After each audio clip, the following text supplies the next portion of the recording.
Hello, everyone. So, Dricus, do you let yourself get excited yet for a fight, or do you have to wait until it's like Saturday morning and you're walking to the cage? Well, that's a good question.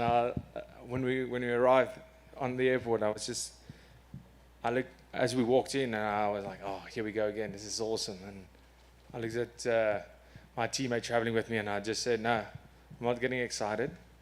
I'll give it to like Tuesday, around Tuesday. If we're still fighting on Tuesday, we're most probably going to have ourselves a fight. But it's really hard to get that excited and knowing what happened the last few times." Yeah. Talk to me about, I guess, April, the last time. I mean, just how frustrating was that whole experience for you? And I mean, I don't know. Is it just, do you just deal with it, or is it really hard in your career to think you've kind of been stalled a little bit?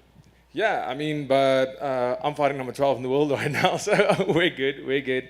I mean, my first fight was Chris Curtis, who wasn't really ranked, but that was a big fight. He's taken out some very, very good opponents, and then getting Anthony Hernandez, who's ranked quite a bit further back. But I mean, it was only my third fight, so I was happy to go out there, put on an amazing performance, and then getting my big shot, and then of course the Calvin Gastelum opportunity coming in, and I mean, I felt ready to fight the number one in the world for April 9th. I was ready to fight anybody.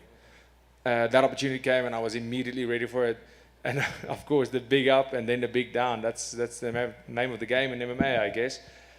But I mean, it was frustrating in the sense that I was so ready to go out and perform. It wasn't the fact that I would have been number 8, which was obviously a great jump for me.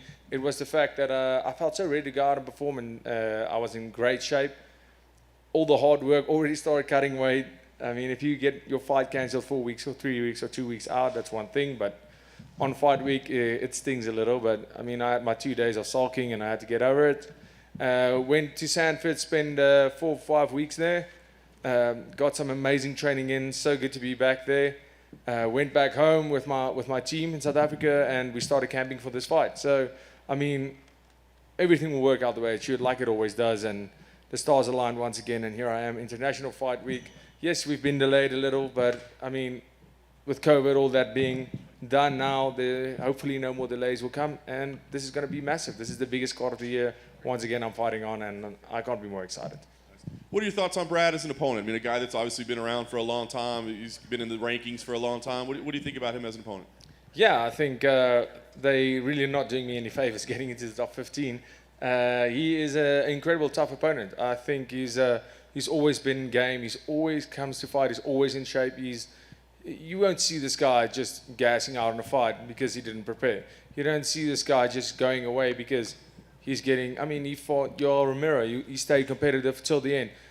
He got beat pretty badly by a champ, but it wasn't like he just shelled up. He tried to get that fight. He tried to get the champ out of there every chance he got. But no.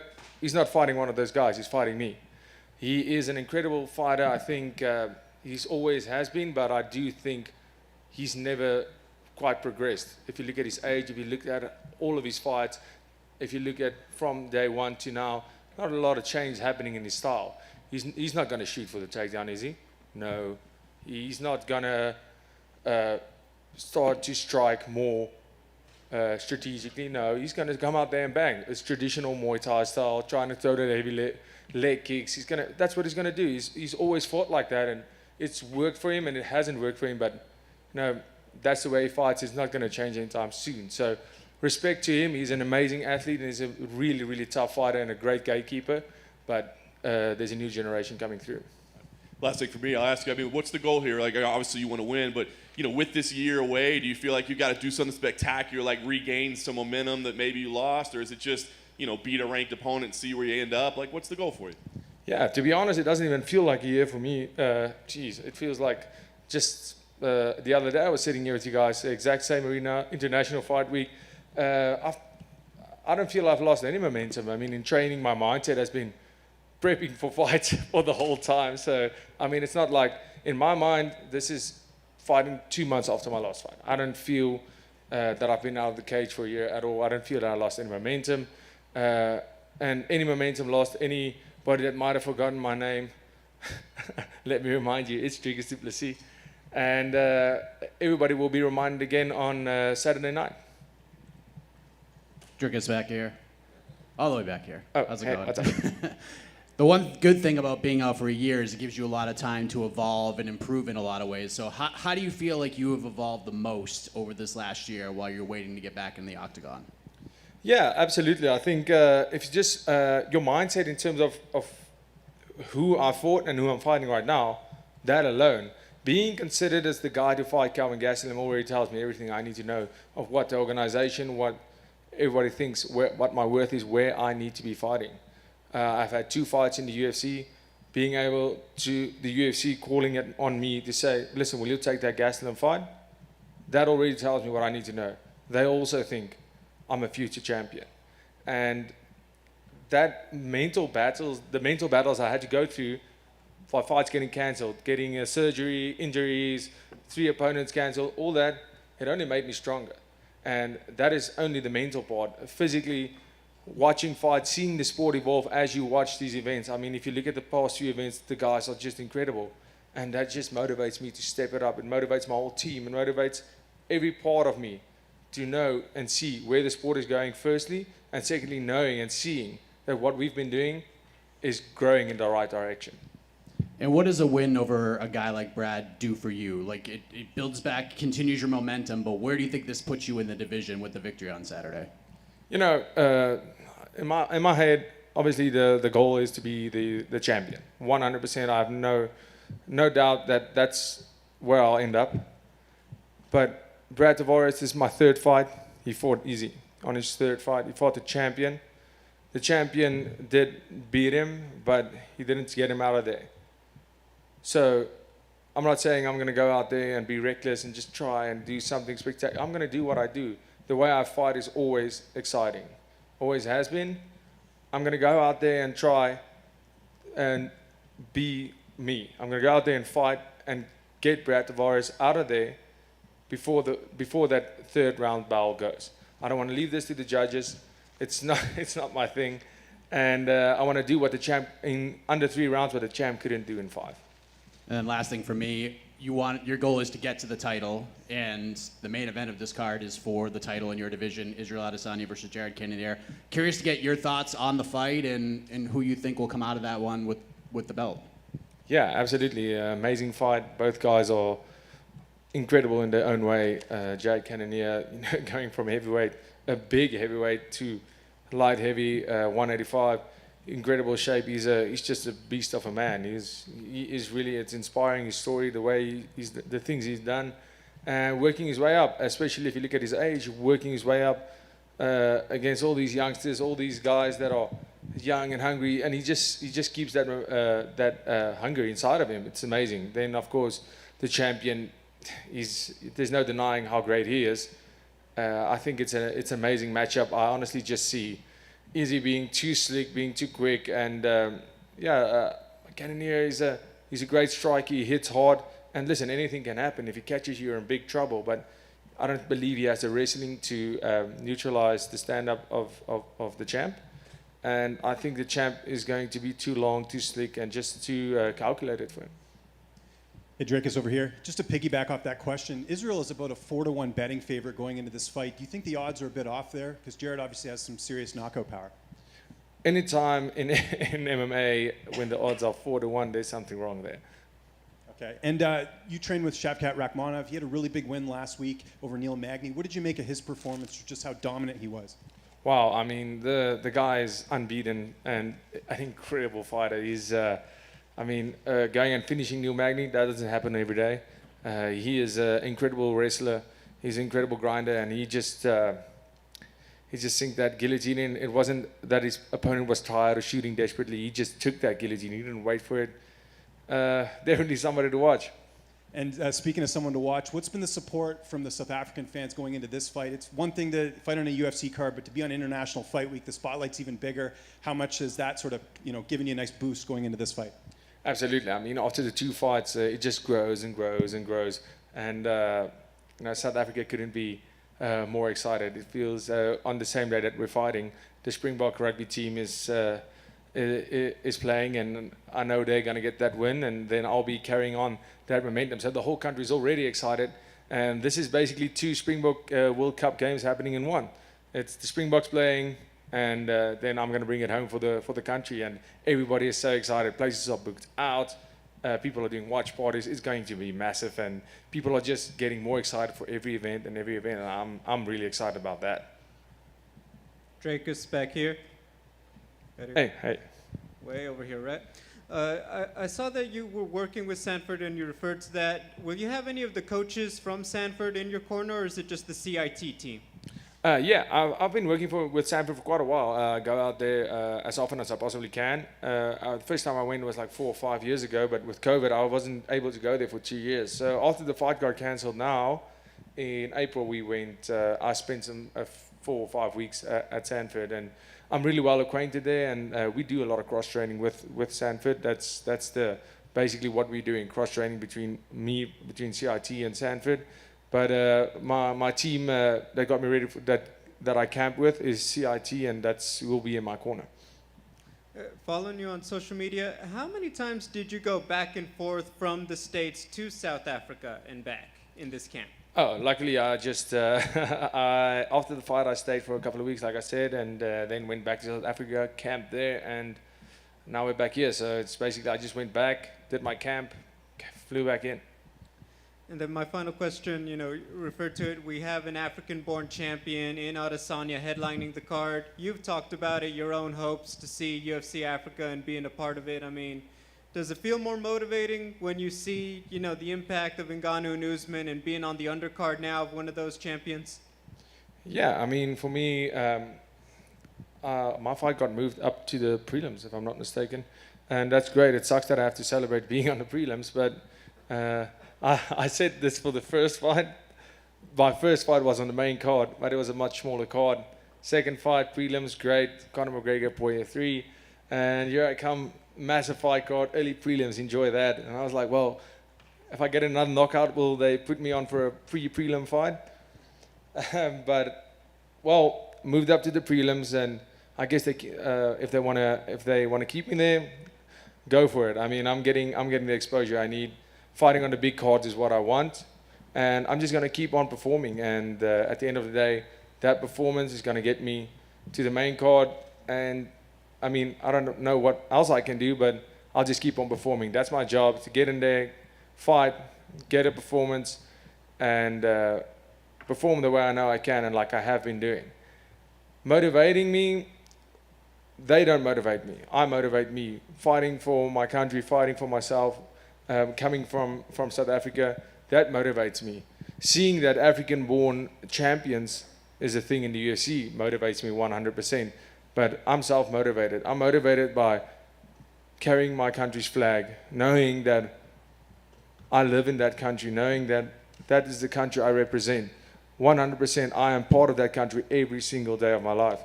And I'm coming over here and I'm representing them, carrying that flag, and it's an absolute massive honor. It's a big responsibility, and with that responsibility is just so big that it makes me feel big. It makes me understand the magnitude of this situation and how important it is for me to perform, and I love that because that makes me perform.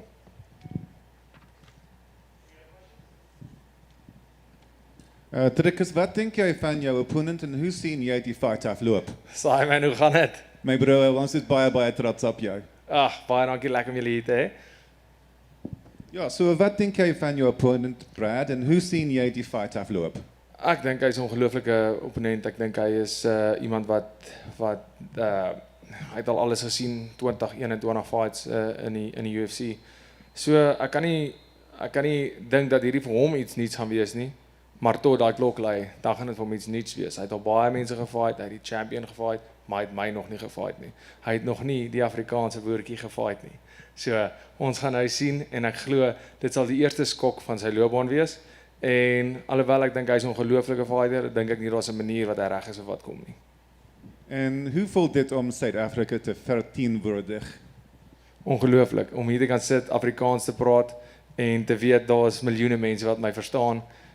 Dit alleen is vir my 'n ongelooflike groot eer, en ek sal daai vlag dra en ek sal vir Suid-Afrika weer eens op die wêreld se grootste platform wys wat ons kan doen, en die hoop wat dit gee, die die inspirasie wat dit gee vir almal in Suid-Afrika. Daar's niks wat ons so een maak so sport nie, en ek kan nie wag om Saterdag aand weer die hele land op hulle voete te hê en te sien hoe almal ongelooflik bly is in die support, en dis net ongelooflik. Dankie my broer. Ons vir jou. Ons vir jou.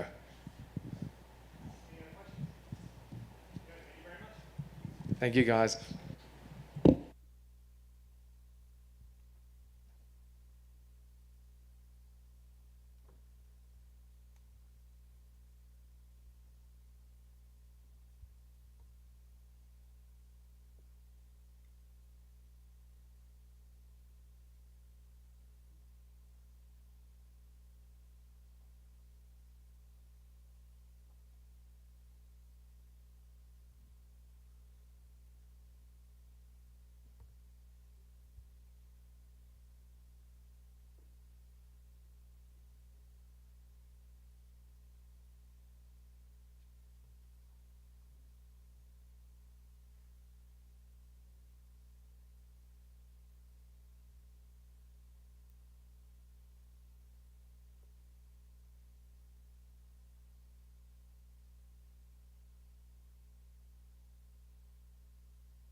Gabe, welcome back. It's been a pretty quick turnaround for you. I guess was that a goal for you to get a quick turnaround, or is it just kind of the way the schedule worked out? I mean, I love to fight, man. I usually stay pretty active. I wasn't able to do that with my first and second year in the UFC, but I mean, that's what I used to do all the time, and the only thing that stops me from being active is injuries. I've been able to stay away from those, and yeah, I mean, now, as long as I'm not hurt, I'm going to be in here. Nice. I was going to ask you, it's the first time you've been able to do this in a while over the last couple of years, so I guess how did your body respond? I mean, is it been like, oh, man, maybe we should have taken a little more time off, or is it like, oh, no, we're dialed in now? Nah, yeah, I'm super dialed in. I'm ready to rock. My body's just like, it's hungry. It wants another fight, and I'm here for it.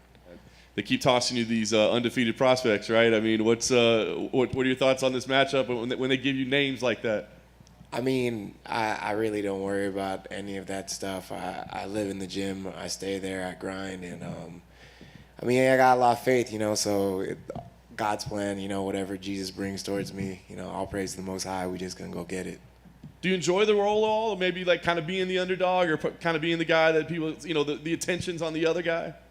I mean, it'd be cool to have a little bit of respect on my name, but I mean, yeah, I'm not worried about it. I haven't been around the UFC that long, I haven't fought too many people, so I mean, respect is earned, and hopefully I earn a little bit more this fight. And here you are, like you said, early in your career, but T-Mobile Arena, packed crowd, International Fight Week. I mean, does this feel like a big moment in your career? Yeah, I mean, I haven't fought in front of a live crowd since 2018. Everything's been at the Apex, and I absolutely love a live crowd. So, I mean, just having people actually there in the audience, I think it's going to make me be an even better me than anyone's ever seen. Nice. Last thing for me, I mean, goal here, obviously you want to win, but do you feel like this is that opportunity maybe to get that respect that maybe you don't have right now, or what is your goal in this fight? I mean, my goal is just to go out there and, do what I'm capable of, or even, past what I'm capable of, rising to a new level. I mean, like I said, at the end of the day, God's plan, you know what I'm saying? So he wants me to win, I'm going to win. So let's go see. Gabe over here. What have you made of Ian's first couple of fights in the UFC? I'm sure you've watched some tape. What have sort of your assessments of him as an opponent? I mean, he's in the UFC. He doesn't suck. He's good. He has skills. His opponents weren't super good in my opinion. So I mean, it's going to be interesting to see, how he deals with me, who I think is a step up in competition compared to who he's fought so far. And just how much confidence you have coming off that last win, knocking out Johan Leines, who previously undefeated. You must be feeling good going into this fight, having all that momentum. Yeah, I mean, like I've mentioned before, God's plan, it's not even about momentum. At the end of the day, I got a bunch of faith, and, like David versus Goliath, I'm not scared or worried about anybody. God's got my back, so I'm in there. And just last one for me, at the top of your division, we have that welterweight title fight between Kamaru Usman and Leon Edwards, their rematch. I'm just curious how you think that fight plays out. I think Usman takes it. I mean, Leon, he can grapple. I think Usman grapples a little bit better, and then his striking's just above Leon's too. So, I mean, I'll be watching. Gabe, back here. Back here. All right. There you are. How's it going? John had mentioned when he asked you about just fighting these undefeated prospects and kind of putting you in that role, but there's a little bit of sizzle on Ian right now. There's a little bit of hype behind him. What was your reaction when you got the name initially? Were you like, ooh, this is a good one, or was it just another name to you? It's real funny, actually. Right after my last fight, after I beat Johan, one of my teammates, Josh Jones, was like, you should fight this Ian Garry kid next. And I looked at him, and I was like, I have no idea who that is. And I don't watch, to be honest, completely honest with you guys, I don't watch a lot of fights. I more listen to my team and my coaches to find out, anything about anybody, about who I'm going to fight. I'm more worried about my own skills and building myself as a fighter. But yeah, I mean, he mentioned it, and I was like, yeah, man. He gave me little details on him. I'm like, yeah, super cool. And then I told the UFC I was ready to fight, whenever, just let me know.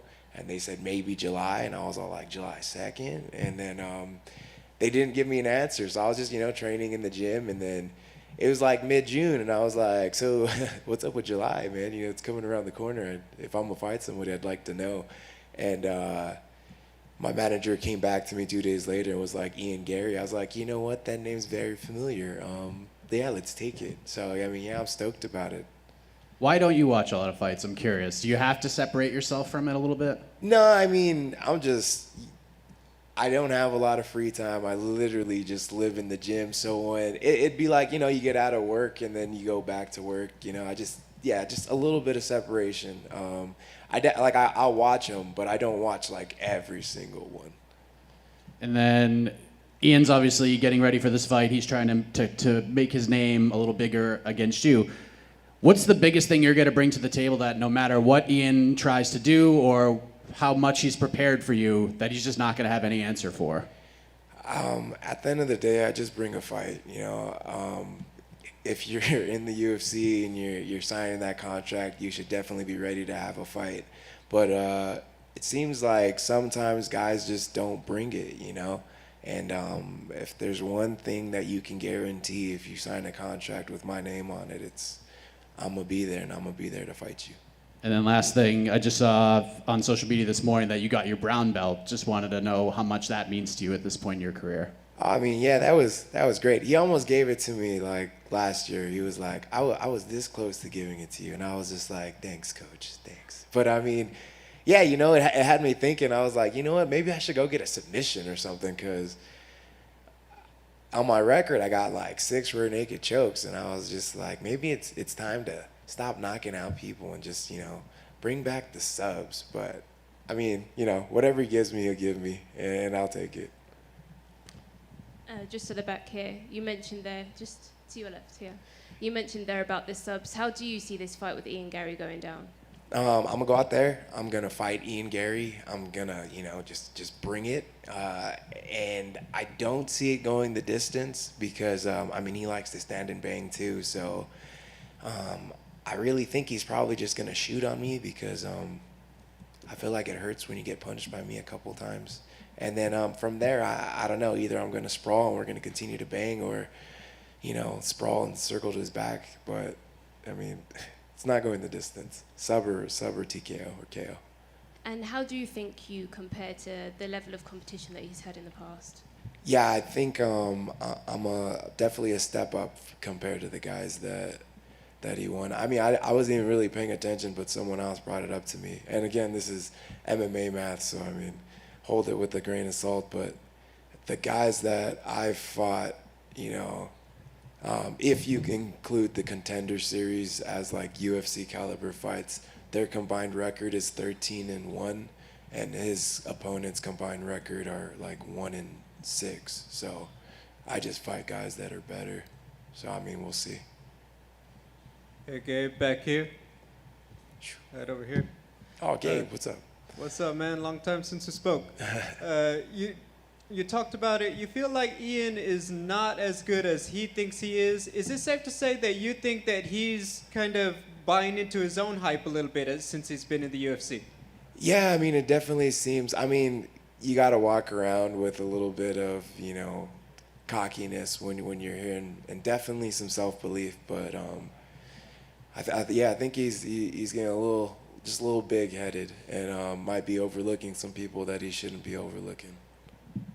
I know he's probably going for the low-hanging fruit, but what was your reaction when he tweeted out stuff like he is going to be the only, quote, gifted one that you see on Saturday? I mean, off top, someone told me that, and I was like, that's funny because I'm going to gift him an L. So, I mean, everyone can be witty.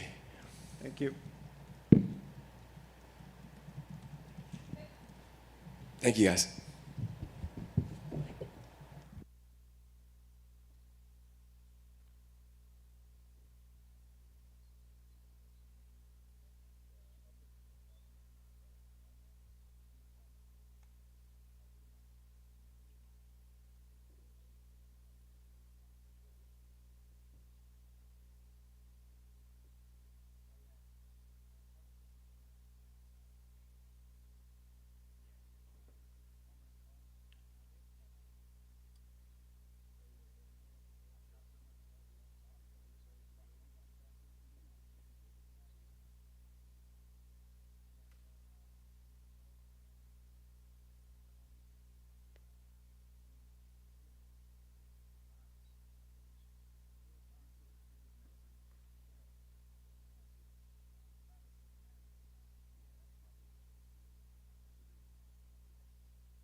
Jared, you've been working towards this moment for a long time, and now it's finally here. I guess talk to me about what the emotions are like compared to a normal fight week, something of this magnitude. The emotions aren't too different from normal fight week. I'm not really putting too much extra pressure on myself. Fighting is stressful enough, if you will. So, not that I'm taking it easy or anything. I work hard regardless, and I'm coming in there with the same self-belief, the same confidence, the same energy, BDE that I plan on using to get the win. It feels like you've been on Israel's radar for a long time. I mean, did you kind of pay attention to that along the way? And did that maybe give you some confidence along the journey up there that this guy was already looking at you? No. What other people do doesn't really, I don't allow it to affect me too much. It is intriguing to see, the champ is, picking and choosing his fights, and whatever he sees is intriguing him. So it's all good. It's pretty interesting because when I made my middleweight debut, and we all know the dogs pissing and things like that, but what we don't know is that backstage, me and him actually came face to face, and I introduced myself because I had been a fan of him already. We were fighting on the same card. I thought that was pretty cool. And so we came face to face, and I introduced myself to him and congratulated him on his fight because I got to watch his fight. And it was kind of interesting, you know what I'm saying, because he was respectful, you know what I'm saying, but I felt like he was kind of sizing me up at the same time. And he even said that, yeah, we'll see each other. And I'm like, oh, well, shit, if we do, I plan on let's have a good-ass fight. And he said, oh, yeah, he pretty much reaffirmed or, reasserted that fact that we will fight again. So it was pretty interesting that here we are now. We even took a picture with Mike, the post-fight ops guy, so we might be able to find that somewhere out there. So, this thing has been brewing for quite a long time, way before the videos that we've seen out there and all that stuff. So, it is what it is. I'm happy to be in this position. I'm happy to have the challenge that Israel's going to bring.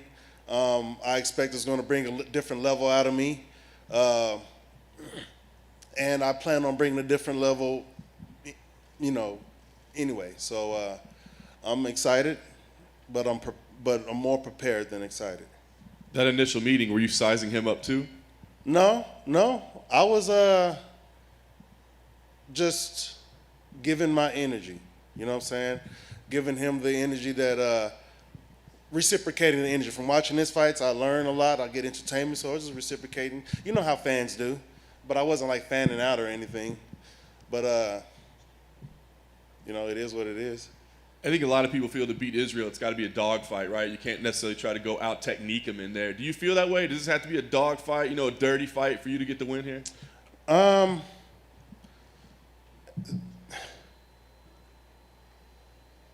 It could be a clean fight if one could control that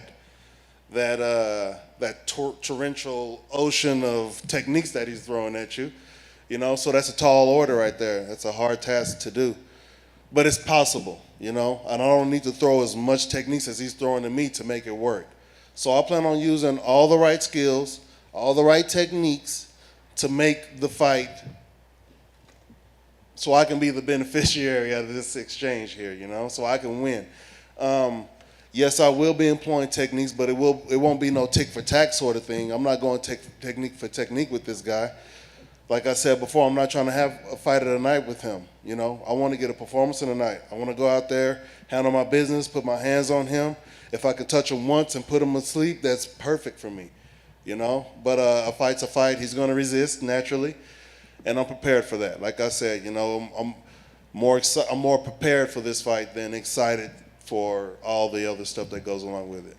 Last thing for me, I know you want to put more on this fight than is there, but champion of the world. I mean, what would that mean for you to be victorious on Saturday night? Another day in the office, man. I'm not like looking up at the idea of being this. I'm coming down and taking part into this. You know what I'm saying? I'm stepping up off of my throne to take part into this, to exchange with my people, you guys, everybody, with Israel. You know what I'm saying? So that's where I'm coming from. That's my perspective. I'm here to, well, anyway, that's it. Jared, Jared back over here here. to your left. Jared back here, sorry. Back here. How you doing, go. sir? Israel, obviously, confidence exudes off of him. He's a very confident guy, but he's even saying that this fight could look comparable to when Anderson Silva fought Forrest Griffin. So I'm curious your thoughts on that comment and just his confidence overall. I don't really think about what other people say, so I don't have any thoughts on what he said or what he's saying. My only thoughts my thoughts are only on what he's going to attempt to do Saturday night and what I'm going to do Saturday night. So there's a lot of people saying a lot of different things, and like damn near all of them are counting me out. So why do I even pay attention to what people say that's on the negative side of me getting my win? That doesn't serve me, that doesn't help me, that doesn't bring me any sort of joy. So I'm not focusing on that. That doesn't hurt me. Those are just words floating out in the air. I'm not going to sit here and try to catch them like a guy with a butterfly net trying to catch, you know what I'm saying? No. They can sit out there and do their thing, and those words will eventually die. And I'm going to continue to thrive. You just mentioned that you feel like people are looking past you, they're picking him to win. Is there something to that? Like, I know you're not worried about what people say, but does it almost give you like a freeing feeling in a way? Does it take a little bit of pressure off knowing that most people, for some reason, expect you to come in here and just be the next title defense of a guy like Israel Adesanya? Do you feel like you're more overlooked than his other challengers? Well, Israel has garnered a lot of clout, or I can't think of the right word, but rightfully so. The man has been putting in work. He's been doing his thing and look good doing it. But, well, hold on, what was the rest of that question again? Just you feeling like most people are picking against you. Do you feel like you are the most overlooked challenger he's faced at this point? Again, I'm not concerning myself with how other people feel, what's about to happen Saturday night. I don't even want to comment on it. I'm not going to even contribute to that. So if anybody else has any questions about what somebody else said, you might want to, redo those questions right now. You got time. So I don't care what people say. I don't care what people do. As long as they ain't getting in my way of me doing my thing, we ain't got no problems. I just meant more like is it more of a freeing feeling knowing that, not that you care what people think, but is it more freeing for you? Is it not house money, but you know what I mean? Like, takes a little bit of pressure off? I know exactly what you're saying, and I don't have any feelings, no emotions, no thoughts about it. I'm not going to contribute my energy to that bullshit. So I refuse to even go there. Here, let me think about what they're thinking and the thing and the betting thing and blah, blah. No, I ain't got no time for that. I got a fight on my hands, and all my energy needs to go to that. You know what I'm saying? Now, I got professional obligations, which is why I'm here talking to y'all, but I'm going to tell you how I feel. So I'm not going to go, I've been through this dance before. You know what I'm saying? People ask questions and they get and they sort of like draw out answers. You know what I'm saying? So, no, you're going to draw out energy. You know, this is how I feel. So I don't give a damn what people say. I couldn't care less what people say. So, as long as they ain't getting in my way, as long as what they're saying isn't affecting what I'm trying to do, I'm just trying to fight a man. I'm trying to go home. Fair enough. I appreciate the honesty. Last thing for me, one thing you can control here is how this fight's going to play out. So what is the headline going to read on Saturday? Come on now. We all know this. There's only one outcome I envision. Nothing else outside of the age-old quote, and new. Jared, over here. Right here. Oh, what up, James? How you How's it doing, going? Good to see you. You mentioned before about, this is just another win for you, but the MMA lab, I believe the last UFC champion was Benson Henderson, someone I know you have a lot of respect for. What would it mean to be a champion representing that gym as just another champion from that gym? For me, it means more energy to the pool of greatness that we're all contributing to. We're all drawing from, contributing to it, and finding our own greatness in and outside of it. So it's going to bring a whole lot of energy back to that pool. And on that same note, what does it mean to share this card with Sean O'Malley and Bryan Barberena, who I know used to train with you as well? How cool is it to have them be a part of this card where you're headlining? You know, there's nothing better than going to war with your brothers, right? So, you know, this is an individual sport, so I can't say it as that sense of security and stuff, but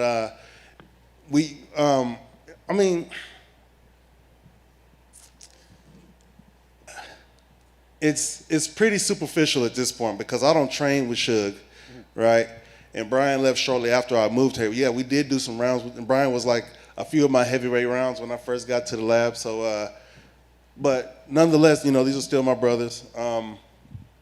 But again, my focus is me fighting. They can't get in there and help me fight.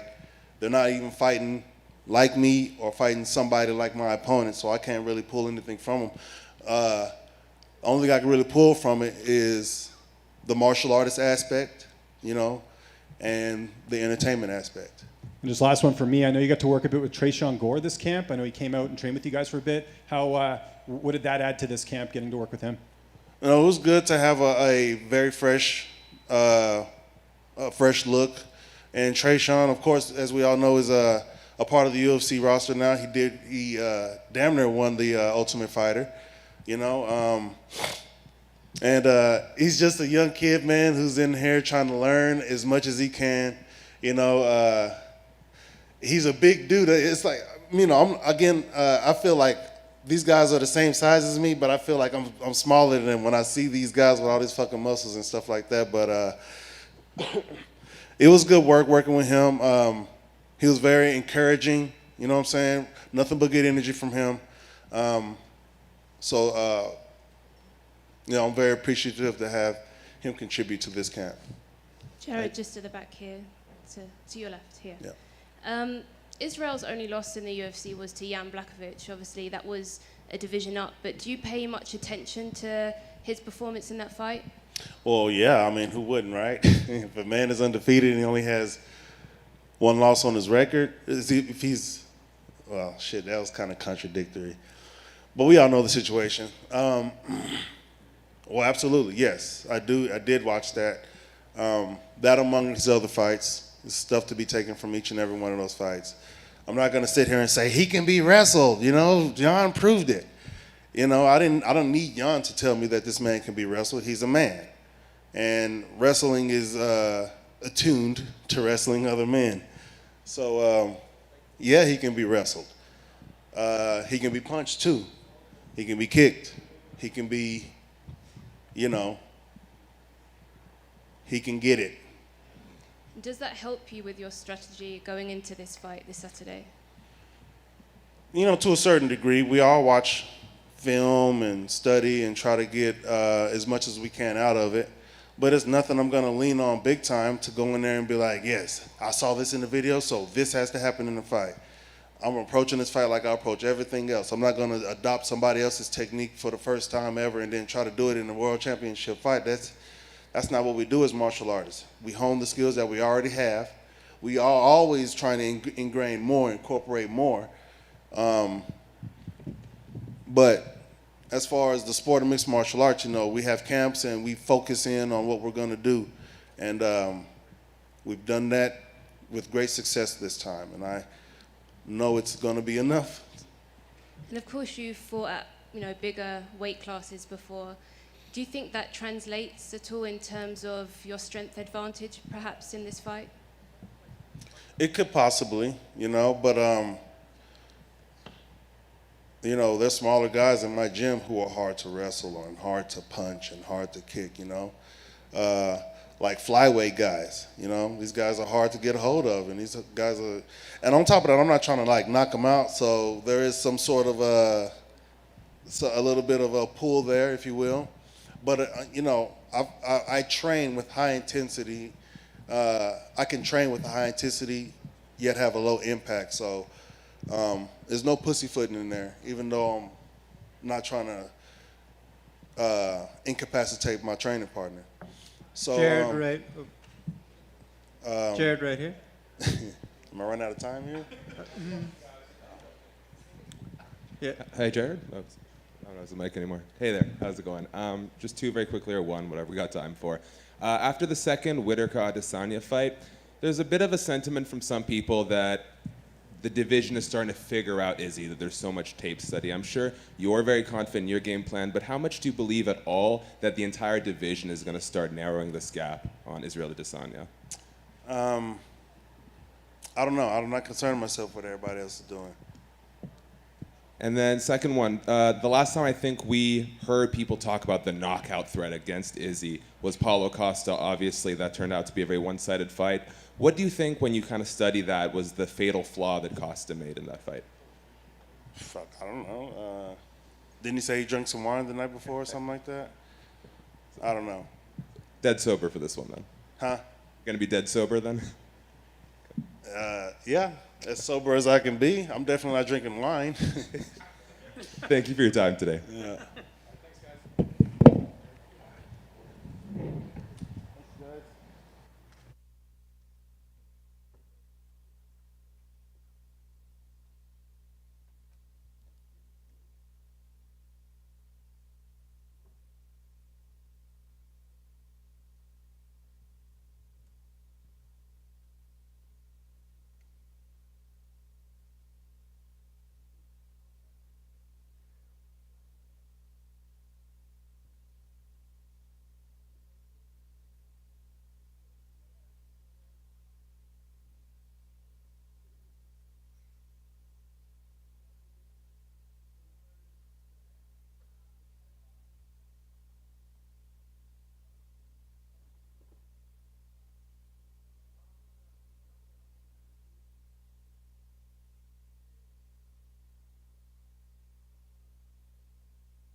Welcome to Groundhog Day, everybody. I was saying, what a weird couple of weeks, months. I mean, it's been a crazy stretch for you, man. What's this whole experience been like for you? You know, the night before a fight is the absolute worst. You don't get any sleep, so all this was doing is just a little bit of practice, you know, just going through the motions, getting ready, but then not, and then getting ready, and then not. And then it's funny, after the Joe thing 2 weeks ago, Dana was like, nah, go have the weekend, you know, go enjoy the 4th with the family. So I go to the lake, start building a house, drinking a bunch of beer and eating barbecue, and then they call me like, hey, and I was like, oh, God. Well, it has to be at 70 because I'm beer bellied up now. And they're like, yeah, no problem. And so I'm like 168, cruising, being able to eat all week. The first time, it's crazy waking up, what's today, Thursday, Wednesday, and being able to like go eat dinners and enjoy fight week for once, you know, so it's cool. I mean, you made a history of anybody, anytime, anywhere, but given the circumstances that you've had to endure lately, was there any thought crossing your mind of like, nah, I'm just going to have to turn this one down? No, never. Absolutely not. And, you know, when they offered it after the fight, I was like, yeah, of course. And then they told me to go home. And then they called me again. They're like, well, will you take it again? I was like, oh, of course, I'll do it. Yeah, no problem. But it's weird training, like trying to peak and then pull back and then peak. It's been a weird, that part's been really strange, just trying to get the training in, because it's odd, but let's go. To you, I know a fight's kind of just a fight, but this is kind of cool, right? The all-time wins lead. I mean, that's pretty neat. No disrespect to Joe Lazon, but it seems like does that add something to you as well? Like, you guys are fighting for the all-time wins lead? Yeah, I mean, Joe would have been fun too. Jim's gonna be just as fun, you know. And Jim's gonna bite down and come play, so it'll be fun. But this is kind of one of those fights where someone's must go, right? Yeah. I imagine you've been just poring over the footage from 2014, just watching the fight over and over, breaking it down frame by frame. Yeah, no, I haven't. I don't even know if I've only seen the highlight of it, and that's one thing I hate. Even like with the movies, I don't like watching myself. I don't like watching myself fight. Don't like watching myself on TV. I don't like watching interviews. Like, God, you look so stupid. Like, you know, it's just strange for me. So, don't really watch fight tape with myself, but maybe I should. I mean, it's not too late in your career, right? There's a lot. You could change it up now, man. Yeah. Last thing for me, I guess. What does this fight mean to you? I mean, you know, the days are winding down. The two veterans, I mean, two all-time leaders. I mean, what does this fight mean to you? Oh, man, this is, like, now in my career, you're talking about it's not too late to do that, but it's looking back, and we're legends, man. It's cool to be in that state. So to fight another guy in the same category, and we're setting more records, and yeah, my plan, I want to put records where people can't even touch. 50 fights under Zuffa. I want these young kids to be like, God, man, I'm just fighting to get 1 or 2 to keep my job, and he's got 50 of them. Like, to me, that's cool, to put statements down like that. So this is huge. This is legacy fighting, and that's what it's all about now. Cowboy, right here. When we were in Phoenix, it seemed like that fight was, meant so much to you. You were very emotional at media day and everything like that. Was that one of the biggest disappointments, just that you were so ready to fight in front of your son and had that moment happen and then it got taken away from you? Yeah, but it didn't get taken away. It's here now. They're here, and they're here. The boys are here. We flew them in Monday. We got a rented a house with a pool, so they're at home swimming right now, and they're ready, and they went to both fights and kind of sat there and understanding what's going on, I think, in their 4-year-old minds. I don't know. I can't, but they'll be here Saturday. So the emotions and the feeling and excitement to walk out and have the place go crazy will still be there, So the feelings, and it's all still there. Yeah, so it just felt like that particular moment meant so much to you, but yeah, what makes no difference now that's happening now. Yeah, no, you just got me emotional that day. I think it was the dehydration and lack of food, maybe. Perfect, thank you. Cowboy over here, right here, center. With this fight being at 170 and the fact that you fought at 170 before, how much of an advantage is that for you, do you believe? Because Miller, I don't believe, has fought at welterweight before. Well, I called Miller when they offered me the fight. I think it was last Saturday, and I said, "Yeah, buddy, now you can eat." And he's like, "Oh yeah." I said, "I'm just, I'm not going to be big. I'm 168 right now, 169. Like, that's kind of just where I float around." And he's like, "Yeah, same here. I'm actually eating to gain weight." I was like, "Cool." So I'm sure he's eating and happy and loving it. So, yeah, I don't think he's gonna come in there big.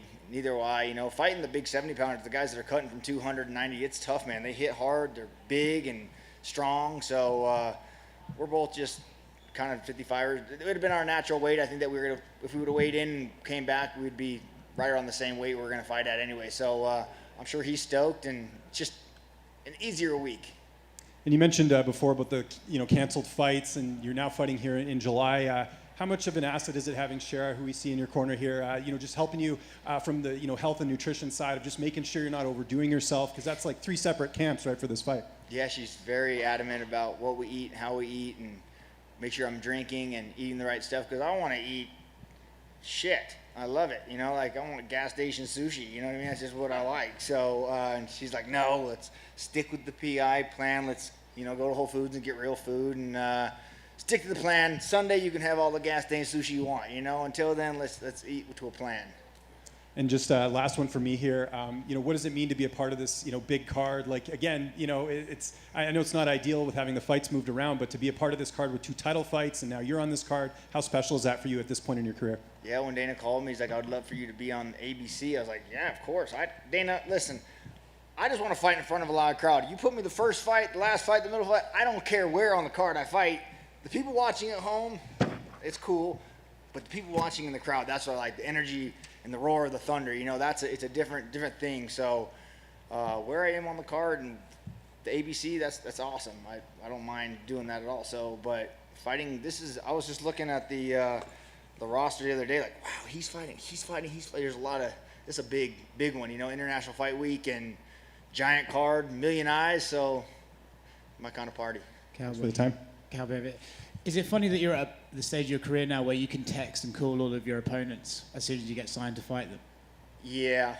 I mean, and most of the guys I call and text are cool anyways, So yeah, but I was like, just hit him up like, "What's up?" He's like, "Hell yeah, it looks like we're going to dance." I said, "Let's go." He said, so. But yes, it is cool to be friends and friendly with everybody. So I enjoy it. I'd rather be on that relationship and then go in there and do work than the other way. I guess if I hated him, I could still just send him little middle finger emojis every day just to get at him, but are you planning on after the last couple of times you're going to text him on fight day and be like, "You are okay"? Yeah, right? I should call him like, "Everything good? I'm good. You good?" Cowboy back here. Thank you, sir. what have you made of Jim's recent run? 2 finishes in a row against a couple of up-and-comers. The guy's still doing the damn thing all these years later. What have you made of his resurgence, if you will? God, that would mean I had to watch fights, so I have no idea, to be honest. I apologize to Jim. I just have no idea. But good for him. I'm glad. That's awesome. I have so much shit going on in my life that following other people what they're doing, I don't focus on any of that. You want to hit that magic number of 5-0. That's the number. That's the one you keep mentioning. So I'm curious, if we get to that point and the phone rings after 49 and the UFC calls you and says, hey, this is number 50. You get to fight whoever you want. Who's that going to be? Oh, I thought you were going to ask me if they call me for 51, and I'm going to say, all right, I'll be there. Probably. Oh, I don't care. It doesn't matter. I never gave much for the opponent, but just whoever wants to have some fun, and hopefully it's a big New Year's card or another 4th of July card, a big 50, a nice blowout, a nice goodbye. And but the opponent, whoever wants to bite down and have some fun. Is that 5-0, is that like the last accomplishment that you have? Is that the last box essentially that you need to check, or is there something else you feel that you haven't done at this point, which is kind of weird to even ask or think about? Yeah, it's kind of weird to ask and think about, but 50 is a pretty solid number for me, and it's fun now not fighting for anybody but myself. Like, I don't have to worry about anything. I don't have to go out there and try and, this one's for you, Grandpa, this one's for you. I want to show my submission game's good. Like, man, how about Cowboy, you just go get 50 because, goddamn it, you want 50, So that's kind of where I am in my life now. Hey, Cowboy, back here. Obviously, with all that rescheduling, I have to imagine, the after party, all of that other stuff, that's twice that you didn't get to follow them. Has it stayed the same through all the changes, and is it still the same for Saturday? For after party? Yeah. Oh, yeah. I think people think I'm like an alcoholic and I like to party and drink. I think I put the wrong impression out there. My after fight Saturday night is go get something to eat and go to bed. That's usually, all my friends are always like, where's the party? I said, I don't know where you're going, but I'm going to bed. So, there's not really an after party. Sunday, I'll drive home. Monday, I'll go back to the lake, and I'll be at the lake. So that's kind of my after party is the lake. And nope, I went to the lake after the last one, so nothing changed. So, but as far as going out and partying and chasing women, I got a mama at home, and I got 2 boys that want to go swimming. So we'll probably just go do that. When you first had your son, everything was, you talked about the new motivation and everything else. Is the motivation any different fighting, knowing you have 2 kids as opposed to 1? I got 3 now. I got 1 on the way. So mom was pregnant, and she's not telling me what it is, which really sucks because I want a baby girl, and I think it's gonna be a boy just because I don't know. I have a fucking gut feeling, but so we have 3 now, and I'm excited. Yeah, the motivation to just set them off in life, be able to have save, and yeah, motivation is there. It's fun. I enjoy it. Now they're old enough. The oldest one's old enough to hopefully understand Daddy's a real life ninja, so it'll be fun. Final question for me. Don't know how many more fights, so I don't know when I'll get another chance. You and I actually have the same birthday. What's your favorite thing about being born on the 29th on March? Man, other than an Aries, I don't know. I don't really have a favorite thing about the 29th. I don't know. Nothing really, but just being an Aries. It's a good day, isn't it? Yeah, sure.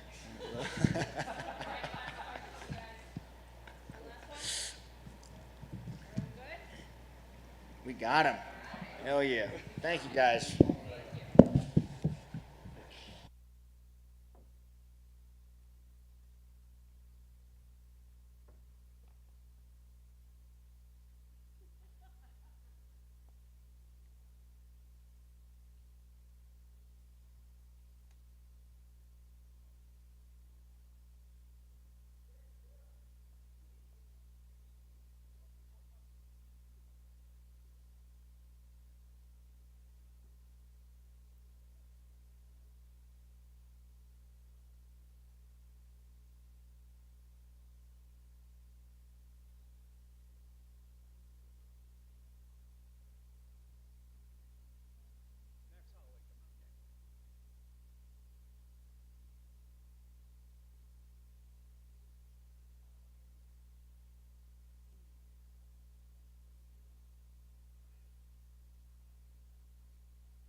volunteer. Morning, everybody. Jeff Nowitzki and Donna Marcolini. Together, we oversee the UFC's anti-doping program. And we're very excited today to recognize Max Holloway for achieving his 50-time perfect test history.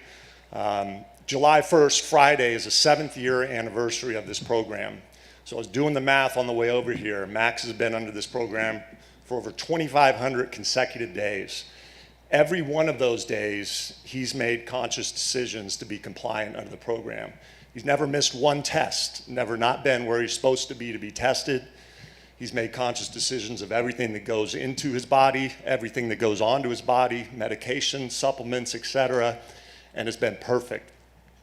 You don't see that level of affirmation anywhere else in professional sports, I believe. Add to that the sport he's competing in, probably the most difficult sport physically and mentally on the planet, and then add to that that he is as much of a leader and a role model in clean sport as it gets. So we're very proud and congratulate you, Max, on receiving your 50-time perfect test history jacket. He's got the embroidery here going. Max wanted Daddest man on the planet. Oh, yeah, so man. that's cool, but thank you very much, buddy. Appreciate everything you do. Thank you. I'll picture.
A Versace look? Brother. Who's paying this guy? Well, Max, you know, 2 big wins to kind of earn your way back here, man. You know, not asking for any gifts, but, you know, making your way back here. What's the feel like, you know, kind of putting in that work and getting back to this spot? I feel great. I feel good. I mean, I've been saying it, you know, every fight we go in is 0-0. Every fight we attack, like it's my first fight and my last fight, you know. And I carry myself like a champion, you know. It's not a champion mindset. It's a champion responsibility, you know, and that's what we do. 10 rounds with a guy. I mean, does that make preparation for this fight easier or more difficult? I mean, you know, I had 10 rounds with Guy. I mean, if you watch from the first to the second fight, 2 different fighters, you know, and from the second to this fight is going to be different fighters again. But I feel good. I feel great. I feel on. I got to spend 15 minutes with this guy, 10 rounds with this guy. I've been saying it all week, man. You guys be blessed if we go above 3. I can't wait. I mean, you've been in nothing but big fights for years now, right? But I mean, the circumstances around this one, the trilogy, you know, kind of what's at stake. I mean, does this feel like a different moment for you, or a more important moment than maybe some of your other fights? This legacy, it's a legacy fight, 100%. You know, as you said, you guys all know what pound for pound ranking he is. You guys know what pound for pound ranking I am.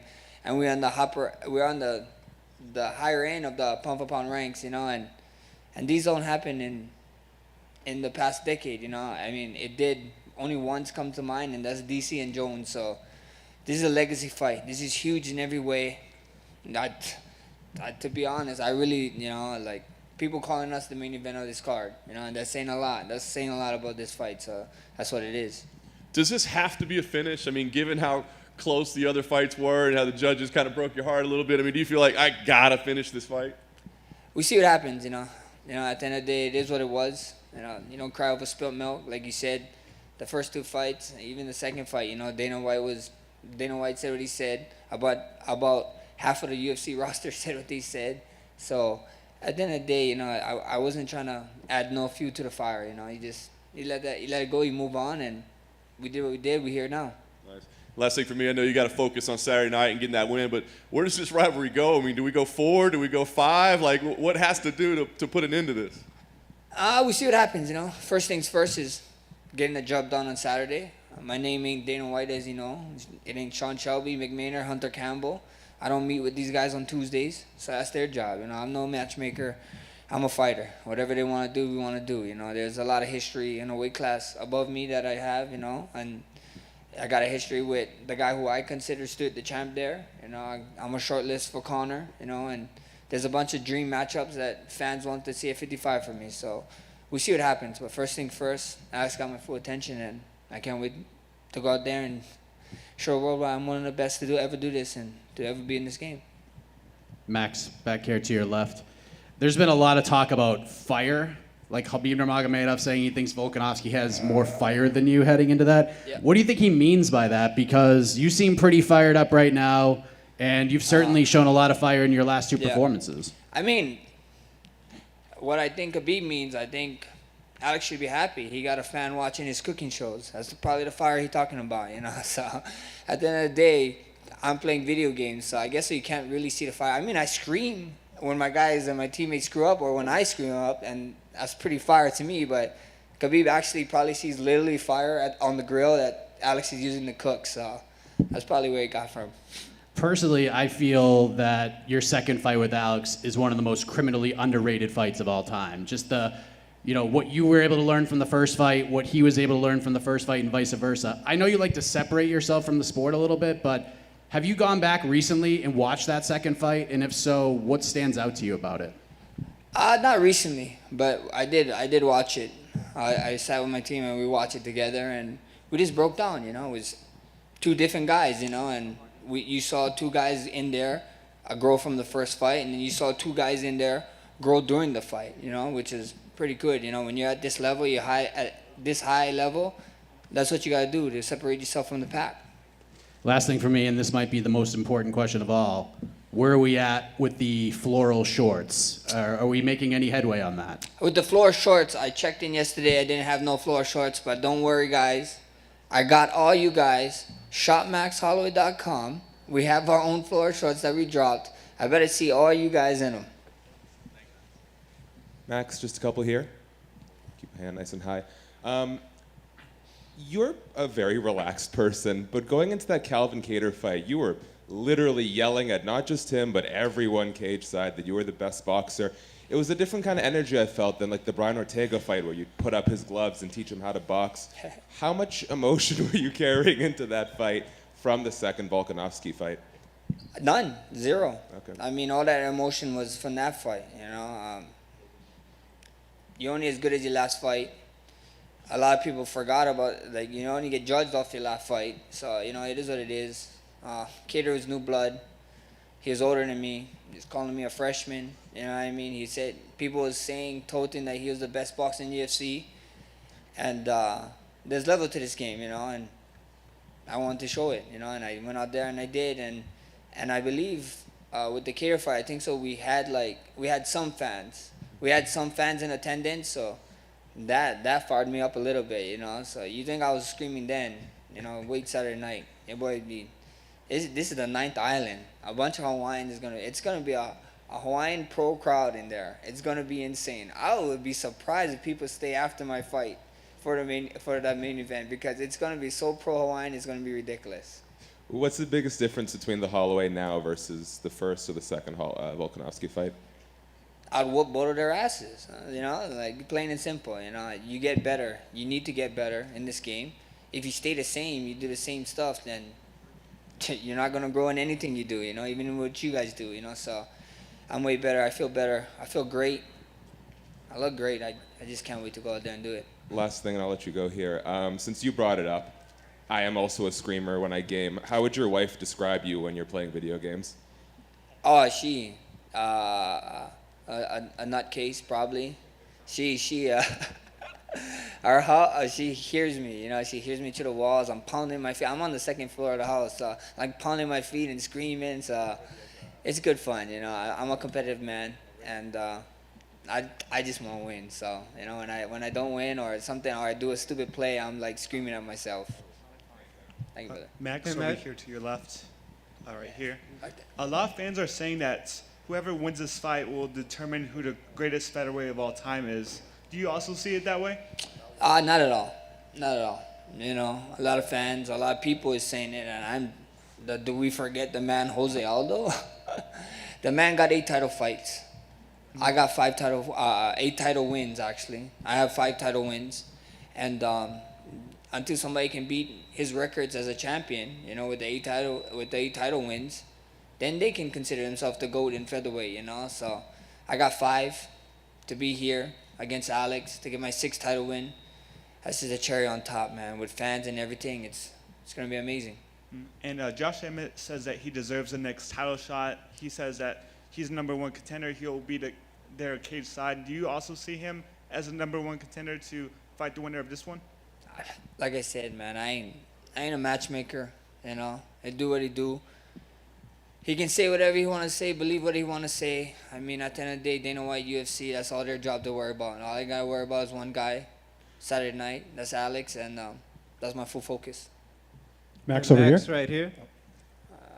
I'll go Right here, there. Max. To the back. Just one. You're also being honored this week with the Hall of Fame, with the Forrest Griffin Award. I mean, sir. obviously every fighter I think wants to get in there for their fights and for their work inside the cage. But what does it mean to you to get this particular award? And also, will you be at the ceremony on Thursday?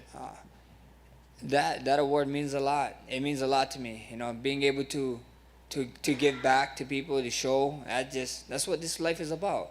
You know what I mean? Like, especially during the pandemic, it was insane, you know, and seeing people go through tough times, meeting the kids at St. Jude's, you know, giving back to the Hawaii Food Bank, all these things, all my partnerships with everyone. That's what life is about, you know. If you can give back and inspire people, and I'm in a position to be able to give back and inspire, so why not do it, you know? Because you never know who you can touch in that day. And I won't be there this Thursday.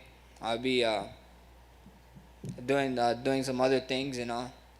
You guys can see me a little bit lighter on Friday morning, so I won't be there. But tune in for it. It's gonna be a great show. Thank you. Max over here.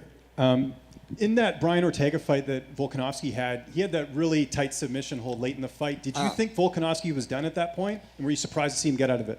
I mean, I didn't watch it live. I saw the highlights, I saw the tape, and looked pretty deep, looked pretty tight, and I mean, that's just a champion mentality, you know, and you know, kudos to him, you know, so it looked pretty cool. And speaking of Ortega, he's fighting in a few weeks against Yair Rodriguez. You fought both fighters. Who do you favor in that fight? How do you think that fight plays out? I will see what happens. Yair's a dog, man. A lot of people sleep on Yair. Yeah, he's really good. He's really good at mixing up and figuring things out. So, I mean, you look at my last fight with him. Was a great fight actually, and not only our division and all of the UFC, I think. So, I think he's an amazing fighter. I think Brian is amazing. I think it'd be an action-packed fight, and made a better man win.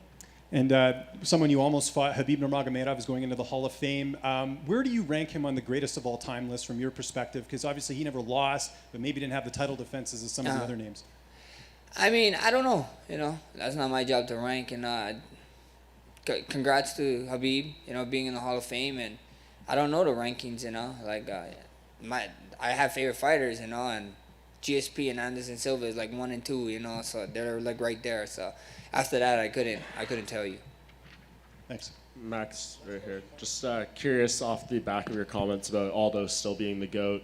I guess maybe the contrarian could say he came into the UFC and was the title holder right away. You had to put together a 10-fight winning streak just to get an interim title fight, and you beat a lot of the guys he defended his title against. So do you not think that does more for your resume, even though the wins are there, but maybe not the title defenses? I mean, it's cool. You know, I got the wins, but the title defenses is the title defenses. That is the actual record. You know what I mean? He got 8 title wins. I got 5. Well, like I said, we're not that far behind him. So hopefully I can catch him. You know, we see what happens, but he's the GOAT, bro. You can't take it away. Just because he got gifted it because he came from another event that UFC bought out, and he was a champion. You know, it wasn't like a gift. Like, he's like, bro, you're the champion. I'm pretty sure if they told him, hey, you got to fight for the belt, he'd be like, I'll fight for the belt. I don't give that's just the kind of guy Aldo is. You know, he's a stand-up guy, hard worker, hard fighter, and the GOAT. And just your thoughts on receiving that USADA jacket and kind of what the importance of representing yourself as a clean athlete means. I mean, it means a lot. You know, it means a lot. It means a lot getting the 50. I want to get the 100 times. And it just means a lot, you know. Being clean in the sport is tough, you know, especially in this one, especially in this sport with how much mental and physical training you need to go through. So it's just amazing to do it, you know, and I'm glad I'm doing my part in the sport, you know, clean sport, better sport, and having fun. Thank you, guys.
Alex, just 8 months into your UFC career, here you are on the main card, International Fight Week, big opportunity. I guess what's the emotions like for you right now?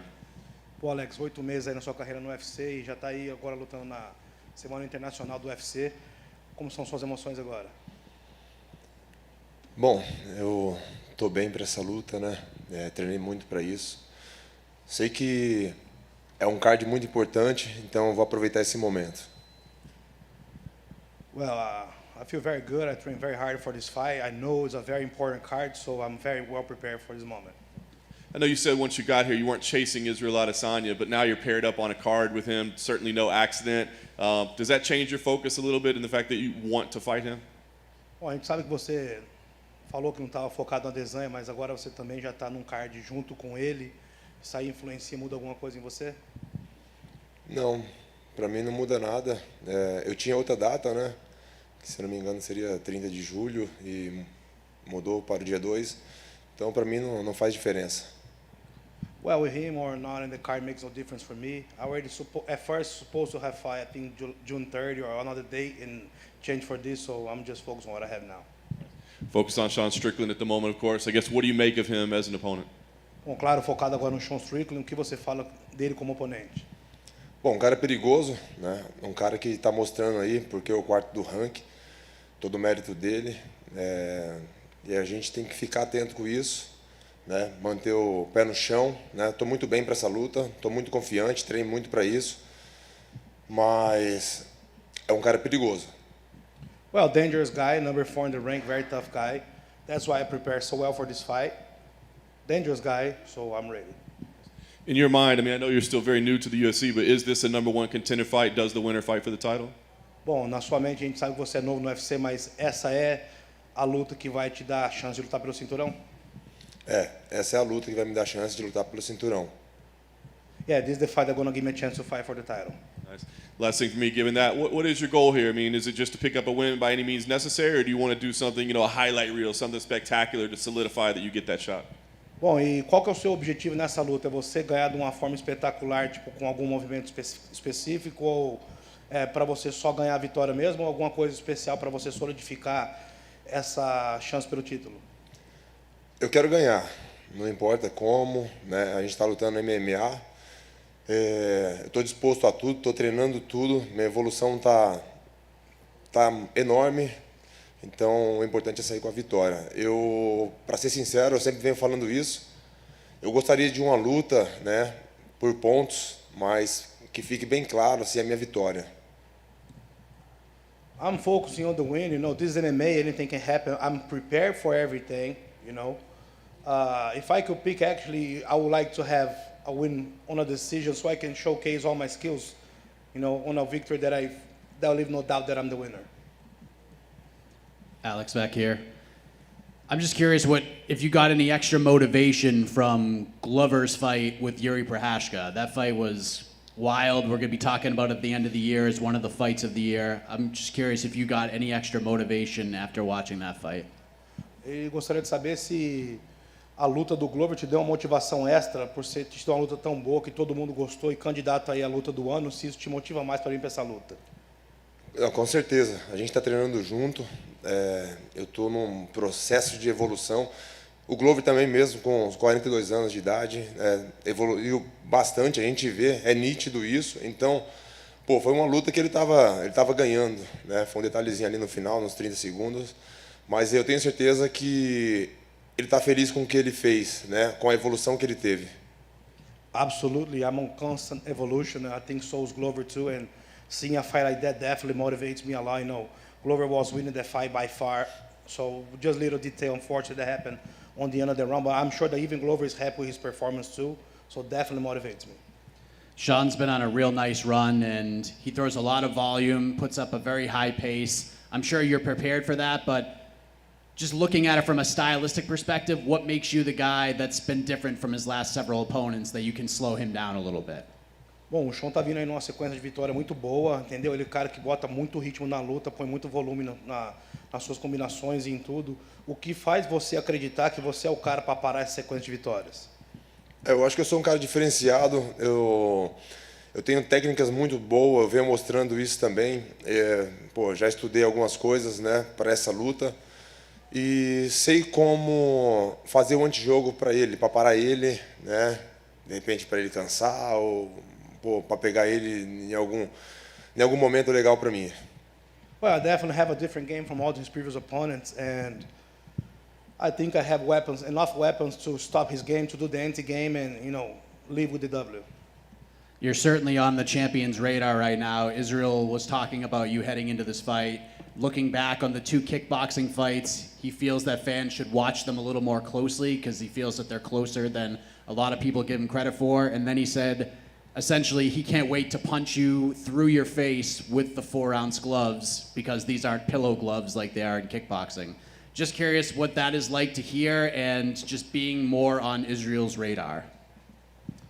Bom, você com certeza está no radar do Israel Adesanya, né? Até depois do que ele falou, que quando falaram para ele das 2 vitórias que você tem sobre ele, que ele falou que isso aqui no MMA não são os travesseiros, que são a luva de kickbox, gostaria de fazer a mão dele através da sua cabeça. E ouvindo isso aí, o que você tem a dizer? Eu fico confuso, né, porque, ele falar que quando a gente lutou, quando eu nocauteei ele, as luvas eram enormes, né, como uma luva de travesseiro. A gente está falando de uma luva de 4 onças, né? É uma arma mesmo. Como seria? Com a luva de travesseiro, ele saiu daquela forma, balão de oxigênio. Não dá para entender o que ele... Eu não entendo o que ele quis dizer com isso. Well, it actually makes me confused because, with those 2 fights in the knockout, actually, he claimed to be a pillow, but, now we talk about 4-ounce gloves. It is deadly weapons, but with the big pillows already making him live on a stretcher with the gas balloon on him, so imagine what is going to happen on the 4 ounces. And then last thing for me, if all goes well on Saturday, you're going to fight the winner of the main event between Adesanya and Cannonier. Who do you think wins that fight? Who do you think you will be fighting for the title if you win on Saturday? Bom, você ganhando sábado, você vai estar lutando pelo cinturão do UFC. Quem você acha que vai estar... Como é que você vê essa luta aí no sábado pelo cinturão e quem você acha que você vai estar lutando pelo título? Eu acredito que o Adesanya ganha essa luta, né? Eu acho que seria com ele. Eu acho que ele ganha essa luta. Mais que ele demonstre um pouco, não está muito focado, né, para essa luta, né? De repente, falou bastante coisa aí até de mim, né? Como se já fosse passar, né? Não é 100%, né? A gente está falando de uma luta perigosa aí, mas espero que ele se dê bem. Espero que ele vença essa luta. Well, I believe Adesanya is going to win this fight, even though he don't seem to be too focused on it because he's been talking about me so much for this past week, and he should be focused more on the fight that he have because he have a dangerous fight. But I still believe that he's going to win, and I'm rooting for him. Alex, hey, Alex, right here. Sorry, just over here, Alex at the back. Glover said in Singapore, he spoke about you, said that you would be a future champion in this division, but said that Israel would probably avoid a fight with you. What are your thoughts on that comment? Bom, o Glover lá em Singapura falou que você com certeza vai ser o futuro campeão dessa divisão, mas que o Adesanya está correndo dessa luta. O que você tem para dizer? Eu também acho que ele não tem interesse nessa luta, né? Acho que qualquer pessoa fazer as contas aí, né? Já ganhei dele 2 vezes, né? Na segunda vez, de uma forma aí bem complicada, né? Mexendo com o psicológico dele. Eu acho que eu também estou junto com o Glover e eu acho que ele não tem interesse nenhum, porque se ele tivesse interesse, quando eu entrei para a organização, ele já teria, na empolgação que ele fala que ele estava, ele poderia falar: não, esse cara está entrando agora, não, eu quero descontar as lutas que eu perdi para ele, coloca para lutar comigo. Se ele aceitar, eu luto com ele. Isso é estar empolgado para lutar. Então, daqui 4 lutas a gente vai se encontrar. E outra, vai ser a 3ª luta, né? Mas como ele já sabe que já está acordado isso com a organização, não tem para onde correr. Ele não vai falar assim: eu falei que era 4, falta mais 1. Eu passando dessa, né? Falta mais uma. Ele não vai falar isso, porque ele já sabe que ele vai ter que lutar. Well, I'm with Glover. I don't think he wants that fight because, due to the history that we have, he's not a kind of guy that, if he really won the fight when I first signed with the UFC, he would not let me do 3 fights like I'm doing now. he'll just go into the organization and say, look, if he agrees, I want to do the rubber match right now, and I want to, you know, get back those losses.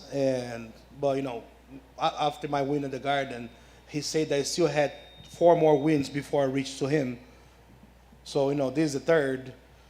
But now he goes and say that he want to fight me next, and you know everything that he's saying, because he see that he's on the contract, so he have nowhere else to run. What do you say to people that believe that you are perhaps in the position you are in because of Izzy's success, and given your history? O que você tem a dizer para o pessoal que fala que você só está na posição que você está devido ao sucesso do Adesanya?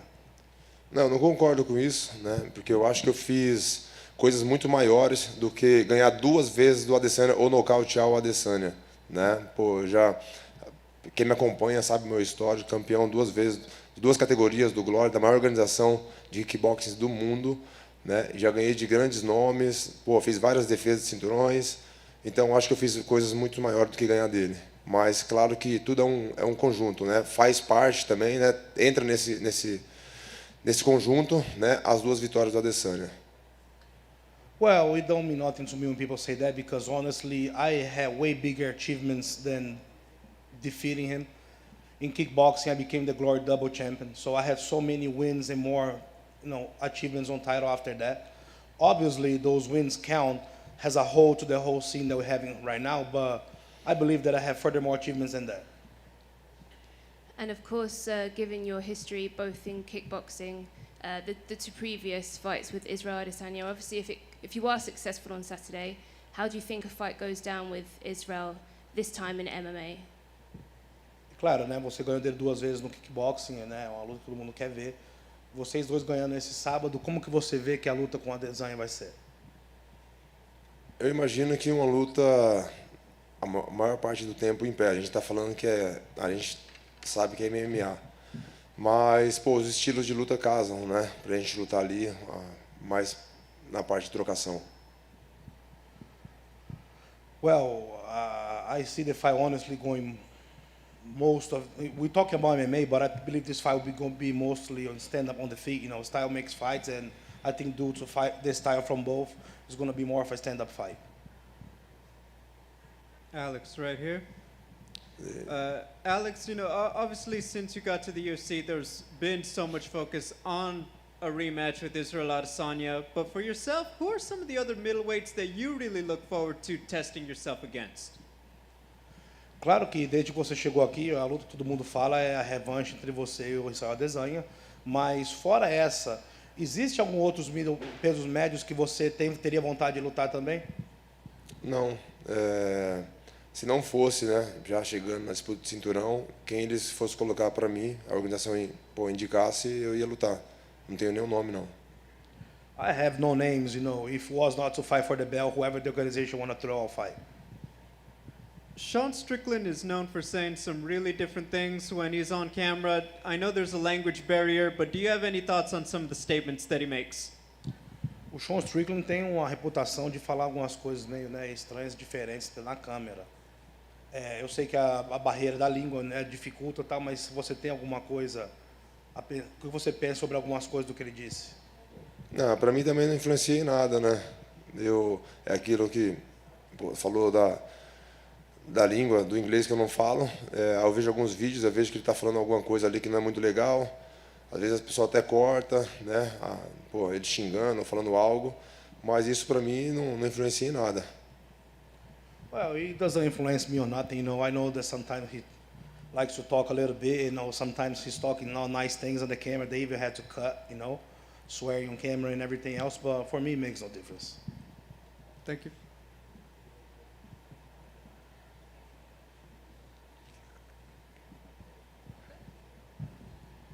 Obrigado.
Bryan, another legend fight for you, right? Second one in a row. I mean, I guess what's the feel like coming into a matchup like this?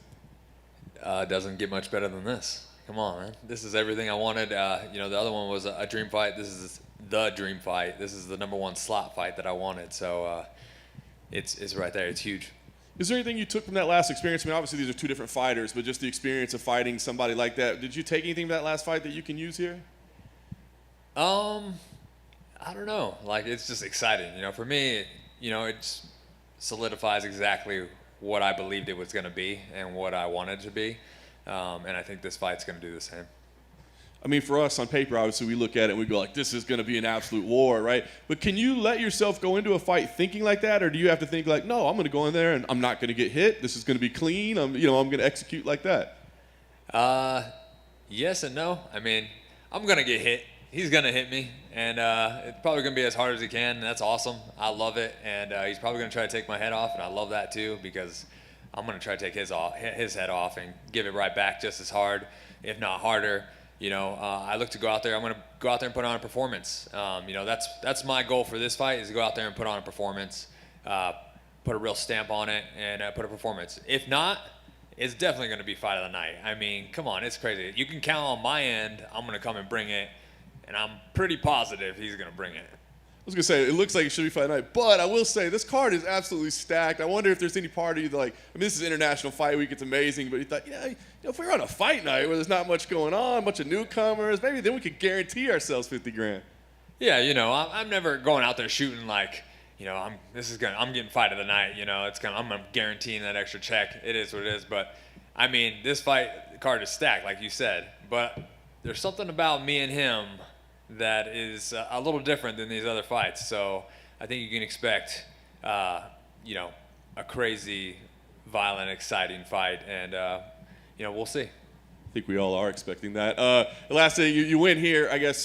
What's the move? I mean, is it to keep facing these kind of legend-type fights, or do you start looking at rankings and contenders? I mean, what's the move after this one? The move is to fight whoever comes next. I'm not a guy to turn down fights or say no to people. So whoever the UFC wants to send me, obviously, I want to climb the ladder. There's people I would like to fight that excite me more for sure. But you know what? Don't rule out a run. Don't rule out a run. Bryan, right? Are your fingernails colored? Right there? Absolutely. Red, white, and blue. My daughter paints my fingernails every fight. She does like fireworks and the red, white, and blue. Just 4th of July themed? Yeah, 4th of July themed. Bryan, back here. Sorry. So I'm curious, you mentioned Robbie being that fight for you. It was that one's the A1 for you. So when you actually saw the name, how did you react to that? Yeah, I was kind of mind blown, super excited, couldn't believe it. Like, I had asked for it after my last fight. And I just, wasn't sure. I kind of heard some rumors that he may have had a fight scheduled or anything, but so I was like, I don't care. I'm going to put his name out there because I would love that fight. And when it came through on an email and I saw it, I was in the car with my kids and my wife, and I was like, she was walking out of the store, and I rolled down the window. I was like, you're not going to believe it. You're not going to believe it. And she's like, what? I was like, I got Robbie Lawler. And she's like, no way. And we freaked out, and then, but we were super excited. I feel like the Matt Brown fight did a lot for you. It got you on a lot of people's radars. You got a new deal out of everything, and now you get this Robbie Lawler fight. How much has life changed for you since the fight with Matt Brown? Has it changed a lot? Are you noticing sort of an uptick in your popularity and people being interested in you?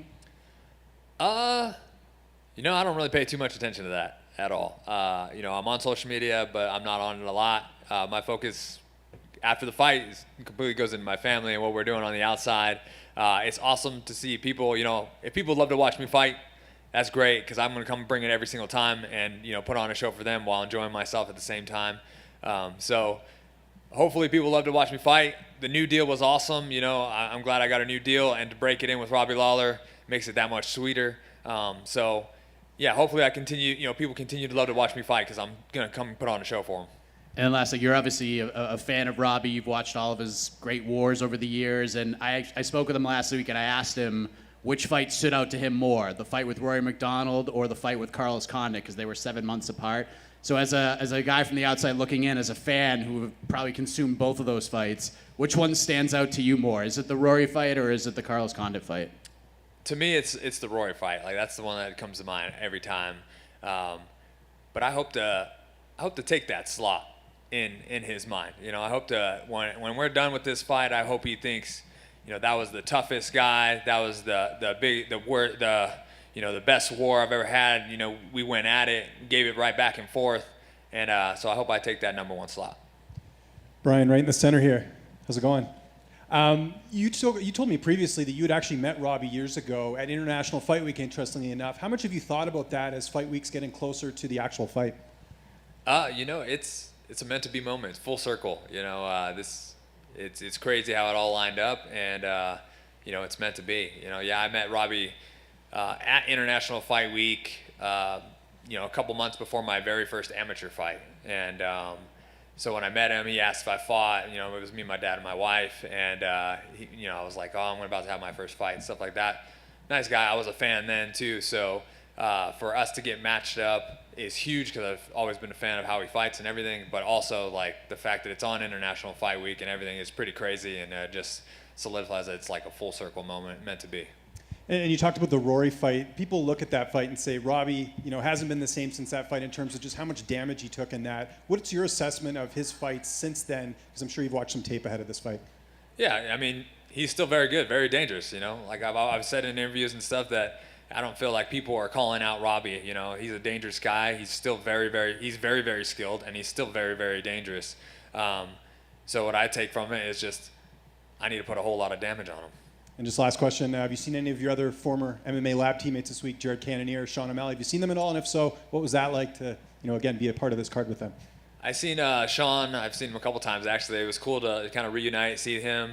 I heard Jared and kind of glanced, saw him walk by, but I saw Rob Emerson. He's also from the lab. He's here with Jared. So it's really cool to see those guys and great to be on the card with them. Bummed that Lauren Murphy's not on the card anymore. You know, she's a good friend of mine as well. But it's great to have, you know, those guys here, and, you know, they're like family as well. So it's a good opportunity to get together. Thanks, Bryan. Hey, Bryan, back here. Way back here. Gotcha. There you go. Just one. I saw that you obviously have your pet pig, Macho Man. Do you have any other pets named after pro wrestlers? No. He's the only one after pro wrestlers. You know, we're looking at some other names too. But we have another boy pig. His name is Big Boss Hoss, and I was wanting to naming him like Hulkamania or something like that. But you know, my wife was like, oh no, you know, but she fell in love with Macho Man when I threw that one out. So. Thank you.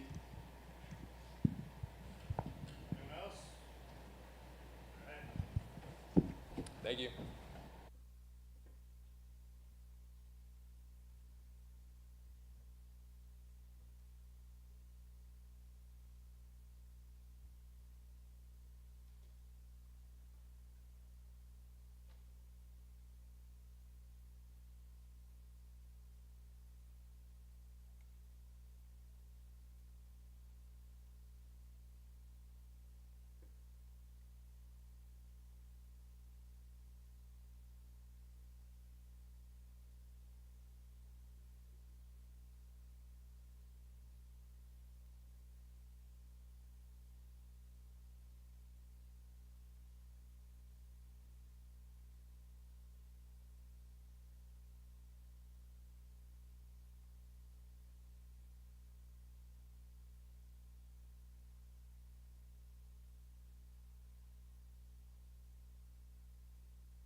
Jay, this incredible streak that you're on right now with these 4 wins, 4 stoppages. I'm just curious, I mean, kind of how you're feeling about it. I mean, is it like, you know, giving you this huge boost of confidence, or is it just like, yeah, I knew I was that good. That's what, you know, that's what I was going to do once I got here.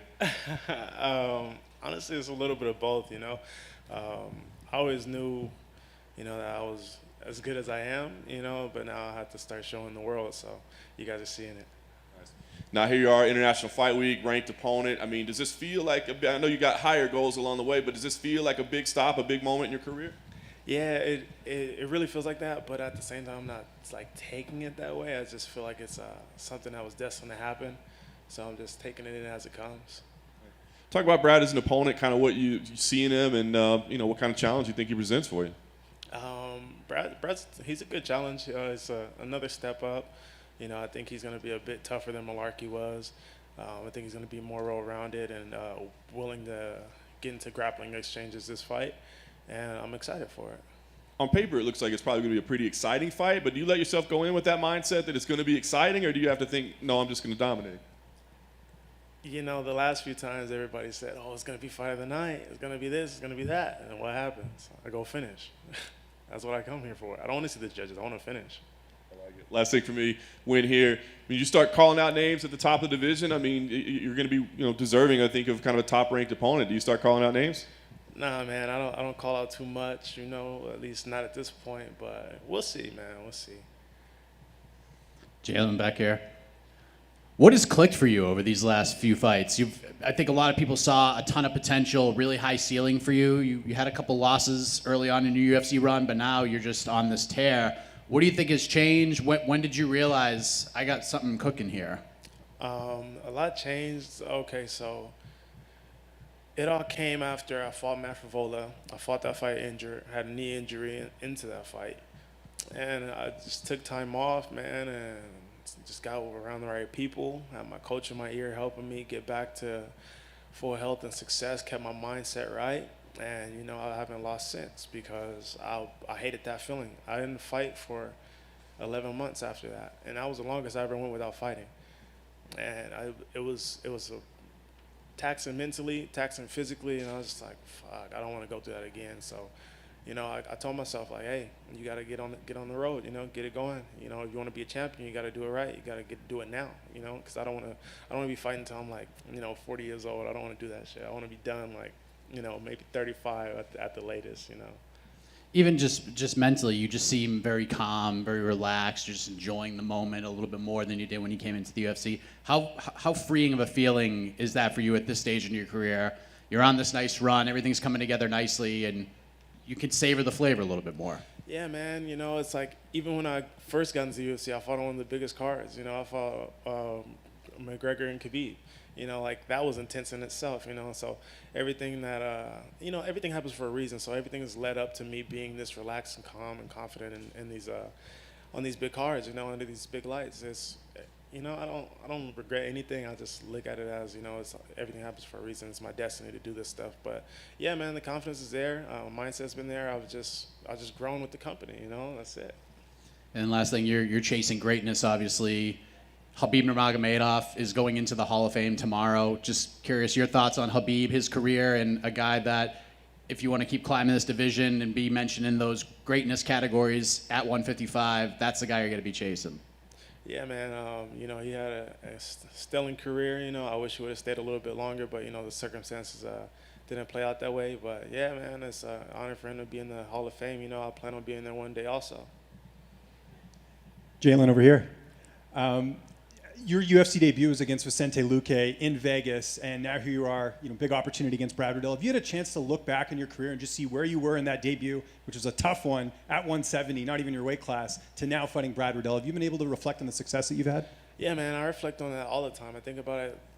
It still haunts me to this day, Like, even back then, dude, I walked around at 170. So I didn't even have to cut weight. I just didn't eat the night before, and I made weight that fight, People don't even know that, They're like, oh, you're too big for 55. Like, nah, dude, like, I was small back then. Like, now I got a little bit more weight on me. So now I'm like, I wonder how it would be if, we fought, like, now I got a little bit more size on me, So it just plays in my head, It's in the back of my head. I'm not really thinking about stuff like that. But yeah, dude, I've grown leaps and bounds. I've come a long way, Like this streak it's been a blessing, and I just want to keep it going. And Riddell fought Fiziev, and it was a really, really great fight. Obviously, he didn't come out on top. How much do you take away from that fight? I know you and Fiziev are different fighters, but what did you take away from that fight, maybe that you're bringing into this one, as, from a strategy perspective? I took away a lot from that fight. I watched that fight many a times, So, we'll see. I'll show you guys Saturday. Thanks for the time, Jalin. Thank you. You been out on boards lately? Nah, man, I haven't been skating this camp, dude. It's too big of a fight to even risk, you know. I've been off the board. But after I get out of that gun, I'm gonna be back on.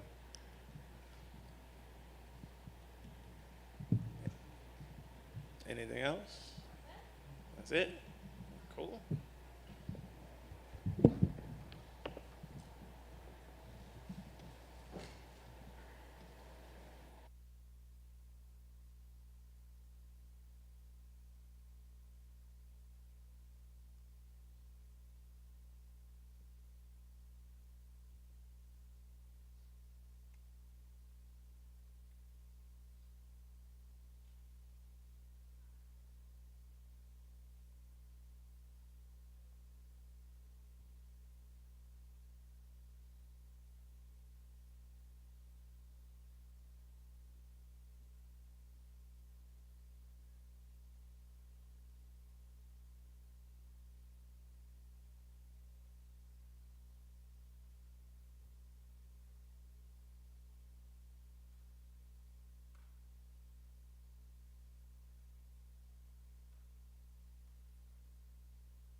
Sean, it feels like any time you're involved, it's a big fight. But I mean, International Fight Week, ranked opponent, top 10. I mean, does this feel like a special moment in your career, or is this just another fight for you?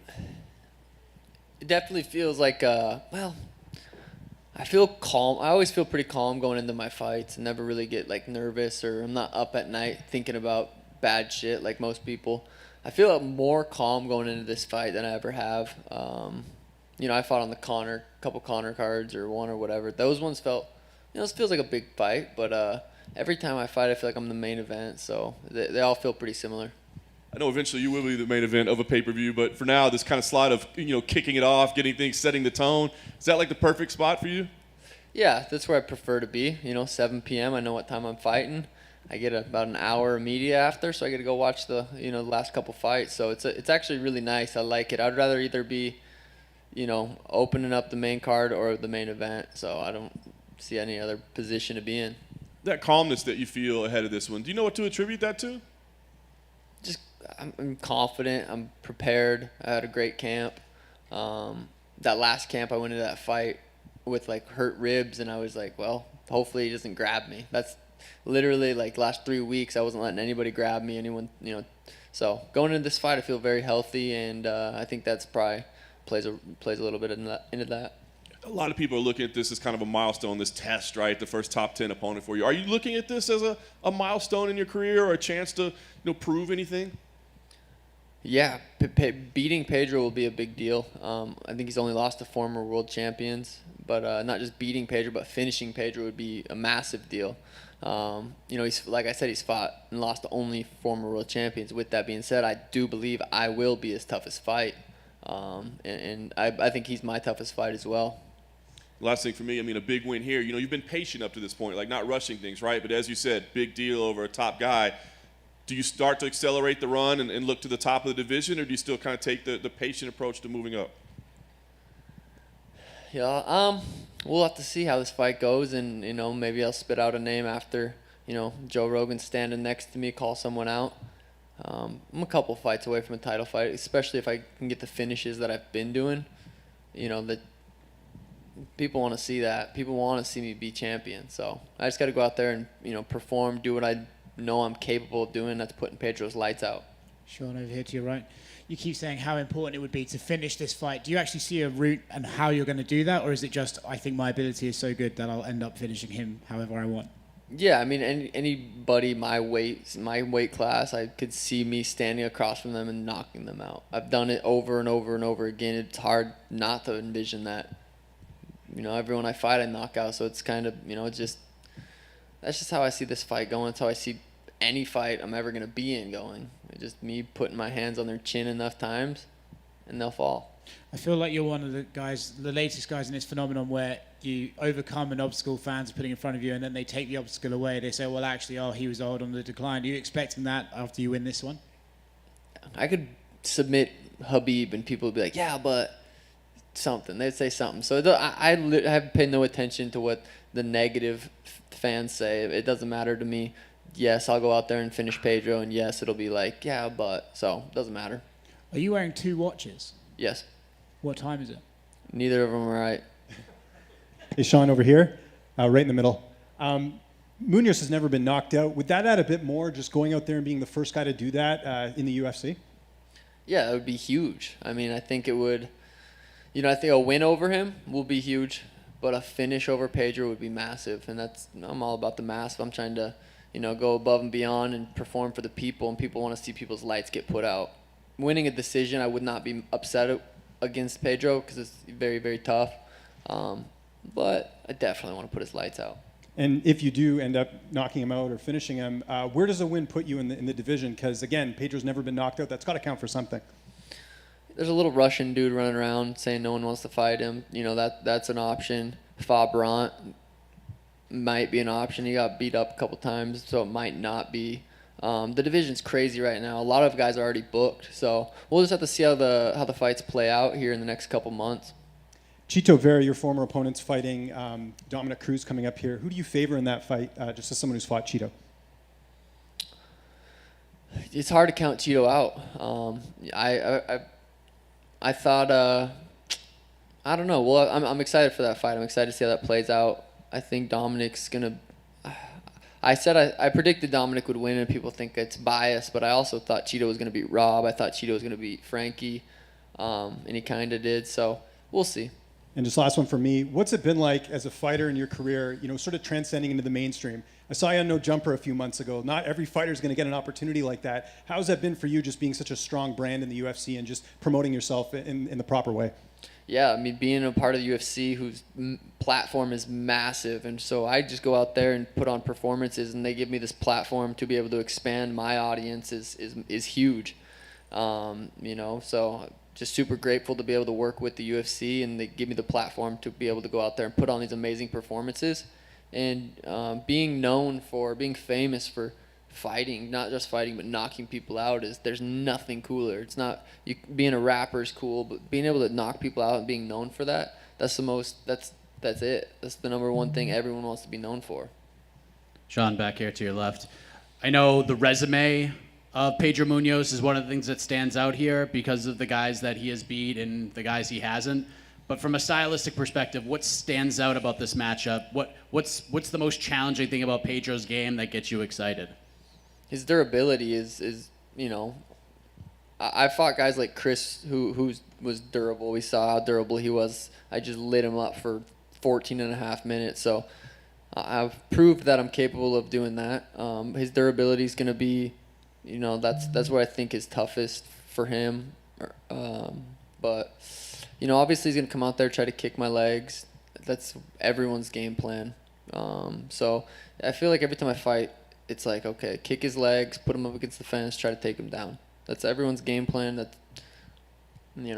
the way to beat me. So that's what I'm assuming he's going to come out with. You mentioned a few different names of where you could go with the victory on Saturday. One name that keeps coming up a lot that you didn't say was Adrian Yanez, who had a great performance against Tony Kelly on that Austin card. He continues to call your name. Is that something that you think could happen sooner rather than later, or is that something because I feel like fans are excited, we could build this thing up for a while until you guys actually get in there? So how do you view your paths at this point? Yeah, that was a super impressive performance. Super slick boxer, very well-rounded. I was actually calling him out before I got this fight booked, trying to fight him. And there was, you guys, you can go back and look on Twitter. He didn't really seem like he was too into that fight. So, he got some confidence now. He beat someone. Yeah, that's definitely a fight that's he needs, obviously we're both growing. He needs to win a couple more fights. I'm going to win a couple more fights. And if we're in the, if I'm the champ, even before that, yeah, I could see that fight happening. I think he needs a couple more performances and he'll be up in there, up in the talks with who's next. Last thing, you are excited to fight in this spot because you could do your media and then you can go back and watch the two title fights at the end of the night. So how do you break those two down? Who do you think comes out of those two fights?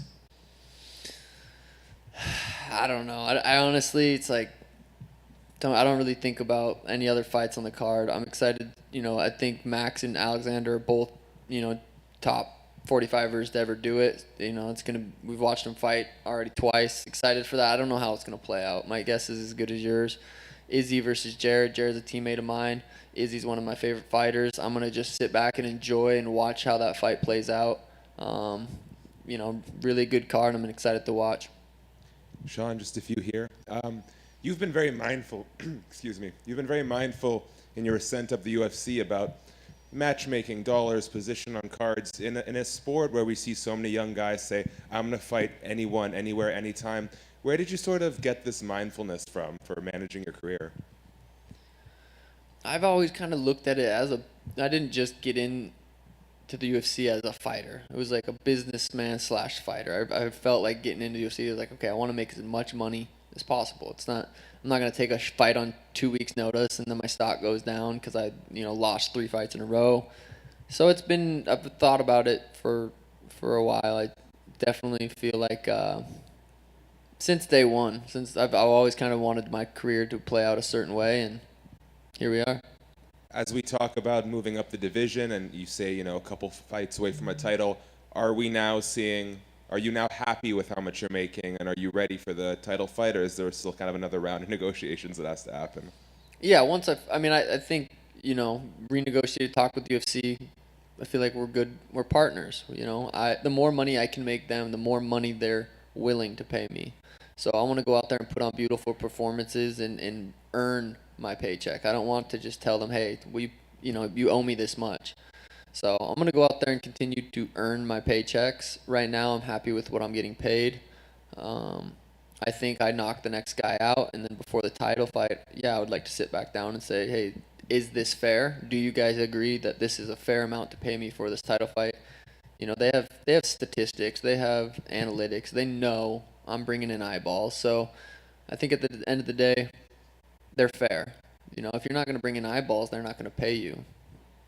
And last thing, I know sort of managing family time and training camp was really important for you. How are we going to celebrate with the family post-fight? Elena will be sleeping probably at that time. Danny's mom's going to be watching her at the hotel, so I'll probably sneak up, give her a couple kisses, tell her daddy did it, and then go get buzzed up with the boys, drink some Happy Dads, and hang out. All right, thank you. Sean, just over here at the back.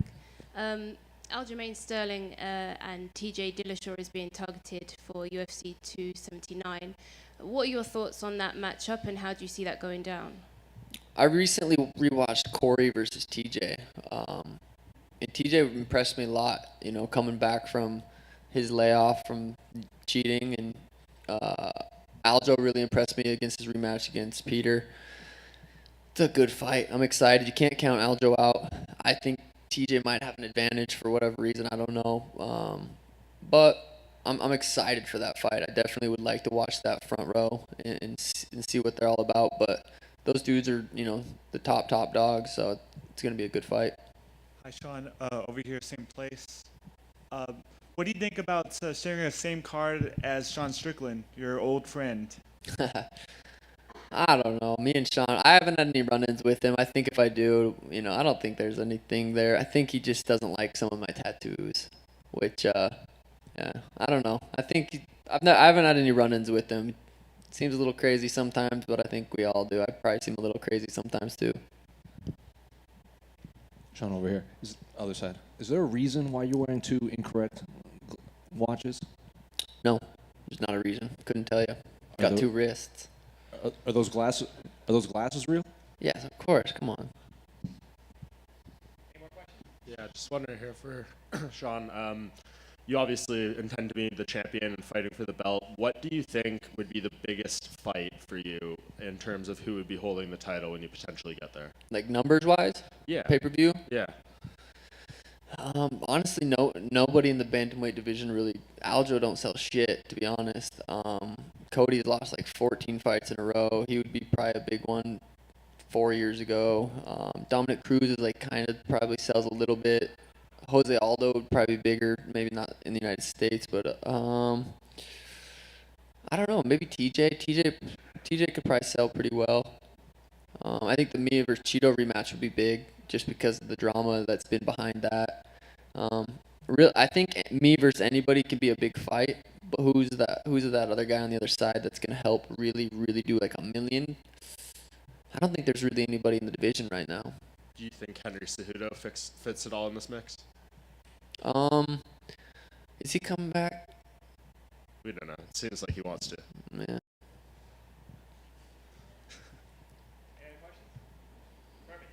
Thanks, guys.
So I'll just come out and say it, man. I've been training hard, ready to knock this guy out, training with kickboxers, and I'm ready. We thought you were going to keep the roast going up there, man. No, I seen Sean O'Malley fucking clown.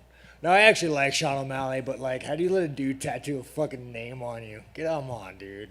Do you fucking hold his pocket? Anyway, sorry.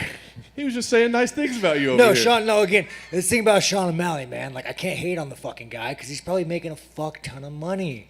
And, like, he just fucking gets a face tattoo, you know, he hangs out with fucking losers, and he's probably making more than I'm making. It's fucked up, but it's his life. Maybe Play it's the a game. path to follow. I know, fuck, man. No tattoos for this guy. I don't need any distinguishing marks if I commit a crime at some point in my life. Now, see, that's smart thinking right there. All right, let's get this bitch going. Come on, guys, I'm ready. Let's All go. right. But, back in front of a crowd, I mean, sold out T-Mobile Arena, International Fight Week. I mean, I know this is just a job for you, but, I mean, is it special? Is it a different feeling than any other fight? No, wait, let me try again. No, I'm so excited, man. This is the biggest opportunity of my life. I can't fucking wait. I finally made it. The big show. Look at this, all these people here having to fucking put up with me. I made it. Nah, man. I mean, I'm just another fucking day. Go in there, fight, make money. It's cool. Alex, obviously a dangerous guy, proven in kickboxing, but not necessarily the track record in MMA. Did you feel like he was... Big, scary Brazilian, man. We could all say it. The guy's massive. I walked him like, fuck, man, I just got on a welterweight again. No, I don't. I mean, isn't he the current Glory champion? Believe so. Well, I mean, I know he lost, What, but I think by default they took all their belts. So does that default him back to the champion? Okay, I think so. Yeah. Fucking Glory cowards. Anyway, sorry. I shouldn't say. Did you feel like he deserved this opportunity against you? I mean, he hasn't paid as many dues in the UFC as you have.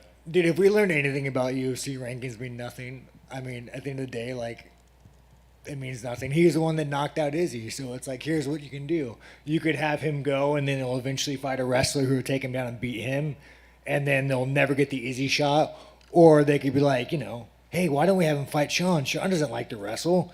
Maybe if he beats him, then we could float him to the top. So this is literally purely just a ploy by the UFC, putting him against someone who likes to strike, to potentially get him an Izzy shot. So UFC, I applaud you, but I might fucking wrestle. Well, I was going to say, I mean, do you play a lot of because of course you're absolutely right in your evaluation, but it would seem to be the easy route would be like, I'm just going to do nothing but wrestle for 100%. I mean, could you do that? Here's the thing, man. Here's the fucking thing. Let me tell you guys something. There's not one Glory fucking kickboxer in any fucking weight class that I couldn't stand and bang with. So don't fucking tell me just because you're some big fucking Brazilian, you knocked out Izzy 20 years ago, that fucking I can't stand with you. Come on, motherfucker. Get out of here. You know the storyline of them trying to put it together with Adesanya rematch, but you win. I mean, number one contender fight for you as well? Fucking Izzy's probably in his hotel room right now watching fucking anime. I want to be the next anime. Fucking Izzy. No, but yeah, of course, dude. Like, fucking, yeah, let's go. By the way, I think I'm going to be at the press conference, and I can't curse. So I need to try to tone my shit down. I can't say fuck. Can I say fuck here? I can say it here, but not the press conference. I mean, it's kind of the same thing. All right, let's be fucking better, Sean. Be a fucking professional. Let's get sponsored. Let's get some endorsements. Come on, fucking Nike. What do you want me to do? You want me to vote for fucking Biden? I got you. All right, sorry, let's continue. Well, I guess last thing for me, I mean, your thoughts on this fight as far as how it plays out. I mean, as you said, it looks like it could potentially be a banger, but maybe not such an exciting fight would be the smarter route. So what kind of fight do you think we see? Man, I don't even know what the fuck I'm going to do. I never walk into the plan. I'm going to go in there. Oh, man, that's a serious fucking cowboy hat that man has. Can we just acknowledge this guy's big fucking cowboy hat? That's interesting. Anyway, sorry. Fucking distracting me. But, no, man, I mean, we'll find out. I don't really go on a game plan. I mean, obviously, if I go in there and he starts fucking hurting me, yeah, I'm going to take the coward's way out and try to wrestle. But, like, hopefully I could stand and bang with this gigantic, scary fucking Brazilian. Sean, I'm just curious, who came to you and said you shouldn't swear at the press conference? Man, like, here's the thing about, when you're owned by Disney, because ESPN's owned by Disney, right? Yeah. At the end of the day, dude, I don't want to get Gino Carano'd. Like, I want to walk the line, bro. Like, where's my LGBTQTZR shirt? Like, I mean, do we have any more letters added to this fucking thing? Like, I don't want to get banned, dude. I want some sponsors, Nike. Give me a fucking flag, you guys. I'll carry this motherfucker around. Let's go. But yeah, no, I mean, I say offensive shit, dude. I can't help it, At the end of the day, you guys know I love the gays. You guys know I love the fucking gays. You want to fucking, you want to... heard that. Yeah, I fucking love bi women. They're the best thing ever. Greatest thing, you guys all fucking love it. Anyways, I'm not racist. I don't have anything against fucking trannies or trans. I don't know if you can say. I don't have anything against anybody. You want to cut your fucking dick off, call yourself Susie. Hell, I'll call you Susie. I don't have anything against anybody. So if I say something that offends you, I'm fucking joking. Calm down. Relax your fucking panties. It's gonna be okay. Sean over here. I saw this fucking guy. I like this guy. Aren't you Canadian? I am, yes. That's fucking guy. I actually like Canadian women. They're very liberal. Liberal in the best ways. You got to train an American Top Team. I was curious why you chose there of all places to go train, and what was the connection? How did you end up training there? So Johnny Eblin, he just beat Gegard Mousasi. I wanted to help him for Gegard, but I really went there for Artem Levin. He beat my opponent pretty decisively, and we used to train when I was a kid. He used to be kind of a bully to me when I was a kid, so I wanted to run that shit back. But yeah, I pretty much just went there to help Johnny, who fucking looked amazing, and then to train with Artem Levin. You met Kayla Harrison. What was that exchange like? Oh, dude, she's fucking insane. She's insane, man. Like she's fucking cool, but who she reminds me of? You guys ever watch Super Troopers? Officer Farvo. She just walks in the room like, hey, what up, fuckers? And me and the guys are sitting there like, oh, shit, that just happened. But, I talk a lot of shit on Kayla, but once she lets her guard down, it's like she's pretty sweet. And you got to understand. I've never said one good thing about Kayla. And, most of you guys, the media, we're all cunts. We all make fun of her, We all fucking do it. So I understand that she's in a world that, she's so used to being attacked that, sometimes you got to, pretend like you got a dick and, be a little bit more aggressive than you should. So I take some responsibility in that. Sorry, Kayla. You're all right. You're a good person. I like you. And do you have a pick in the main event between Adesanya and Cannonier? Who do you see winning that? Oh, fuck, dude. I don't know, man. Who fucking knows these days? Who's the favorite? Adesanya is a big favorite. Yeah, who fucking knows, dude? Do you know? Who do you think's going to win? Adesanya, I think. Oh, fucking A. Just last one for me. Yeah, but you watch anime too, you fucking... I don't watch anime, but it's all good. Nothing against that. The last question. You're good buddies with Chris Curtis. Yeah. There was a point where he, wasn't on the UFC's radar. Now he's in. He got another big win last week. How happy were you for him? Because you guys are good buddies. Oh man, I just want the guy to make money. You don't want to fucking. This is the thing about sucks about MMA. Like you could spend your whole life to this MMA and make jack shit with money, and the next thing welcome to fucking Walmart. So it's nice to see actually Kurt having a future and won't be contemplating suicide at some point, because there was a point in his life when he was fucking up all these guys that were getting signed he'd beat guys that would get signed, where I had to bring him down, Kurt, don't do it, man, don't fucking do it. So I'm happy for him that he's getting a shot, and he is one of the hardest working guys in the fucking gym. I mean, he spars every day. After his fight, he was back in there Monday helping me out and helping guys out. Kurt's the man. He trains his ass off and he fucking deserves it, and he should have got it a lot sooner. Sean, back here. You mentioned back to your left. Back to my left. Yeah, you mentioned about man, you're all the way back there. Is that because you're low on the totem pole, or is it I mean, what can I do? I can only move up, right? Yeah, what's with the guys in the fancy suits? How do they get up there? What's the deal with you guys? Are you a commentator? You a guy? Why do you guys get front? He's all the way the fuck back there. Mike is more than welcome to come all the way back up here. Yeah. Well, I appreciate that very much. Okay, just checking, dude. Just checking. Yeah. These fucking guys watch anime. Look at that. They got anime stickers on their Subaru. You fucking know it. You fucking know it. What kind of car you drive, bro? Just a Mazda. I guarantee you got an anime sticker on there. I do not. Oh, okay. That's some respectable. All right, sorry, man. I'm just fucking with you. I actually watched when I was a kid Avatar, The Last Airbender. Good fucking anime, man. Aang was the fucking man, so I can't talk that much shit. Anyways, back to you, sir. What's up? Well, it's good to be recognized here. So in the way fucking back. You don't want me to come down there? I'll stand on the chair if you need me to, Sean. Nah, that's all good, dude. I got you. But I'm curious, when you found out you were going to be at the press conference, how did you initially react to that? Oh man, fuck! Don't say anything gay. Don't say anything homophobic, racist. There's a lot of boxes that I gotta fucking check, And you guys all fucking know me. That's not who I am. But I just start talking, and next thing I knew, I'm making fun of the fucking Mazda kid with the fucking anime addiction. I can't fucking help it, dude. I can't fucking help it. Fuck, man. And the guy next to him, he doesn't even fucking know what he's doing here, man. Where's your fucking tie? Why are you letting him outdress you? Anyways, no, I just can't say anything fucked up. So that's my goal. And if I do, you guys, you got to give me a pass. I'm a white trash, dropped out of high school, man. And I'm not quite socialized. I don't get out much. So this is actually the most this is the most social interaction I've ever got. You guys are forced to be my friends, forced to like me. It's nice. All you motherfuckers just saying, man, I hope this motherfucker just gets knocked out so I never have to see this guy again. So I'm also curious on top of that, if you win this fight, it's probably a #1 contender fight, you get a title shot. How would you describe what a Sean Strickland title reign would look like? Oh my God. Fuck, man. You know, that's why I'd want to be a champion, just to bring it down. You know, like you have all these like good champions. They're like, you know, they carry themselves so well. They pretend they're not a bunch of fucking caveman, barbaric losers. And I just want to be a champion just to let you guys all know that we're all a bunch of fucking losers that hit people in the face, you know. I'm not going to be like Sean O'Malley with the fucking double watches and the gay face tattoo. And like, I just want to be the people's champion, you know. Like the guy that you meet at a bar that's complaining about fucking Biden. That's me. I'm just a people. I'm a guy. I'm a guy like you guys. Or you know, girls, depending on what gender you choose to be. Hi, Sean, all the way back here. Yeah, all the way back there, dude. I got you. Man, and you're recording from a fucking cell phone, dude. We got to have a conversation about your setup. I know, right? We get paid. Bro, you can come up here if you want, man. You want to join me? How many followers you got on Instagram? 94,000. 94,000, more than me. What's your name? Chris. From where? Well, I work with middleweight.com and MMA Island. Okay, MMA, I know this fucking guy. He's always tweeting my tweets and giving me fucking, hey, is that you? Is that fucking you? Oh, man, yeah, you need to come sit by me, man.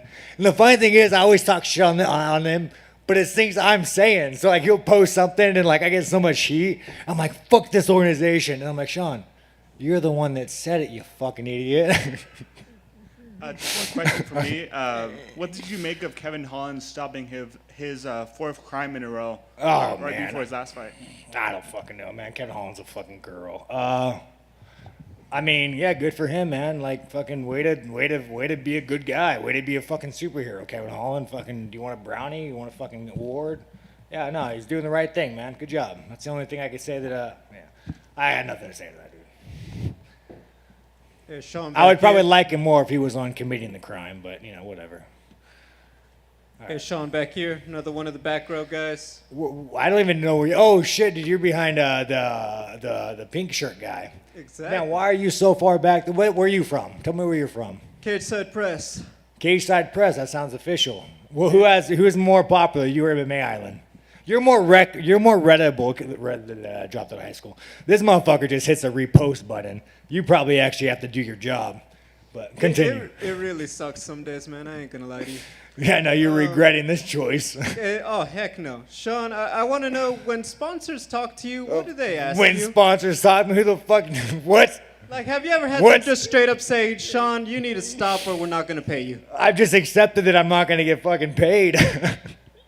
You know what? I'll give somebody a free shout out. Fucking, what's that one like dog Bitcoin everybody's about?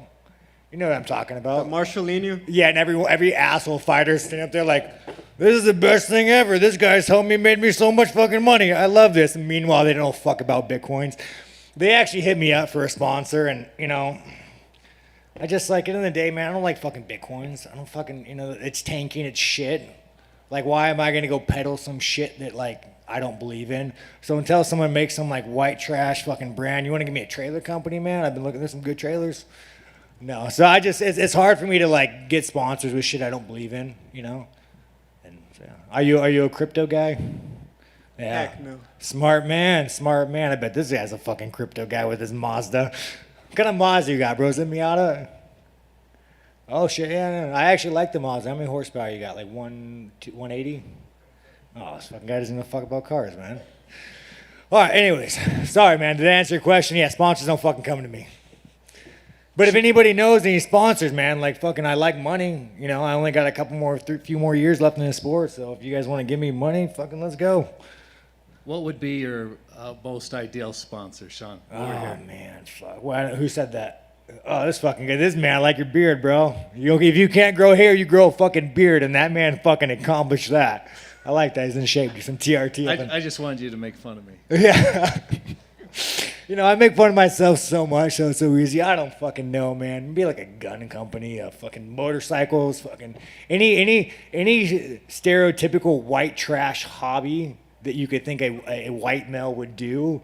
That would probably be something I'm interested in, you know? Yeah.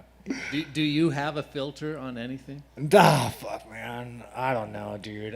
No, not at all. Not at all. I don't know. Where you from, dude? Where you from? Utah. Okay, you a good-looking guy. He's probably one of the better-looking guys in here without hair. I like that guy. He has good. What do you? You work out?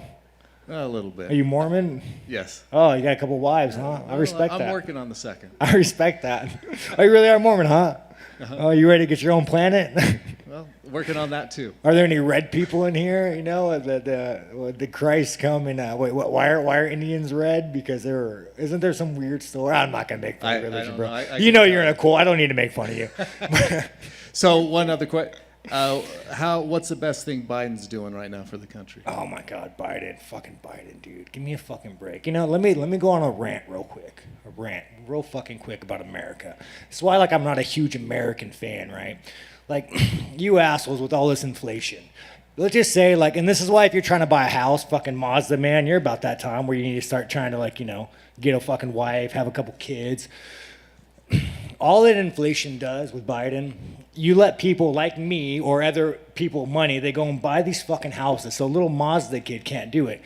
And we're like, oh no, inflation. All inflation does is make their $1 million fucking loans that they get devalued, and they raise your fucking rent for that. Like, don't even be starting fucking Biden in America, man. I'm the most patriotic fucking guy there is, but I can't love America and I can't like America, because if I fucking liked America, I'd be a fucking radical fucking terrorist. I'd be running down here with the 1776 flag saying, let's fucking go. So it's easier just to be like, yeah, let's go Biden. Let's go Biden. Sean, just right here to bring it back to actual fight talk. You said. Oh yeah, fight talk. Is that what we're here for? You said you don't, like the fact that people say maybe you can't hang with the striking of Pereia given his background. What do you? He's not even a good striker, bro. Like, what is Pereia? Like, fuck, dude. The only reason to do that is because you're fucking tall, man. You're genetically gifted. If you were a normal sized fucking human being, you wouldn't even fucking be here. Your style sucks. So what do you think your style? Why is your style so much better? Because I'm not a fucking genetically gifted fucking, I'm a fat fucking out of shape, fat, you know, I got a fucking gut, man. I actually have to learn to fight. I just can't be like 80-inch reach, fucking 80-inch reach head kick. Like, fuck, dude. I had to actually learn how to fucking fight. Now he pulls his fucking camera, now I'm sitting down. Anyways. I wasn't expecting you to get up like that. Yeah, fuck, man. You get me all worked up talking about fucking Biden with the Mormon. I'm fucking angry. Thanks, Sean. All right, are we good now? Are we good? One more for me. What about bisexual women speaks out to you? Wait, who said that? Over here. Can I get some? Oh, this fucking guy, dude. Don't you fucking start with me. I don't want to be on one of your fucking clips, dude. Get the fuck out of here. I'm not even answering that MMA Island. Thank you. All right. That's all she wrote. Da, da, da, da, da, da. All right, guys. Anyways, it has been fun. You guys are all awesome. If I offended you, I'm sorry. Don't be such a pussy.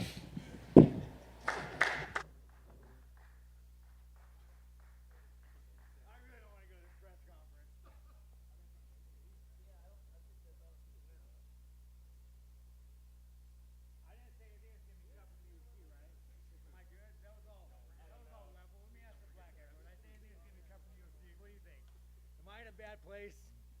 Am I gonna get some fucking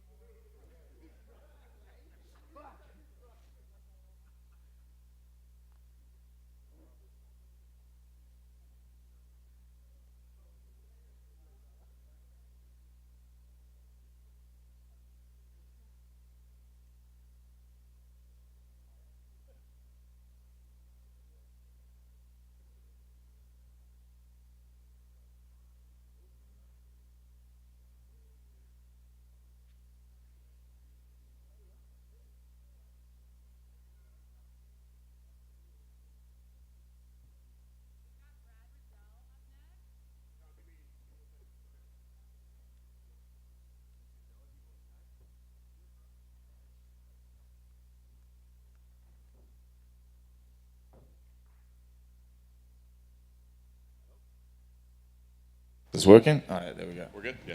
Yeah, we actually turn on. All right, well, a little bit of a frustrating result last time out. Didn't go the way you wanted. I guess, what was the process of kind of moving past that? Did it take you a while, or how'd it go? Yeah, I was obviously gutted. I was really enjoying that fight, and I think everybody else was enjoying that fight as well. And unfortunately, I just made a mistake against one of the best guys in the world, and I paid for it. So I learned a lesson, and I just took some time off, really. Just it's the first time I've had a decent amount of time off in my career. So it was like just a reset, and kept training, and here I am again. Not for lack of trying. I was trying to fight earlier, but this is how it is. Yeah, I was going to ask you, the 7 months away, was that, so that wasn't by design? You want? Nah, I definitely didn't want 7 months away. That was a while. I was trying to fight after about three to four. But there's only 15 guys in the ranking. Two get matched up, two more get matched up. You're starting to lose some guys, and when you're 14, the guys at the front of the pack obviously are out of the question.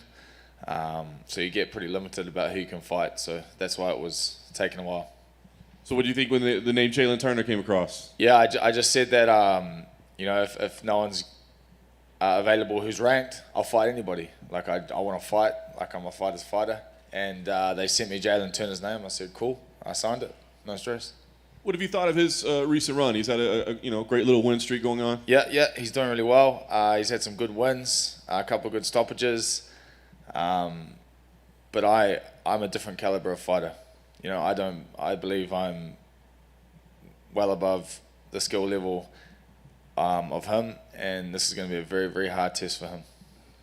Last thing for me, I mean, on paper it does appear that it could be an exciting fight, but are you saying, no, don't expect an exciting fight, like I'm going to go out there and dominate this guy? I'm going to go out there and show what I'm made of. Like, I just think I'm on another level, and being in the rankings, it's hard, and he's more than welcome to come and try, but it's not going to happen this week.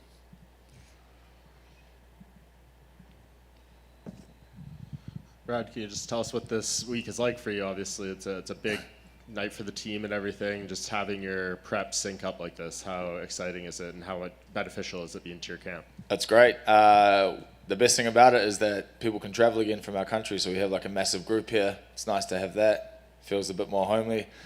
Before this, it was like, it made it a little more like work orientated. Like everything was just a job, each fight during COVID. But now it's like an experience again, having everybody here, having all the hype. I had the guys, we're all in camp together. Definitely propels you along. It's a lot more enjoyable, man. Yeah, it's good. How do you think your guys win their fights? Well, Israel tends to bring to fruition what he says. So he says he's going to shut Cannonier out. So I'm going to bet my money on that. And Volk's had some close fights with Max, but I think he's sick of having those close fights, and he's gonna have an awesome shutout too. And having this on ABC, I don't know how much that means on your side of the world, but obviously here it's very significant. Has anyone kind of informed you like how many more eyeballs are going to be on this fight now? Yeah, I had no idea what ABC was. My partner's American, so she got that through to me, how much of a big deal that is. So that's pretty cool to be on that. I'm pretty happy that they put me there. And exposure is key in this sport. The more people that see you, the better you're going to do in your life.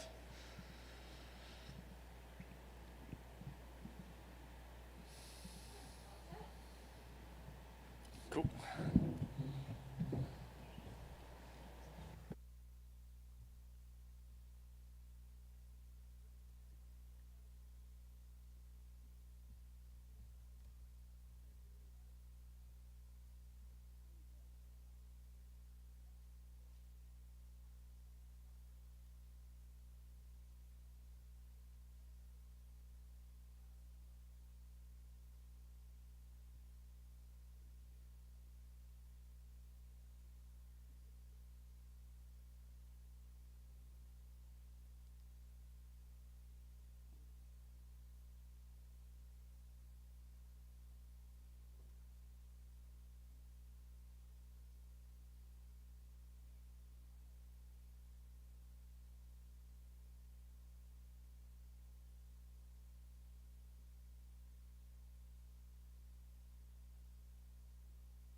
certainly not wasting any time staying busy as champion, Alex. I guess talk to me about, this pace that we don't normally see champions keep.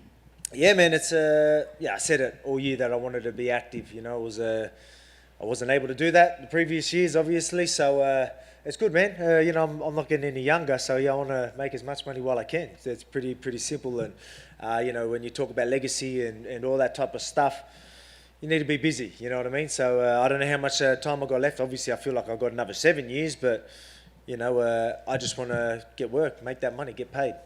And what was it about Max that you were so willing to do this, right? I mean, at 2-0, you could easily see like, hey, man, sorry, you had your chance. But all along, you said, no, he's putting in work. Let's do it again. So why were you so open to this? Oh, man, it's just it's the biggest fight I can do right now.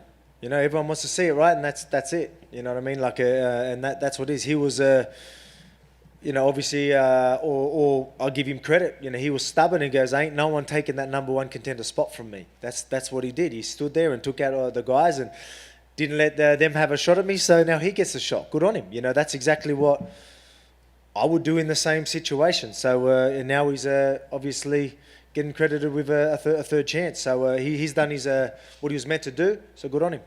Talk about your preparation for this, right? I mean, you are 2-0 against him, right? So, I mean, do you feel there's a need to make adjustments in the lead-up, or is it like, hey, no, we've been in there for 10 rounds, we know what this guy has, we know the riddle? Oh, there's always going to be adjustments. I don't think I need to change, too much, right? Yeah, there we go. Cheers. Good lad. Now it's proper. There we go. Can we start all the questions again? No, I'm joking. Yeah, man. I think obviously there's going to be different strategies, and how we approach it. There's going to be things that we want to know what he's going to do, but at the same time, my style and where I'm at right now will definitely be enough to deal with whatever challenges come forward. But I'm expecting Max to maybe even switch things up. I'm still expecting that chess match and strategy and all that type of stuff. So I need to be on, and I will be on fight night. Are you expecting more? Desperation might be the wrong word, but like aggression. I mean, like he knows, like this is it. Yes, he worked back here, but it's probably not going to happen again. So are you expecting that out of him? Yeah, man. I think he's going to still fight the fight he has to fight to try and win. He knows it's not going to be an easy task, so he'll definitely try and find the right way to win. But at the same time, he's a gamer, man. So he's going to bring it. That's a part of his style. He wants to overwhelm people with mentally and physically. He wants to get in your head and come forward. So that's always going to be a part of his strategy. I don't think he's going to sit back and wait or anything like that. So. I think he will have some things and some strategies going into this, but we're going to probably see the same Max. He's going to come forward and want to put hands on me, and I ain't going to you won't see a backward step from me. So it's going to make for a fun fight, chess match, very exciting, high pace, and let's do it. Love it. Last thing for me, obviously you focus on Saturday, but get the win here. Is the work done at 145, or is there more work to be done, or is it time to start looking at other options? Oh man, the work's not done. We've got a stacked division. Like we've got a lot of people coming. Maybe we have to, sit and wait a little bit, and that's why you always got other options too. Whether there's a double champ or whatever it is. Big fights that, because again, I don't want to just give people a title shot for the sake of it. If there's injuries and someone has to replace, all right, it makes sense. But then just giving someone that's ranked further down for no reason, I feel like you need to take that number one spot, like Max did, and then you'll get that shot. It's been pretty clear from day one. But my work's definitely not done at featherweight. You got a bunch of killers coming through. You know what I mean? You got Josh Emmett who just come off a fight. Your Caters, your Yair Rodriguez fighting Ortega, so that's going to be big. Arnold Allen's. There's plenty of guys. There's plenty of killers coming through. They're just not there yet. But I mean, while I'm keeping busy with this. Who knows? In a couple of months, we might have a clear guy that everyone wants to see. So I'll be keen to bring that on. But we'll see what options are after this fight. Alex, right here. I'm curious, what's your level of concern of Max Holloway's power going into these fights? How much of a focus do you put on that in camp? Power. Well, let's be real. He's more of a volume fighter.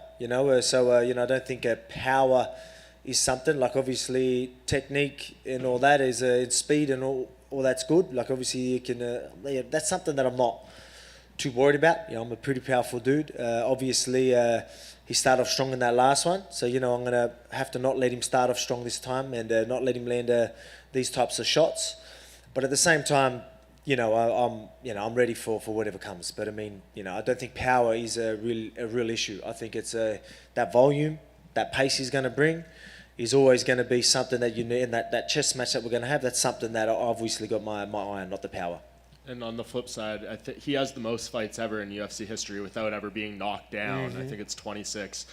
Is that something you've thought about wanting to accomplish? And I guess what would it mean for you to end that streak? Man, like that'd be incredible, right? Like if you could sit there, it's a legendary chin that he has. You know what I mean? It's incredible. I've always said that you don't want to be known for your granite chin, but at the same time, it is legendary at the moment. And for me, if I could take that chin and put him out, that really is setting a statement because no one's done that.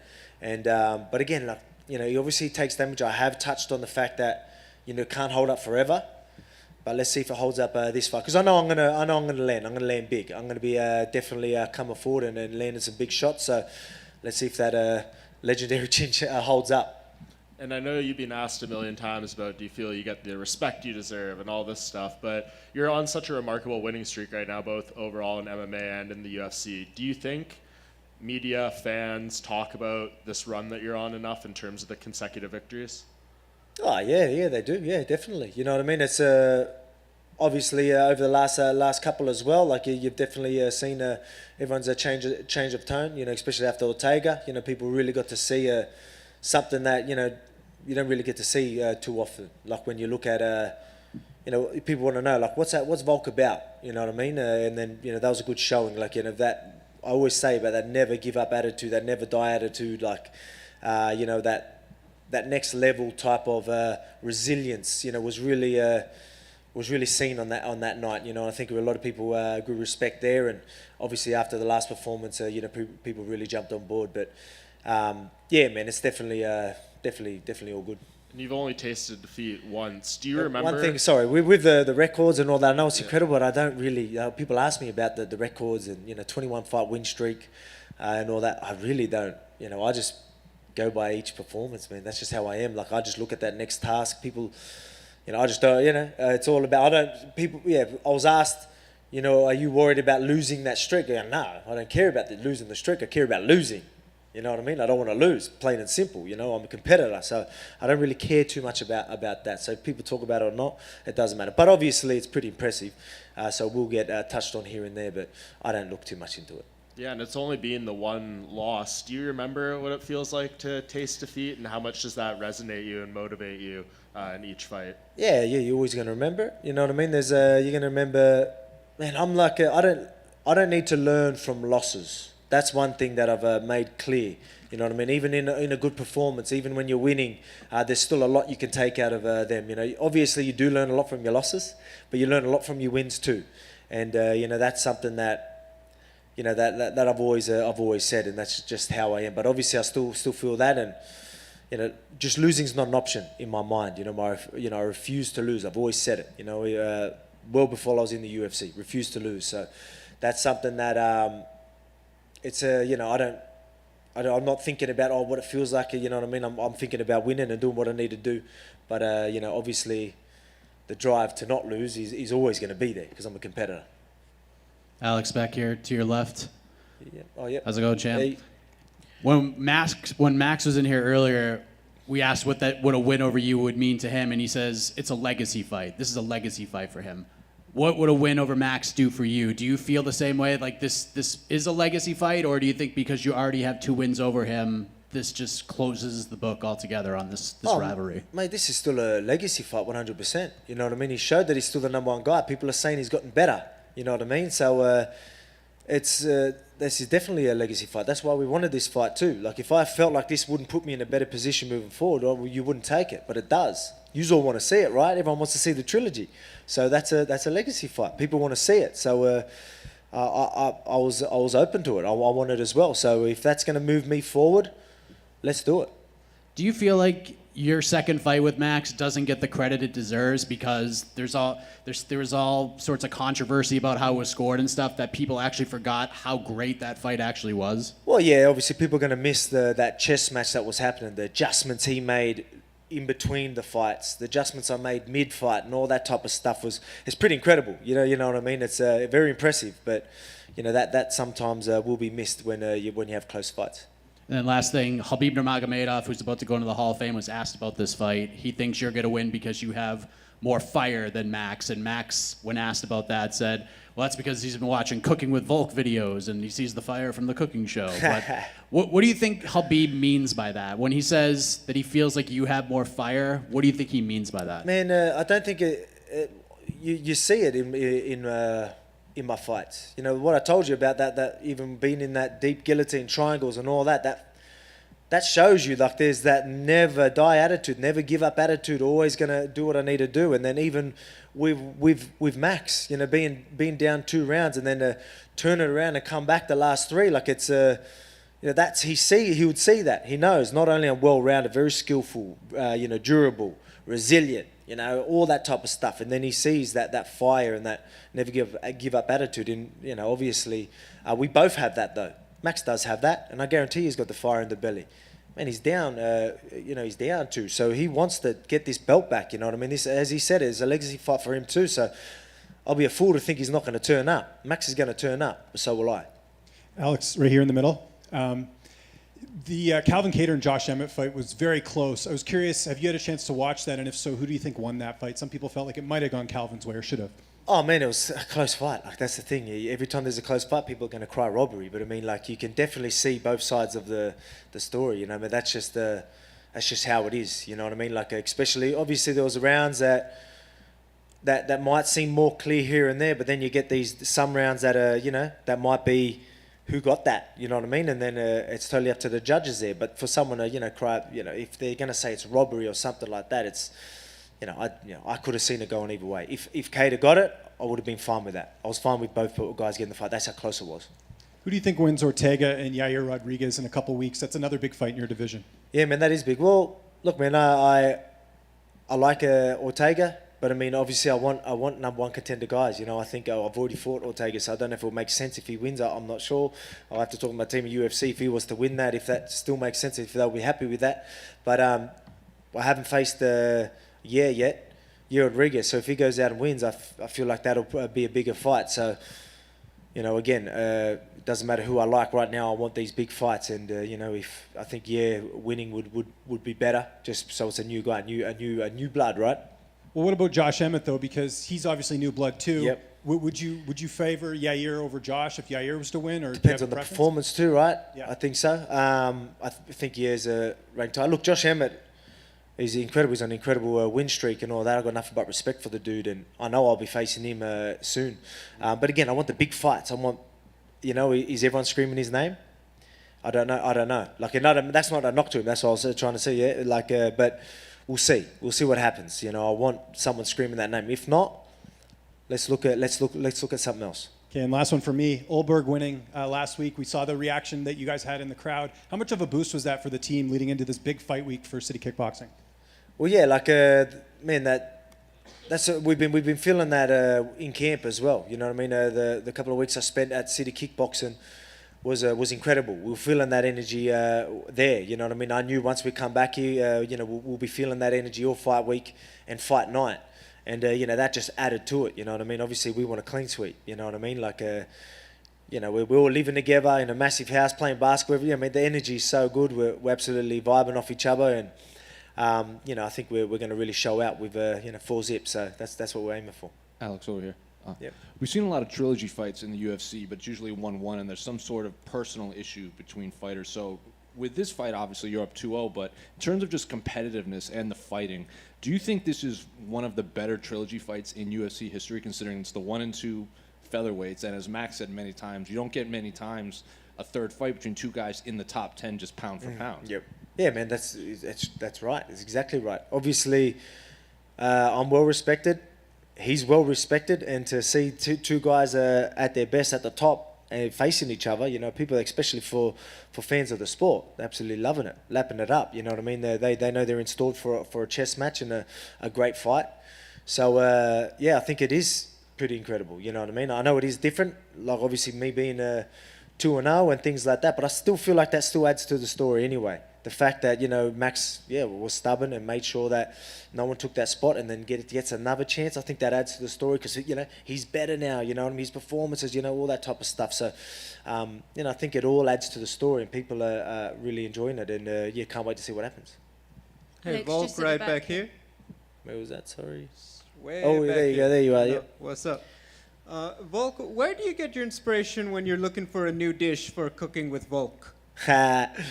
Man, I love my barbecue, so I always want to do barbecue. But, I don't know, whatever it is, you know, I guess, I like mixing it up as well. I like hitting different flavors and trying some new things as well from different countries and whatnot. So, whatever, man, like whatever people want to see, I like to throw up there too. So I usually hit some guys up. People hit me up on Instagram all the time and tell me, I want cooking show, you should do this, you should do that. And I usually am happy to do that as well because I like experiencing new cooking adventures as well. So, man, I just love cooking, man. It could be anything. You know, even though I've cooked a steak 1,000,000 times, I've probably recorded it 1,000,000 times, but I'll do another, 1,000,000 times.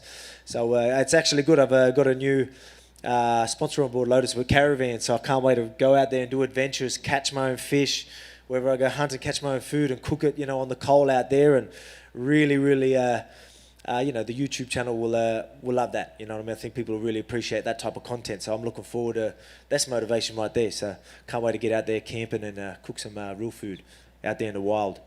Is there a dish that you just haven't been able to master quite yet? A dish that I haven't tried. Like it just doesn't come out right when you try to make it? Comes out right for me, I guess. But I mean, I don't know. Nope. I nail it all. And final question, Alex, if you were to move up to 155, does it have to be against Charles Oliveira? Or is there so many guys right now? Man, it has to be for the belt. I think I deserve that. Obviously, what's going to motivate me? Obviously, challenge as well, or a massive fight. People take money fights, whatever it is. The real big fights obviously would be motivated and be something I'd want to do. But I want to go for that double champ status. But let's worry about Max this weekend. But I definitely see myself calling for whoever has that belt. Alex, just at the back here. Yep.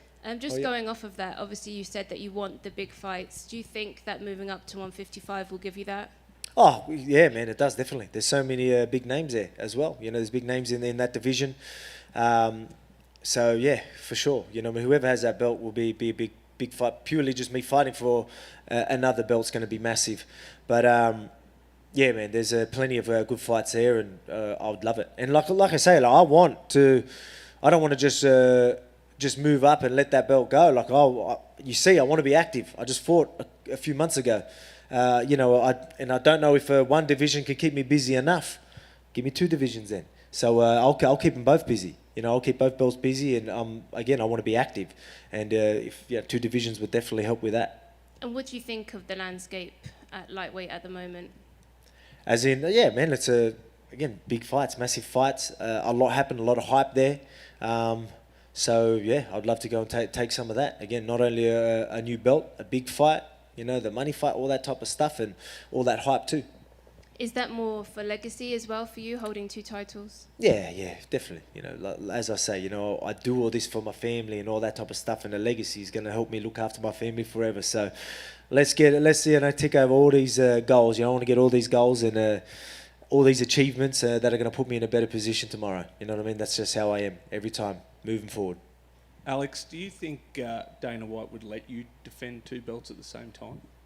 Yeah, I do. Yeah, I think he might have even already touched on that. You know what I mean? I think he understands I'm in a position to at least call for that. Obviously we've got to find the right timing and how it's going to work, but I definitely think so. Yeah, well, I think he will let me fight for the title, so I don't know why he wouldn't let me defend it. You know what I mean? So, yeah, definitely.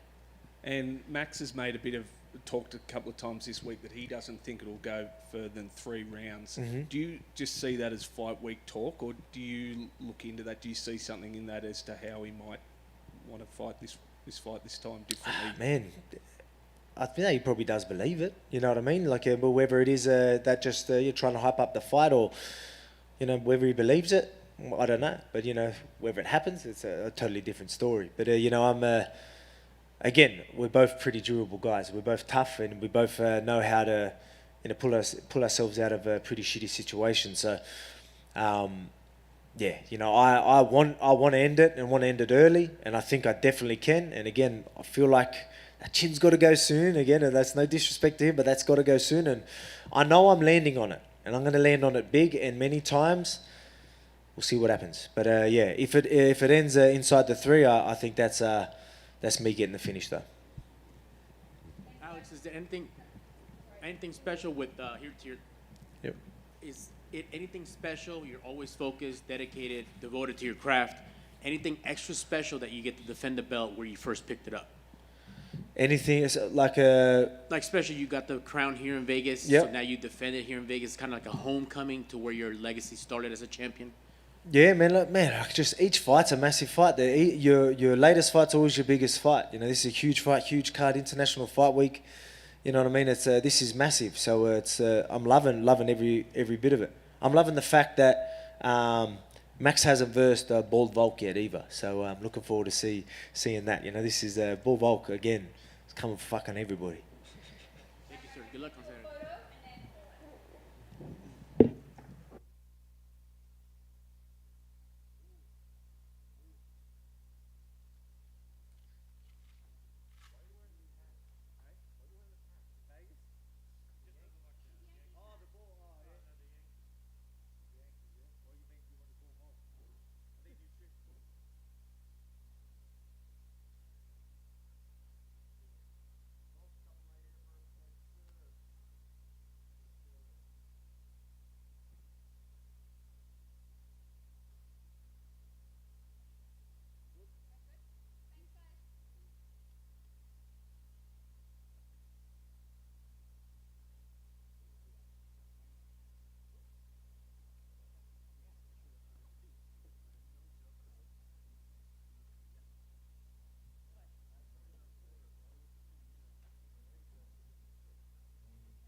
Ian, here you are early in your career. 3 fights in, International Fight Week. I mean, the biggest event of the year. I guess what's the feel like for you right now? It's fucking awesome to be here. It's a pleasure. Obviously, it's exciting. I've always been a fan, and the fact that my dream has been to fight in Vegas.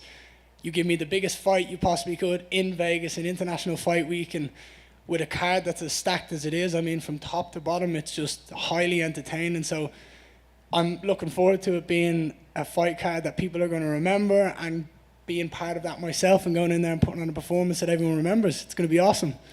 What'd you take out of your last fight, man? Obviously a victory, but there was some criticism. But I wonder sometimes if it's like, if you don't knock somebody out in 2 minutes, like you failed or something. Like, what do you make of that? So what happened at the end of the fight? My hand got raised. That's the main thing. That is it. Regardless of my performance or what happens, whether I knock him out, whether I sub him, whether it's a fucking war, or whether I dominate the fight, as long as my hand gets raised, I've done my job. That is my job, is to go out there and win. It's put on a show and win. And I won. I won very convincingly. There wasn't that any damage that I took. It was dominant. He parked the bus a little bit. He didn't kind of give me any... He didn't fight back nearly. He made it look like he was fighting. He just walked me down. It wasn't as exciting as I was hoping for. And I left there dissatisfied. Like I did. But at the end of the day, I did my job well. I won the fight. And then I can go, okay, what do I do now if that happens again? How do I overcome that? If someone's going to park the bus, how do I do that? I need to be more aggressive. I need to be the offensive striker as opposed to kind of wait and bait him out a little bit. I need to put it on him and fucking make him worried. And it's part of the process. I mean, you can win when you win and learn. Like, there is no other way. I've only won in my career, and I've learned so fucking much. And that's what I'm going to continue to do. I'm going to continue to grow, continue to learn, and no matter what happens in the cage, once I come out there victorious, I've done my job right, and I'm happy with myself in getting that win. But the performance itself, they can always be better. I mean, I'm never going to sit there and say, that was perfect. And if I did, then we need to improve on that again. So it's just constant evolution, constant growth. And yeah, you are right. We do leave there, and I know I can speak for myself, but I know other fighters feel this. But just because we won doesn't mean we're happy. I emailed Sean Shelby a couple days, maybe a week after that fight, and said, I want to get in there straight away again. I'm not happy. I'm kind of pissed off with that fight.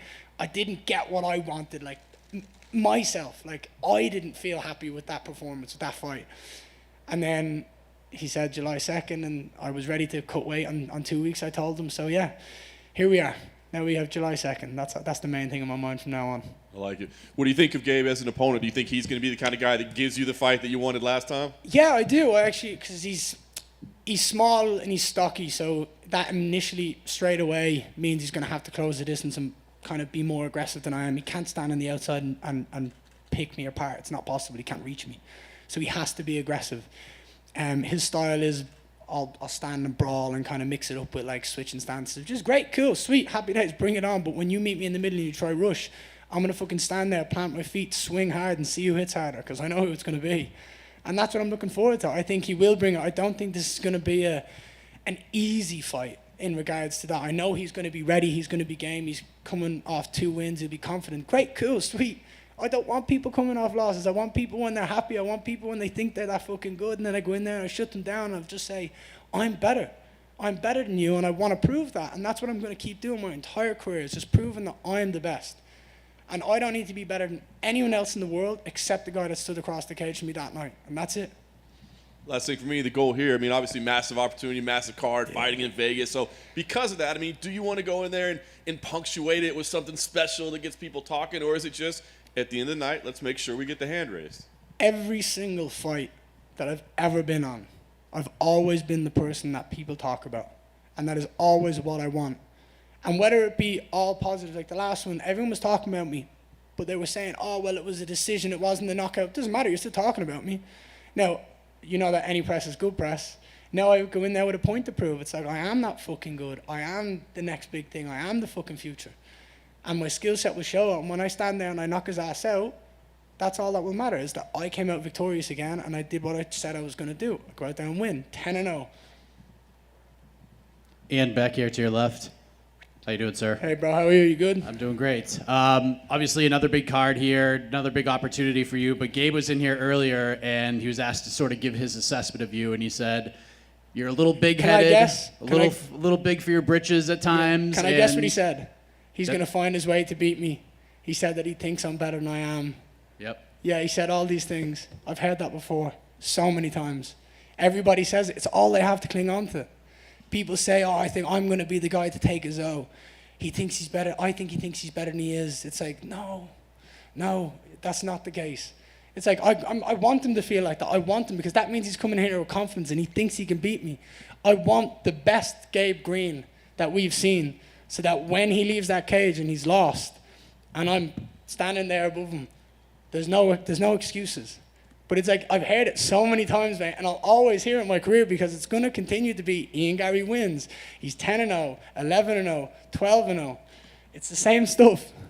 Yeah, the one thing that really stood out is that he thinks you just have a really big head about yourself. But in fighting, is that such a bad thing to have sort of a big head and have that confidence? A big head in what way?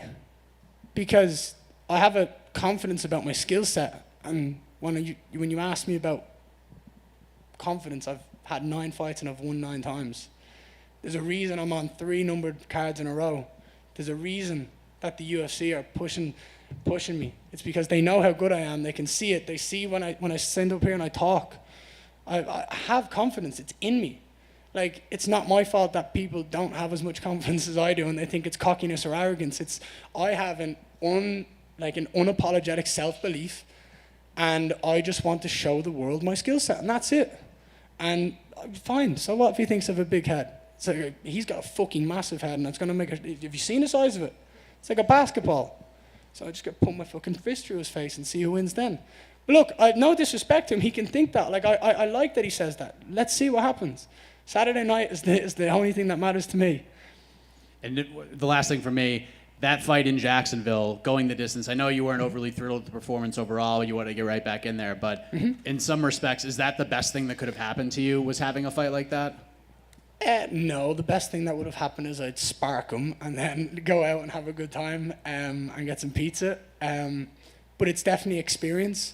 And you can never take away from gaining experience, no matter what it is. And considering I went 15 minutes, was fresh as a daisy after the 15 minutes, and I didn't really get touched. It's always nice to kind of build that confidence and have that time in the cage, because it's priceless, really. So yeah, you can only take that. Ian, over here on I guess you're right. Just curious, your camp at Sanford, who did you mainly get to work with this time around going into the fight? Because I mean, your team's had a lot of momentum as of late. Yeah, so there's obviously, look, you look at the guys in Sanford, it's absolutely ridiculous. Someone I did spend a lot of time with was Michael Johnson. My nutritionist pointed out that he's the exact same height and reach as Gabe, and MJ has got some of the fastest hands that we've seen. Like, when that guy puts a combination together, it's blisteringly quick. And he's a dog. He's ruthless. He's not afraid to come forward. He said to me recently, he said, if you hit me, I know you're open somewhere. He's like, so I'll take one to give 4 back. And I like that a lot. So I put a lot of work in with him. And Jason Jackson, he's an awesome fighter. I think he's one of the best welterweights in the world. I keep telling him to have the attitude of, you are literally the best welterweight in the world. Like, I say to him, I walk up to him, I go, who's the best welterweight in the world? And he's like, you are. I'm like, fucking tell me you are. I'm like, because you are. I was like, I want to be like you. Me and my wife sit there and say, like, he is the best. Like, he is a version of me in the future. Like, he's just so smart and calculated, and he's awesome. So I'm just working with guys like that, and I enjoy every second of it. And Jason's a pretty positive guy too in the gym. I don't think you ever see him break a smile. Just how important is that to have a guy like that in the gym when maybe you're not having a great day and it'll put you in a good mood? Yeah, both of them are they're funny. Like, watching those two spar is more entertaining than any fight you'll ever see, because they talk so much shit. They're such good friends, and they help each other, but it's a different feeling, it's a different bond. So yeah, it's so valuable having teammates like that come in there and can always like pick you up and just bring good energy, and that's what it is. It's bring knowledge and good energy, and everyone wants to grow together. So we all have the same goals at the end of the day. We all want to be victorious and have a legacy, and whether it's money, whether it's fame, whether it's just success, legacy, we all just want to get into the cage and fight and win. That's it. And last one for me, what did you make of Shavkat Rakhmonov's win last week against Neil Magny? Just a really dominant performance. Shavkat's a savage. He's just so well rounded. Like doing rounds with him in the gym, it's obviously a pleasure. Like he's so good, and yeah, he deserves all the hype. I mean, the only reason he isn't more hyped than he is because of his lack of English. That's it. If he could sit up here and talk like me, he'd be one of the top in the world because he'd be able to hype himself up. But he doesn't, and I like the fact that he sits there and he just goes, I'm going to let my performances do it. He's like, when you take media and like all this media obligations out of it, and you take it back to kind of like the purity of the sport or the purity of fighting, it's like, let your fighting talk. And he's going, oh, I can't speak great English, so I'm just going to literally let my performances do it. And that's brilliant. The fact that he's garnered so much respect in the game because of that, it's so impressive. And I can't wait to see what's next for him. Hey, Ian, right back here. Hey, how are you? Good? I'm doing pretty good. Can you see me? Yes, I can see you. Ian, I want to ask you, not just a married man, but going to be a family man, as you announced after your last fight. Are the motivations in training camp for these fights different, knowing it's not just about you or even just your wife, but that it is going to be, you know, for the next generation and for your son or daughter? So it's a boy, just to clarify. It's a little boy. But I wouldn't say the motivation. I don't fight for my family. I fight for myself. I fight because I love fighting. I compete because I love competition. My family, I obviously want to have, my favorite thing about fighting is I'm going to use it to travel the world. Like when you look at Florida, when you look at New York, when you look at Vegas, it's like I'm able to go to these amazing places and have like different cultures, different people, surround myself with some of the best in the world of what we do, and just enjoy the process, enjoy the travel, enjoy the freedom, and the fact that I get to do it with my family so close by my side is going to be awesome. So the motivation hasn't changed, but my life will be different after this in regards to, like, I will have a little boy that is going to depend on me, that I have to feed and have to look after and help become his own man, and I'm just excited for that. I think that in and of itself is the coolest thing I think a man can do, is to help raise his son and bring him to be a successful, happy man himself. And I just want to be the best dad I can as well. So everything I do in life, I want to be the best at. I don't want to be average at anything. I don't want to not succeed in the best way I possibly can. And maybe that's why I come across as fucking too confident or anything. It's like, because I want to be the best at everything I do. I want to be the best dad. I want to have the happiest family. And I think that's a good a good attitude to have in life. I mean, we only have one ride on this trip. We might as well make it happen. To follow up on something that you just said, you know, obviously with the UFC, especially in recent months now, traveling around the world and getting back out. But what would it mean to you personally to go back to Ireland under the UFC banner? So that's something I've been saying all week. People have been saying, what happens when you go 3-0 in the UFC? What happens when you remain 10-0 undefeated? What happens then? What's next? Obviously, I have a baby on the way, and that deserves every bit of attention and respect from my wife and from my baby, so I can make sure everything is good with them. But I don't see why we couldn't have a UFC Dublin. I don't see why we couldn't kind of light that fire behind the Irish MMA again. There's only me and Conor in the UFC from Ireland that are active, and the return of him, whether it be late this year, early next year, I think it'd be nice to kind of just light that fire again and get everyone excited. So that's what I'd like. That'd be my dream now, as the UFC Dublin. My final question, just what kind of stuff did you pick up from working with Boss Rudin and Wonderboy with the Karate Combat guys? Oh, dude, Bass and Wonderboy are unbelievable. Obviously, I'm a striker. I love striking. I love everything about it. It's like a chess game, and to be able to sit there and speak to one of the best strikers that have ever been in the UFC, and Stephen Wonderboy Thompson, is phenomenal. To just even get a relationship with him that we can now sit there and talk and like potentially meet up and train together. I invited him to my house this week to see if he wanted to come over and train. He's a great energy.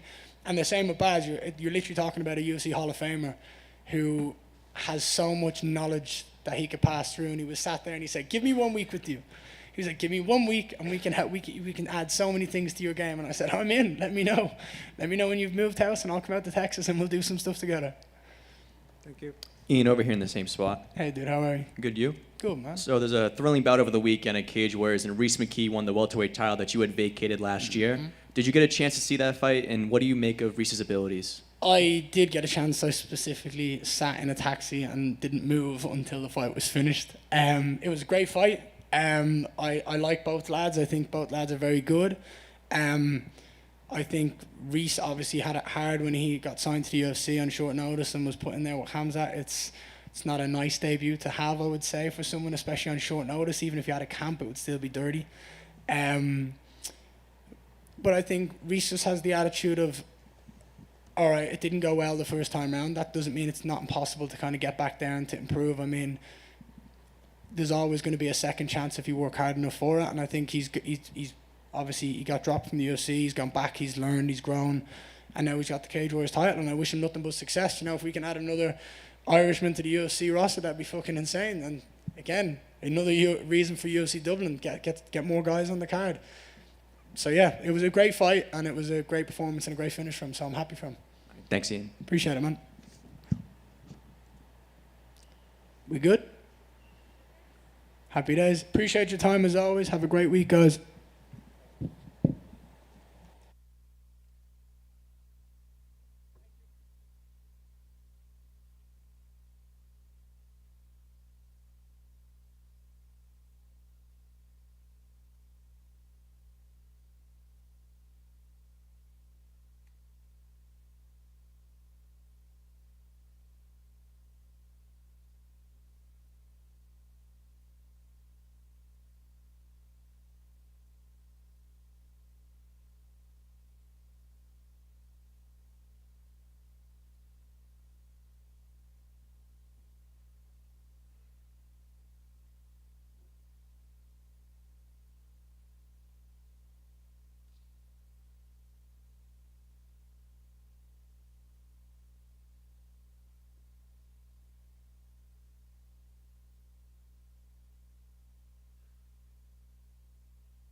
Robbie, you fought under like every stage possible, but when it's these big fight weeks, international fight weeks, sold out T-Mobile Arena, I mean, does that do anything for you at all at this point in your career? Yeah, it's just definitely, I want to fight in front of fans. This is usually the biggest card of the year, so I asked to be on it, and UFC put me on it, so I'm excited to go out there and showcase my skills and the work I put in. Bryan Barberena was thrilled at the opportunity to be able to fight with you. Were you familiar with his body of work? Had he caught your eye at any point along the way? I've seen him fight a few times. I'm not like seasoned in watching every fighter out there, but he's had some good fights, done some good stuff. So he's a guy who comes to fight, and so am I. At this point in your career, do you like prepare specifically for an opponent, or is it more about just getting ready to go do Robbie Lawler? Pretty much ready to go, get my body ready. My coaches kind of implement things that I need to work on, certain things I need to look out for, and make sure I'm in shape in a certain spots. But really, I'm focusing on myself. I might watch a little bit of tape, but it's all about me and what I can do. From the moment this got announced, fans were like, oh, this is going to be an epic brawl, an epic war. I mean, do you go into a fight with a mindset like that? Like this is going to be ugly and dirty and back and forth, or can you let yourself think that way? No, I'm not trying to go back and forth with anybody. That would be silly. I'm looking to go out there, finish people, and not take any damage. But sometimes guys don't go away, and sometimes I don't either. Nice. Last thing for me, big win here. What's the plan moving forward? I mean, do you want to be more active than you have? Are you okay with the pace that you're kind of fighting at now? What's the plan moving forward? We'll see after Saturday, see how my body feels. But it'd be nice to fight again this year. But you never know how that works out, and who's available for me to fight, and what kind of cards, where those cards are, those types of things. And I'll let my management in the UFC kind of figure that out. But if I can get one in again this year, I will. Robbie over here, just on the right. Bryan talked on stage about meeting you when he was an amateur fighter at International Fight Week. Do you remember that at all? Nah, I've met a lot of people. Yeah, it's crazy. I wonder when that was. Did he say? I think he said it was years ago. It would have been a while ago because he said when he was an amateur fighter. Obviously, he's been in the UFC for a while, so this would have been ages ago. I'm just because he had told that story just before or during media day today. Yeah, I think I've only been to one other. Actually, never been to like one of these conference or whatever they call these international fight weeks because usually I'm fighting on them. But I think I went to one a long, long time ago, so I don't even remember it that much. So. It might have been at Mandalay Bay or something. That long ago. Training camp at Sanford. I know it's been a while now that Rory McDonald's been there. What's that been like? Because you guys have had this epic fight, and now he's one of your main training partners and someone that you get to work with. How has that been? Just sharing the cage with him, and now you guys are on the same team. Yeah, no, he came in for a couple training camps. Haven't seen him for a bit, but no, it's good. If he needs my help, I'll help him. He's obviously been in this game for a while, has a lot of skills that he can help guys at Sanford MMA get ready for fights. It's nice having a guy who's fought at the highest level and who is as technical as he is. Who did you mainly get to work with for this camp? Pretty much whoever they told me, but Jason Jackson did a great job of pushing me, trying to beat me up and making me be on my toes and not take any punishment. He wakes me up and lets me know, like, this isn't a game. Let's go out there and fight. So it's always fun to get in there with him. Michael Johnson helped me out a little bit too. So a lot of guys there. And just last one for me, we just had Ian Garry up here, who's obviously very confident, very outspoken. You're kind of the opposite. You sort of just go in there and do your thing. What's it been like getting to work with him and someone who's an up and comer? And I'm sure seeing a bit of yourself in him in terms of the fight style. No, it's really good. I mean, he's an exciting guy. He likes to be out here in front of you guys and talk and put on a show. But he can fight too. I think he enjoys himself. And if he asks me for help, I help him. I'm learning from these young guys and trying to teach them as much as possible. But it's nice having these up and comers to make sure I'm on my toes and getting better too. Robbie, right So after we talked last week about you being on the prelims and you were saying a bit surprised, there was a lot of fan outrage saying Robbie's being disrespected and all that stuff. And I know that wasn't like your message; you weren't upset about it necessarily. But did you see that feedback at all, and did that warm your heart at all to see like how much the fans have your back? No, that's nice, but I don't really follow what the fans are doing or who's talking, and I didn't even know anything about it until I got something from Nobi as far as my new PR stuff, so I don't really pay attention to those things. But it's nice that fans are out there supporting me still, and I've been doing this a while, and I'm excited to go out there and put on a show for everyone. It all bummed that you can't fly home now on the day of the fight? Yeah, well, I'd rather be fighting on the main card anyways. But yeah, it would have been nice to get in there, get my fights, and get out of there. But when you're fighting on the same card with all these studs, it's the energy in that arena is going to be awesome. So I'm looking to feed off that and put on a great performance. Thanks, Robbie.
Brad, any more run-ins with Dricus over at the PI?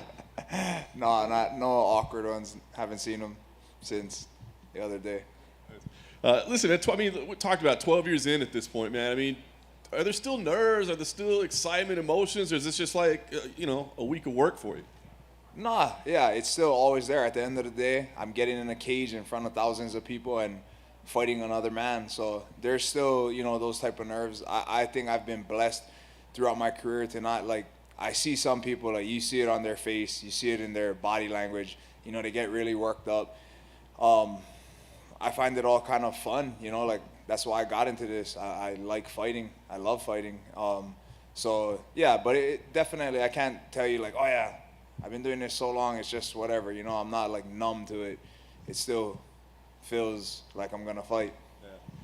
And fighting in Las Vegas, so, do you prefer that, being here? I know it's home for you now, or do you wish you were getting to travel a little bit? Or? Nah, 100%. I love being here. I love being close to my family, my daughters, and it's just easier, I get to go to my gym, I get to sleep in my bed, eat the foods that I'm used to eating. Nothing really changes for me, so I love fighting here, What do you make of Dricus as an opponent? I mean, is there anything that he does that you've seen on tape or watched that you're like, oh, I've never seen that before? Or do you feel like it's just kind of something that you've seen at this point? No. He tough guy, and I think he actually is different than a lot of the other guys out there. His style is a little different. He reminds me kind of like an Elias Theodoro, very unorthodox in the way they do things. So, yeah, I think very tough, very game, and I think that's what he brings to the table. He is a little different than everybody else. Nice. Last thing for me, I mean, a win here. Do you have expectations of what comes next? Do you feel like, hey, now you guys owe me a ranked opponent. Now you guys owe me to fight up, or does that concern you? Nah, not at all. I'm going to go out there, beat this guy, and then we'll go back to the drawing board and see, I'll talk with Ali and my team, and we'll see what's next. Brad, over here. You fought Israel Adesanya on International Fight Week a few years ago. I know you had some injuries going into that fight, but you fought, John just mentioned it there, you've been in the UFC for a long time. You have a lot of experience. How much will that pay dividends in this fight just because you've seen so many different fighters, whereas, Dricus maybe not fighting the caliber of opponents that you fought? Oh, yeah, definitely. It's one thing to... I always say this. It's one thing to get to the UFC. It's a complete different animal to stay there. It's hard work, and it's something, a goal of all these fighters to get there. But then to stay here, to stay competitive, to stay winning fights. You see guys, you think they're going to be the next best thing, on these hype trains. And some of them, it works out for them. And they go on and do great things, and others wash out really quickly. So Dricus is, as far as the UFC goes, very young, and I think that I do have that above him. He does have a lot of fights, so that he'll have that experience, but I have that UFC experience. I've been here for a long time, so yeah, I think I definitely have that edge on him. You look great in your last couple of fights. Is that just being healthy? Is that just not dealing with injuries and sort of having that time off previously? Is that sort of a big culprit for the success lately?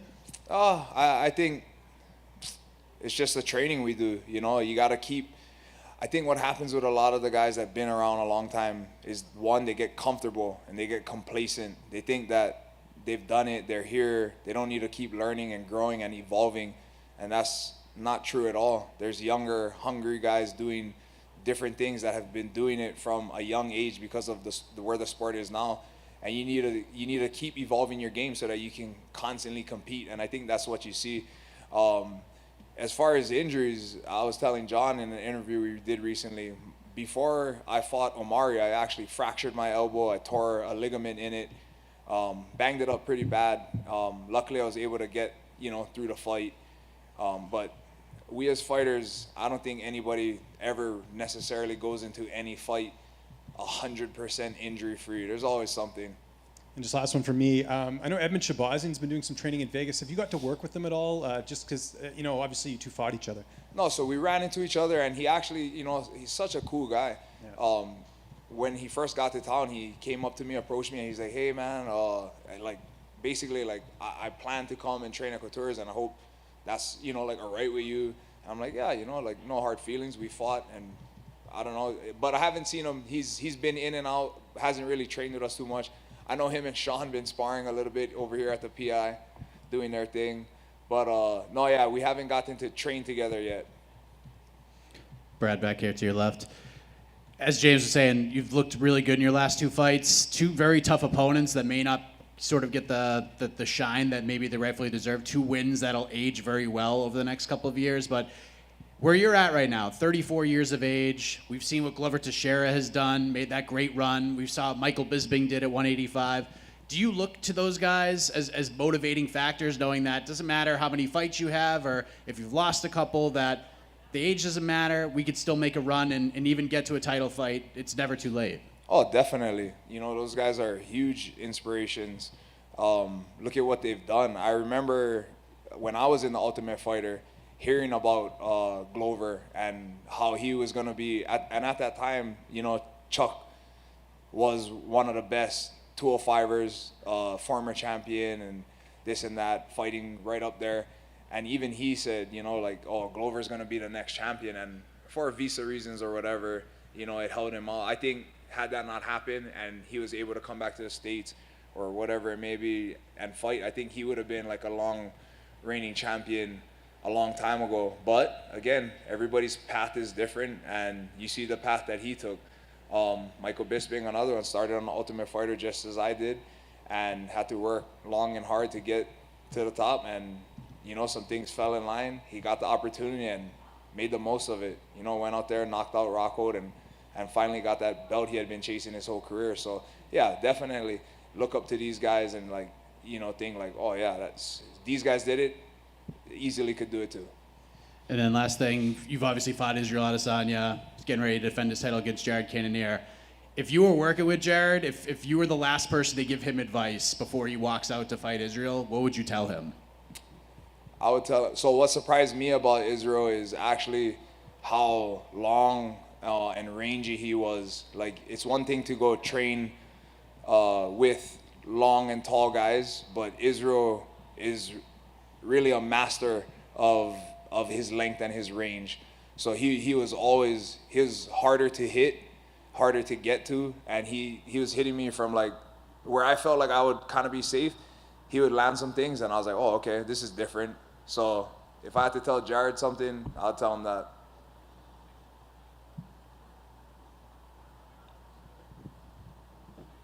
All right, guys, thank you.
Well, Pedro, do you ever like ask the matchmakers, man, maybe something a little easier, maybe we could slide down the division a little bit, maybe it doesn't have to be the top guys every time? Yeah, right. It is pretty crazy. That's what I have been talking all the interviews. You know, they have been asking the same question. Oh, your last 6 fights, it was 5 former champions, 4 fights of the night. So yeah, when I think I'm gonna able to rest a little bit. They just giving me another huge test. 7 months, I think, since the last fight. I guess talk to me what the focus been during the time away. Of, like I said, it's had some setbacks, but against the very best level of competition. So what's the focus been during the time off? Yeah, definitely. The focus is still the same. My main goal is still to be the best fighter that I can be. Always trying to prove myself, and my fights speak to itself. And yeah, when I'm not here fighting, I'm in the gym. Work my butt off, helping training partners that have a fight coming up. So, take the focus out of me a little bit and try to help somebody else.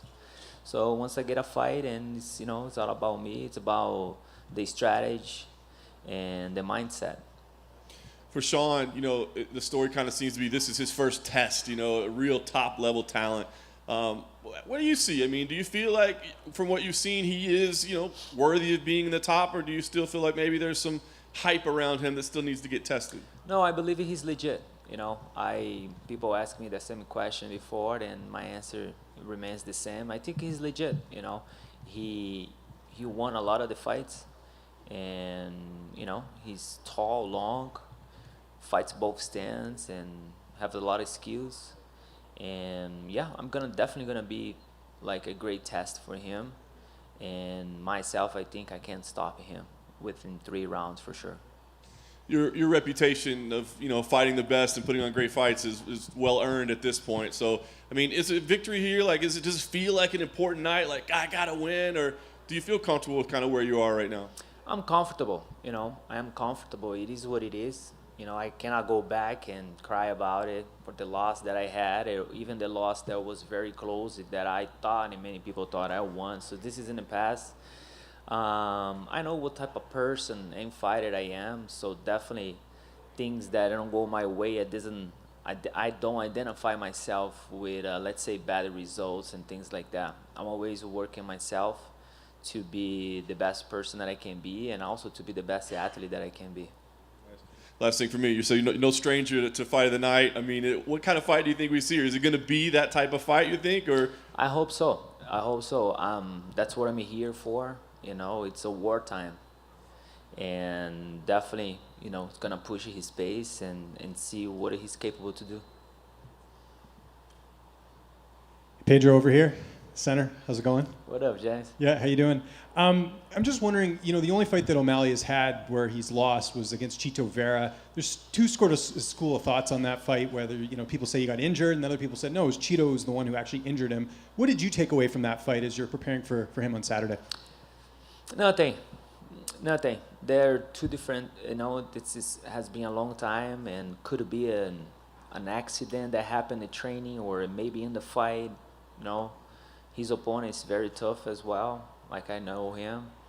And yeah, the lesson that I take from the fight, that he can break like anybody else. And it's to tell in the bantamweight division, 5 guys, they're dangerous, and I'm definitely gonna be one of them. So yeah, and you've never been knocked out in the UFC in your career at all. How much will that help you in this fight, just with your durability? Because he's used to having a short night, but with you, it's going to be a war, right? Oh, it's going to be a war, 100%. Every time that I step in the octagon, I'm ready to give everything that I have, every single drip of a sweat, and don't regret anything when I leave the octagon. So, and Saturday night is not going to be different. I'm willing to take everything that I can. And push to the limits and taking him to deep waters.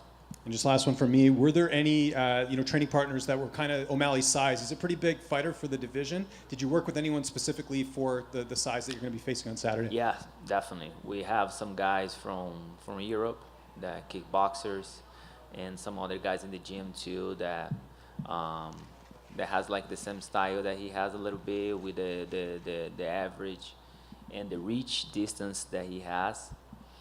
And yeah, American top team. One thing that we always gonna have many type of style and people there to train, to copy, and and make sure they gonna bring the best in every single round this is gonna present.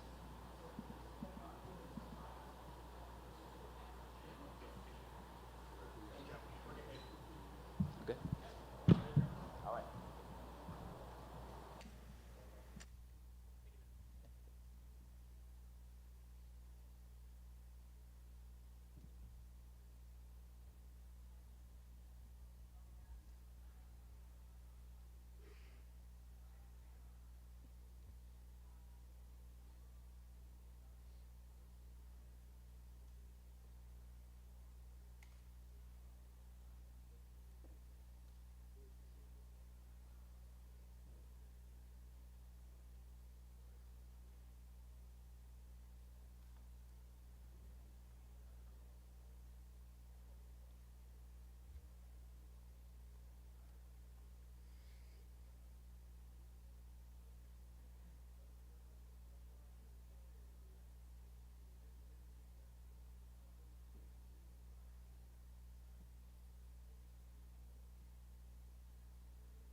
Stand in the middle here.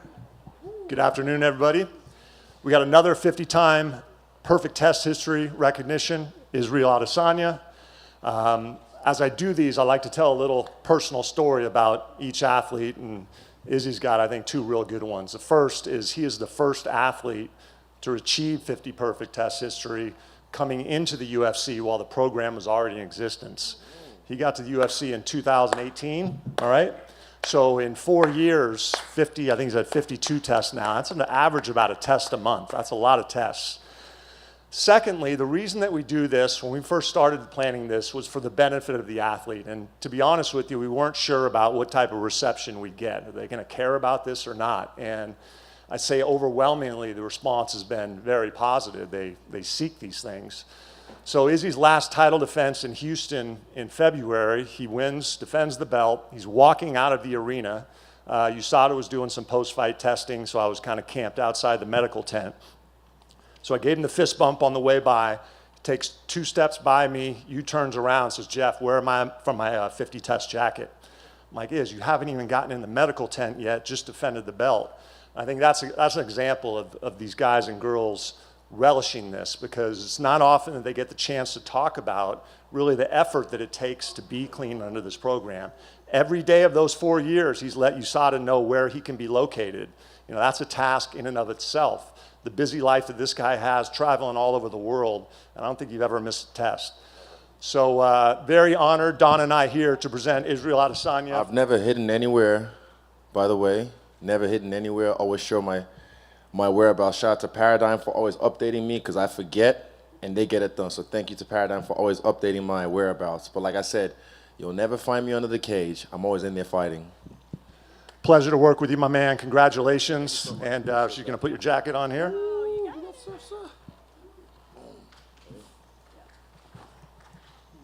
Take a little picture here.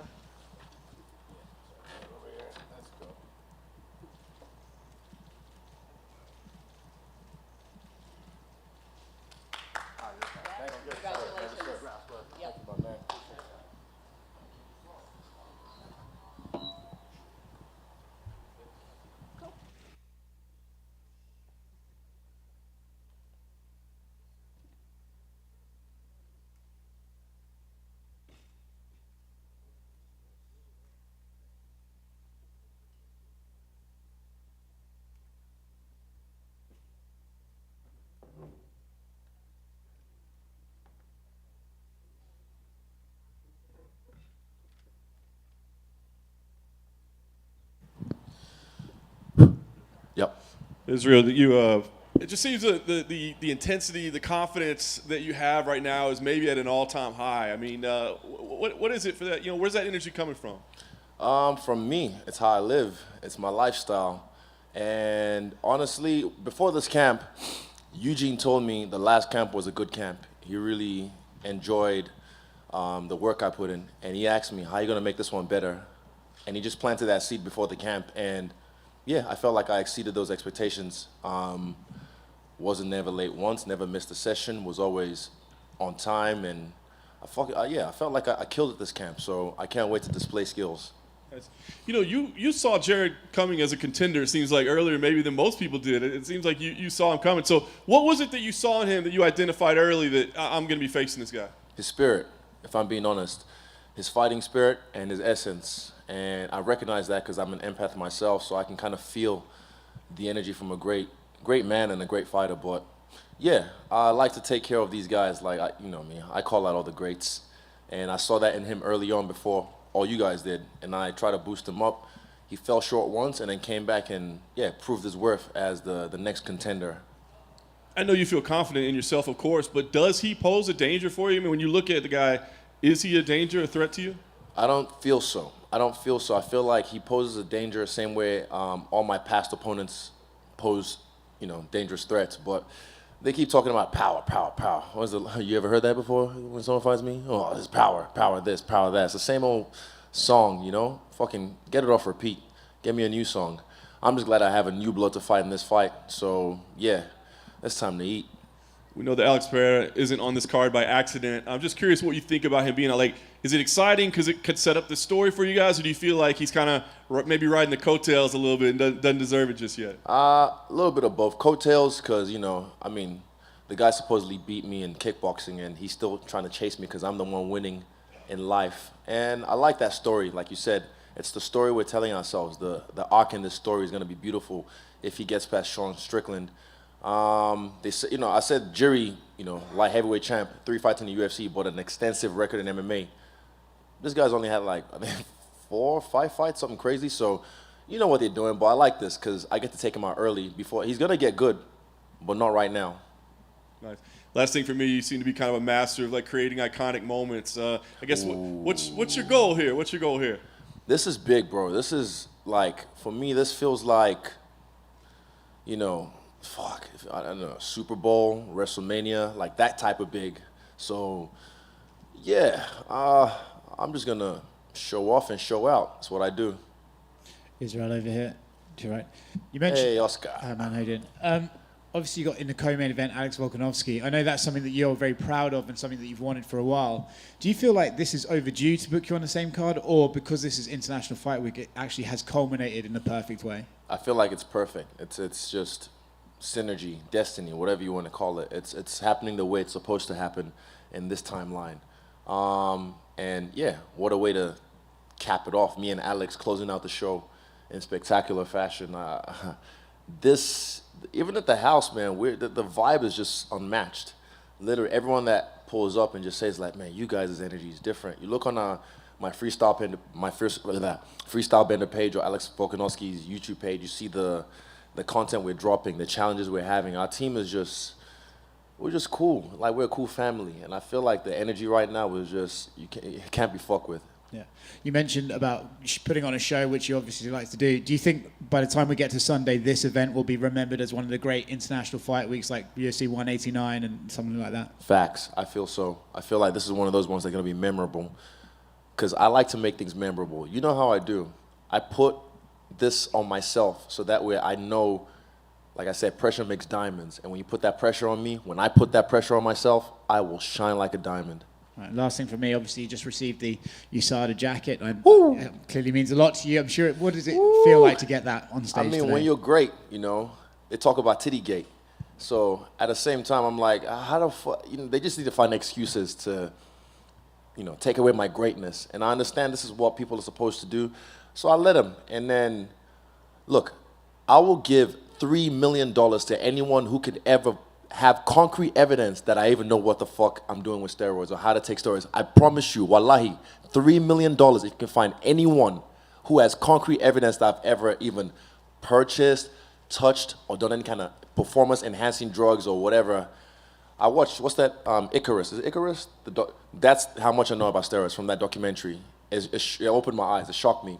So yeah, $3 million for anyone who can ever find any concrete evidence that I've been using performance-enhancing drugs.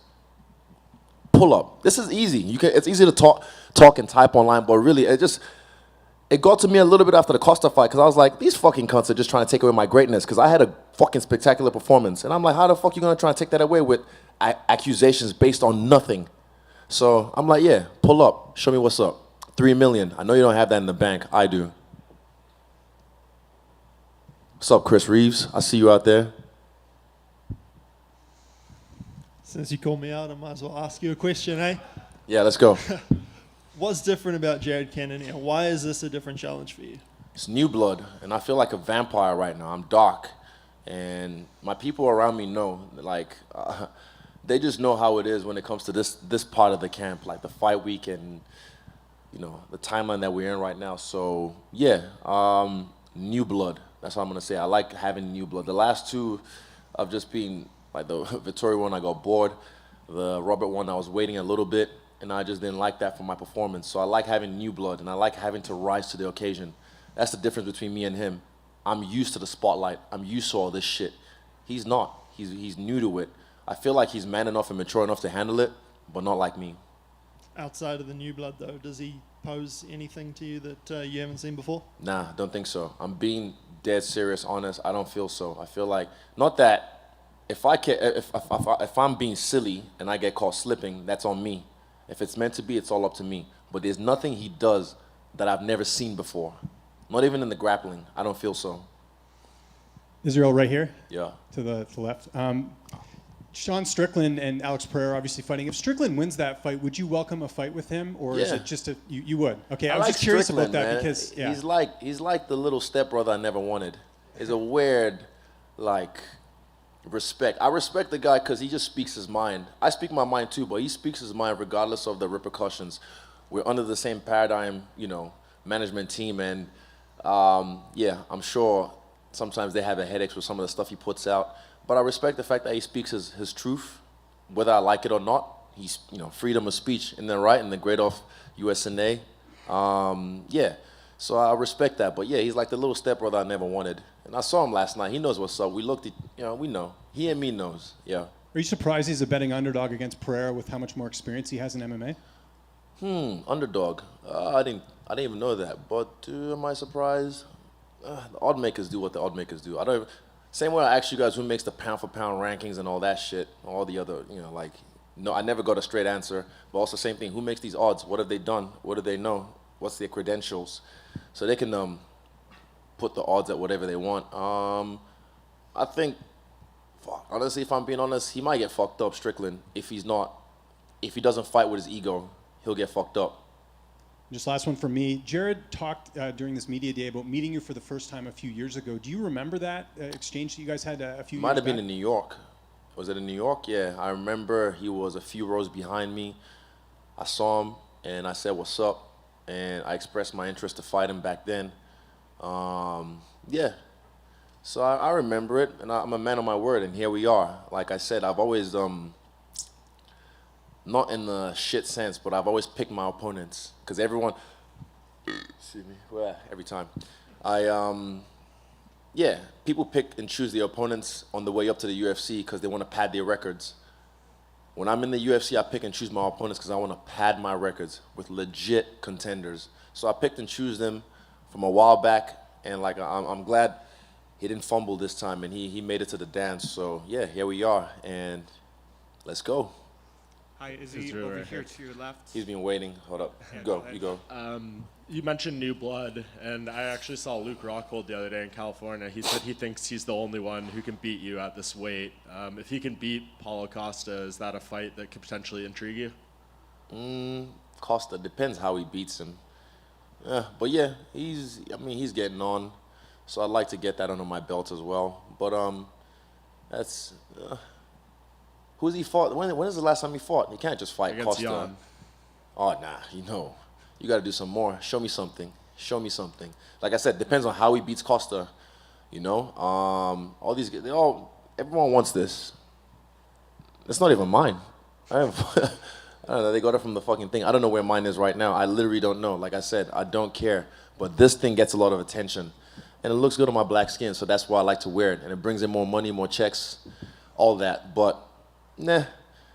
I just want to kill all these guys, all these names. And yeah, Rockhold is definitely one of those names that can be on that list.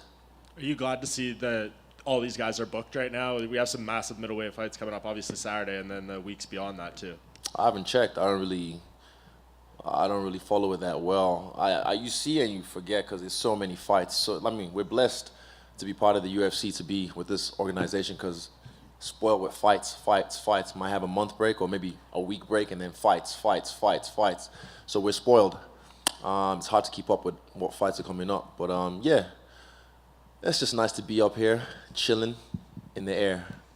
When you're getting introduced now, they say, undefeated at middleweight. I don't like it. I feel like it's stupid.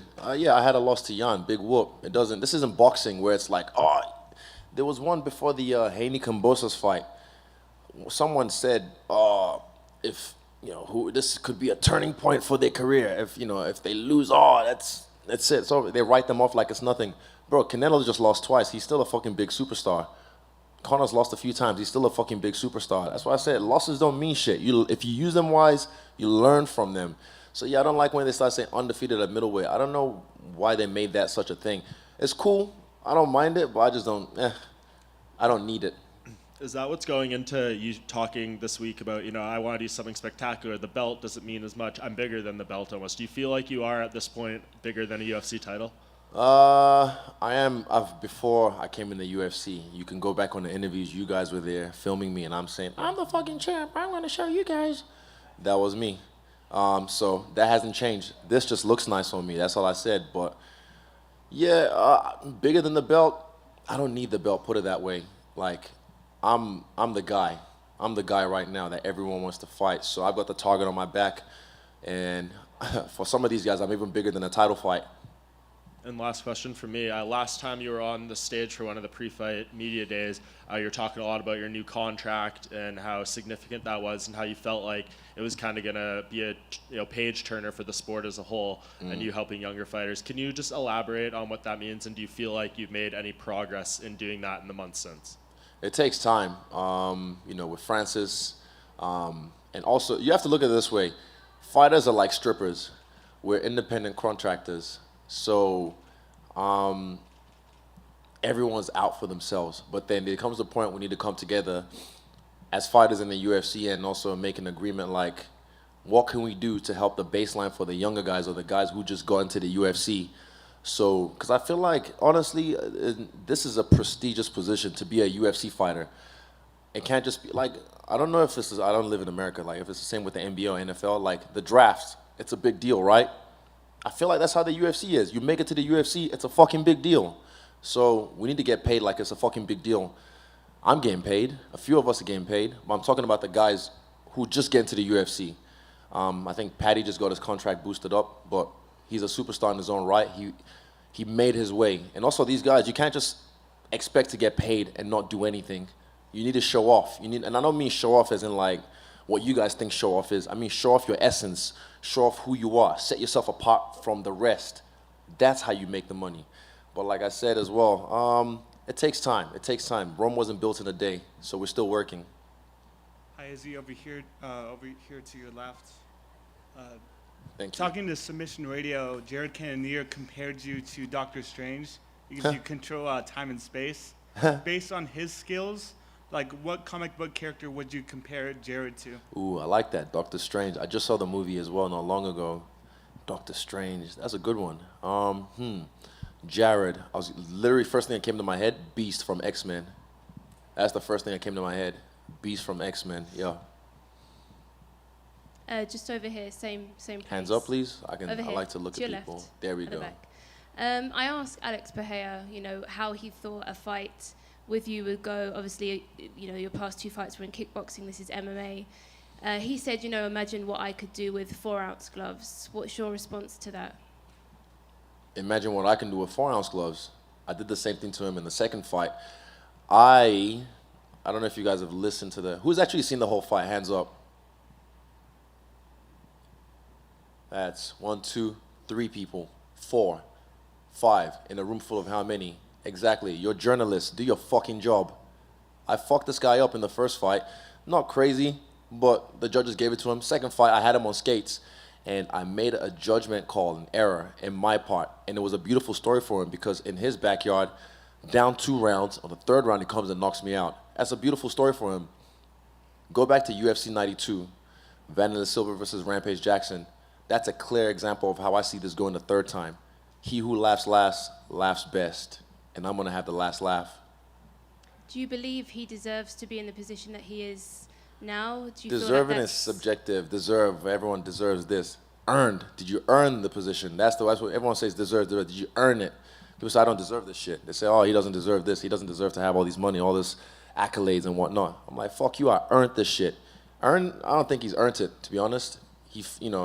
I like it, though. I like the tailor-made matchups because it makes a bigger story. And guess what? A bigger paycheck for myself when we fight. So, yeah. Deserve? Nah. I don't know. Earned? Definitely not. But he's here, and I like it, and I want it. And in terms of, big fights for you, you obviously went up to... Don't talk about 205. I've already said, yeah. You guys do your job. I've said this all week. I'm focused on 185, running my division right now. That's all I'm focused on. Okay, thank you. No worries. Israel, back here. Hands up, please. Thank you. When you're out there and you're putting on performances, let's be honest, you've had a very strong schedule of opponents. When you're out there and you go back to the gym, you talk with Eugene, what kind of things are you critical about when you watch your fights back? My last one, like I said, I waited a bit.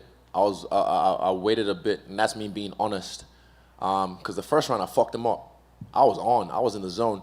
And then second round, I still did work, but then like from the end of the second round, third round, I kind of like just, I was waiting for the same mistake a little bit, but I created that mistake, so I should have created it again.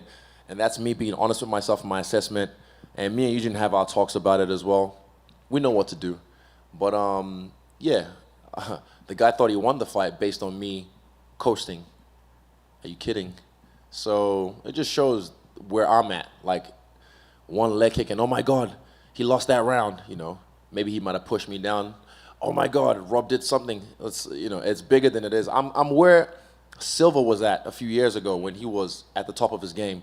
There was a few fights, like UFC 97. I think after UFC 97, that was Talis Latest. People was talking shit. And then he was like, oh really? Bet. And then like I said, UFC 101, did some work.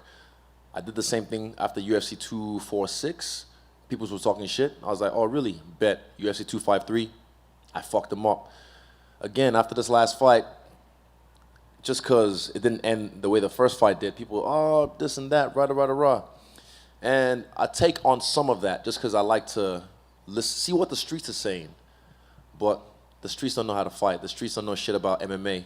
My team does. So I listen to my team, and like I said, the criticism I got from them and me being self-critical of my performance, I know what I have to do in this fight. That's why I said fuck wins, fuck losses, fuck the belt. I'm here to have fun. My final question, what are you most proud of in your skills in terms of your growth as a martial artist? Because you obviously came in with a lot of talent from kickboxing, but you've gotten even better. What are you most proud of when you think about the work you've put in and what you're now able to accomplish inside the cage?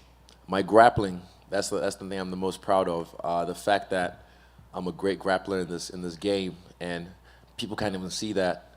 So yeah, I'm really proud of that. And also my breath work. I've been working with Dave Wood for a while now, and I'm really impressed with the way I can control my mind with my breath. It's crazy. Once you take the red pill on breathing, you can't go back. It's almost impossible to go back because you know, what is it? Know the way and you see it in all things. So yeah, I see everything. Any more? Cool. Thank you. And I mean that. $3 million. $3 fucking million. Let's go.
So I know you've kind of done everything in your career at this point, but does the switch to Cowboy, I mean, does it feel like a special fight, a fun fight, given your two guys' history? Yeah, I mean, it adds a little bit more. You know, there was a stressful couple days where I didn't know if I was going to get the opportunity to fight on this card because apparently nobody wanted to fight me on 2 weeks' notice. But thankfully, Cowboy stepped up. Yeah, like this is there's never going to be a fight in the UFC that has as many octagon appearances, as many wins, total wins in the UFC. There's a lot of numbers in this one. So it's a fight that I wanted to get, before we both, ride off into the sunset, away from the sport. It was a no-brainer to take it when I got the opportunity.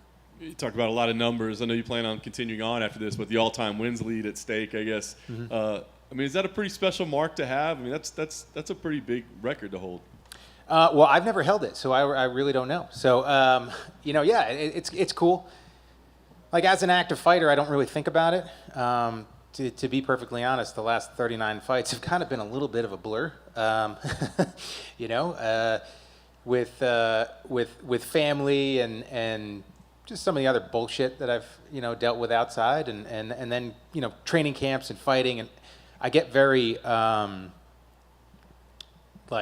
focused. I'm good at focusing myself and just worrying about the task at hand. So I don't really step back and think about the numbers all that often. But yeah, it's a cool feather in the hat to have, I'm planning on taking it on Saturday night. Was this a fight that you wanted over the years that you got to have that one back? There are a few more that kind of rank up there. I'm not the type that looks back, and it's a detriment sometimes that I'm good at what's right in front of my face. So I don't really think about some of those fights. There have been a few more that other fights that I'm like, oh man, if I had done one thing, this thing, that thing, but as a competitor, I do want that opportunity for redemption. I know where I was at leading up to that fight. It was not an easy camp. It was not an easy time in my life. I'm 8 years older now. I'm not 30 years old and ranked in the top 10 anymore. But I know that I'm a much more dangerous fighter today than I was back then, and I'm ready to prove it. I like it. Last thing for me, I guess, what kind of fight do you think we see? You two crafty veterans in there. Do you think it's going to be a back and forth battle, or you've shown the ability to get things done too? I don't really. I try not to plan it out. I'm not good at that. I'm not even the guy that's 3 moves ahead of somebody. I'm the elevator music. Don't even worry about it, and just bite down on my mouthpiece and go kind of guy. So I do remember what happened in the last fight. And I know that Cowboy is a dangerous guy. I've also seen his last couple fights, so I'm looking to connect and hurt him and end it violently. That's always my goal. 39 fights, 23 wins in the UFC, 51 fights altogether. I think there's one time in my very first professional fight that I was smiling and happy about winning a decision. So that's never my goal. It never has been my goal. It never will be my goal. And if I get to that point that I'm just trying to game the clock, game the system, and hope that 3 individuals on the outside are choosing me to win, then I know that it's time for me to pack it up. I was asked yesterday, I think it was, about the legacy that I'd like to leave on this sport, and the one that hits, the moment in time that hits me the hardest is the last minute of that first fight with Joe Lozon. I knew I had it in the bag, and without those submission attempts that he had at the very end, that fight looks very different in people's eyes, and they don't see it as close as it ended up looking. And he attempted one of those scissor heel hooks just before, and I was able to push him away.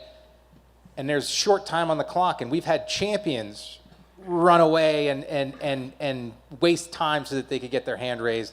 And I continued forward, exhausted, because there was still time on the clock, and I wanted to either choke him unconscious or knock him unconscious, even though I love Joe. You know, it gave him the opportunity to attack me, and for the fight to end in a more dramatic fashion. It might have been stupid. It might have been, you know, poor fighter IQ and gamesmanship, but that's Jim fucking Miller. And I won't have it any other way. So I'm going out on Saturday to dominate, and that's always the goal. Jim, was there any talk of this fight being at 155, or was the only discussion welterweight because of the short notice? Briefly. So I found out the Saturday beforehand that Bobby was out, and Sean was like, "Hey, we're going to ask Cowboy since his fight fell through, you know, if he wants to fight." And he didn't want, understandably, didn't want to make the cut again. You know, I completely agree with that. For a few days there, I guess nobody accepted the fight, and then they went back to him at 170s, and I got the call on that Thursday, like literally maybe 20 minutes before it broke. Like I think you guys knew before I knew, it was like, hey, Cowboy said yes. What do you think of 170s? And I said, let's fucking do it. How much weight do you have to cut? Do you have to cut much to get to 170? I was walking around like 167, 168, you know, preparing for the cut for 155. So I've been able to eat a little bit more, you know, and I'm still eating salt and I'm still eating carbs, so I'm happy right now. Yeah. So do you think we'll see a better fight just because there isn't the weight, you know, the depletion, and both of you are, you know, you're healthy, you're eating a lot. Like, do you think this could be even better, you know, than what would be expected at 155? There's definitely potential. Yeah. You know, I've always wondered what it would be like to not have to cut anything and to just walk into a fight, and it's kind of one of those things. It sucks that cutting weight is part of the game. You know, I don't want to get into my potential ideas for you know, fixing it. I don't know if we have enough time for that. I think I'll need to do a TED Talk, but it's part of the game. There are fighters that don't do it as much, and I commend them. And you know, they've got stones to do it because it's difficult. You know, because everybody does do it, and it's kind of one of those things. You know, if they're jumping off the bridge, then are you going to do it? Well, they're also going to punch me in the face and be 20 pounds heavier than me. So yes, Mom, I'm going to jump off the bridge. Yeah, like I'm excited to see what it's like to not have to cut, not have to deplete myself, because you always feel it. Yeah. It really doesn't matter. You always feel it. Just last one for me. What type of camp have you had leading into this fight? You're preparing for Bobby Green, fighting Cowboy Cerrone. Were there any major switch-ups as far as camp? No. You know, one, there wasn't enough time to really do anything. And two, I don't really focus on my opponents. I've seen my peers do it in the past, and I've been guilty of it as well, expecting a fighter, a professional athlete, to not change, to not adapt, to not fill up holes, to not learn something new, and that's a dangerous thing. So my fight camps, it's like 90%, 95% me just getting ready, working on my weaknesses and making sure that my strengths are as strong as they can be, being in good shape, being healthy, so that I'm ready on fight night. Because push comes to shove, if I can make anybody in the world fight a Jim Miller fight, I can beat them. You know, that's the difficult part. Now, obviously, certain body types and styles bring different problems to the fight, and you know, it's a different puzzle. And Bobby's is his own unique puzzle, so it was a little bit different camp, you know, working for somebody that strikes in the way that he does, but it still was like me just trying to be me and, you know, be dangerous everywhere and be in good shape and ready to go. Jim, just don't. Ideal scenario with the changing opponent. Yep. But then you get another living legend. Yep. And international fight week. Could it have been any better than that? Not really, no. You know, like I said, I mean, for it to come together like this, be 40, you know, have the opportunity to have my family out here, and to be fighting a guy that I got a ton of respect for and that I'm a fan of. Like it's on a giant card, you know. It's pretty awesome. And with the move to welterweight, does this kind of help one day you being at UFC 300? I don't really think it has anything to do with that. You know, like it's the cuts are not, they're never fun, but I've got it pretty dialed in at this point. You know, it's part of my job that I take very seriously. While I don't enjoy doing it, it's to be a professional. I believe you have to take it seriously. So. You know, like nowadays, I don't walk around at the weight that I used to. I for a few years there, I was walking, you know, around 190 pounds fighting at lightweight, and you know, I still had a six pack. You know, it was like still, you know.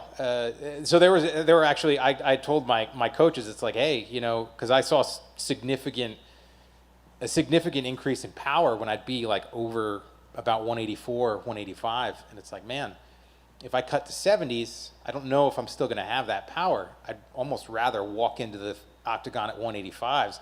Now, granted, I'd be fighting guys that are 205 pounds, but at least I wouldn't be going through the weight cut. But yeah, being on antibiotics for so long that absolutely destroy your insides, and it was hard to keep up with, is all I'm going to say. So I ended up losing a significant amount of weight, particularly in 2016. So I usually don't walk more than about 175 these days. Excellent. And last thing for me, if you could elaborate, you mentioned for the first Cowboy fight, there were a couple issues. Mm-hmm. I'm assuming they're not here now, if you want to kind of touch on that. Yeah, I was going through, you know, a gym change at the time, right? Had been dealing with some you know, drama and stuff like that at the gym that I'd been training at, so I was opening up my own place. I ended up banging up both of my feet pretty bad, and then I was dealing with a neck injury that I suffered 10 days before I fought Yancey. Actually, I have it on film. It's the most unspectacular thing you've ever seen in your life. I was sparring with Mickey Gall, who was like, feels like he was 15 at the time. He was probably like 20. Or maybe he would have been 22. I think he's 30 now. Sorry, Mickey. But he threw a hook, and I went to body lock him, and his chest hit my head since I'm a short little shit. And I ended up getting like a whiplash injury. And I felt it like pop, and we had 2 minutes left. It was the last round of the day, so I sucked it up. I got through the round, and it's like, man, I'm gonna be hurting later, and I sure as hell was. You know, that following day on Thursday, so you know, 9 days from the fight, I couldn't move.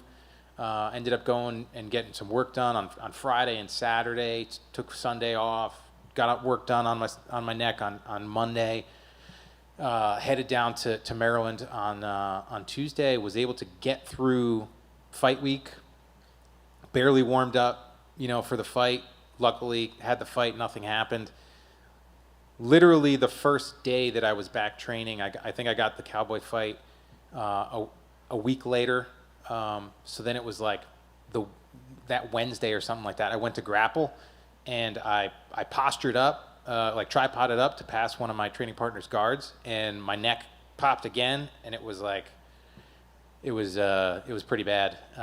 So I was getting work done and really taking it easy, barely like super controlled rolling, super controlled sparring.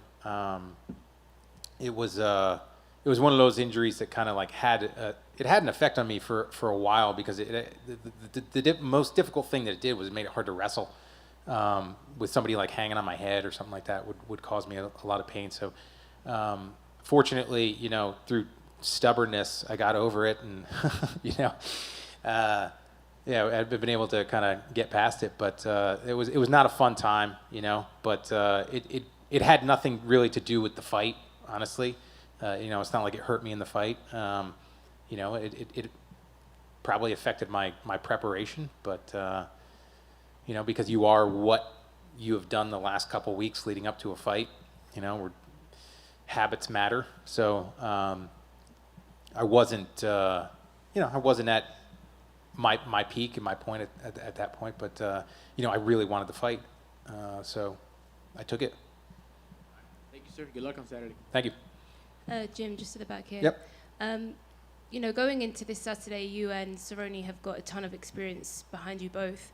How do you see the fight playing out on Saturday night? Violently. Like I said, I know what he's capable of. He's a dangerous guy, and that's why I like watching him fight. But I've also seen his last couple fights, and I know that he's, hasn't been taking damage well. So I have to be smart. I have to be quick, and like I said, I have to make it a Jim Miller fight, and like I had said too, I know that I'm the most dangerous that I've ever been, because of the guys that I have around me, because of my team, because of my coaches, and because of what I like to think is usually pretty smart training. I definitely do stupid stuff here and there, but I feel good. So like I said, I know what he's capable of. He's definitely capable of hurting me, but I'm more than capable of hurting him as well. So I see a violent fight, on ABC. So I hope the fans tune in.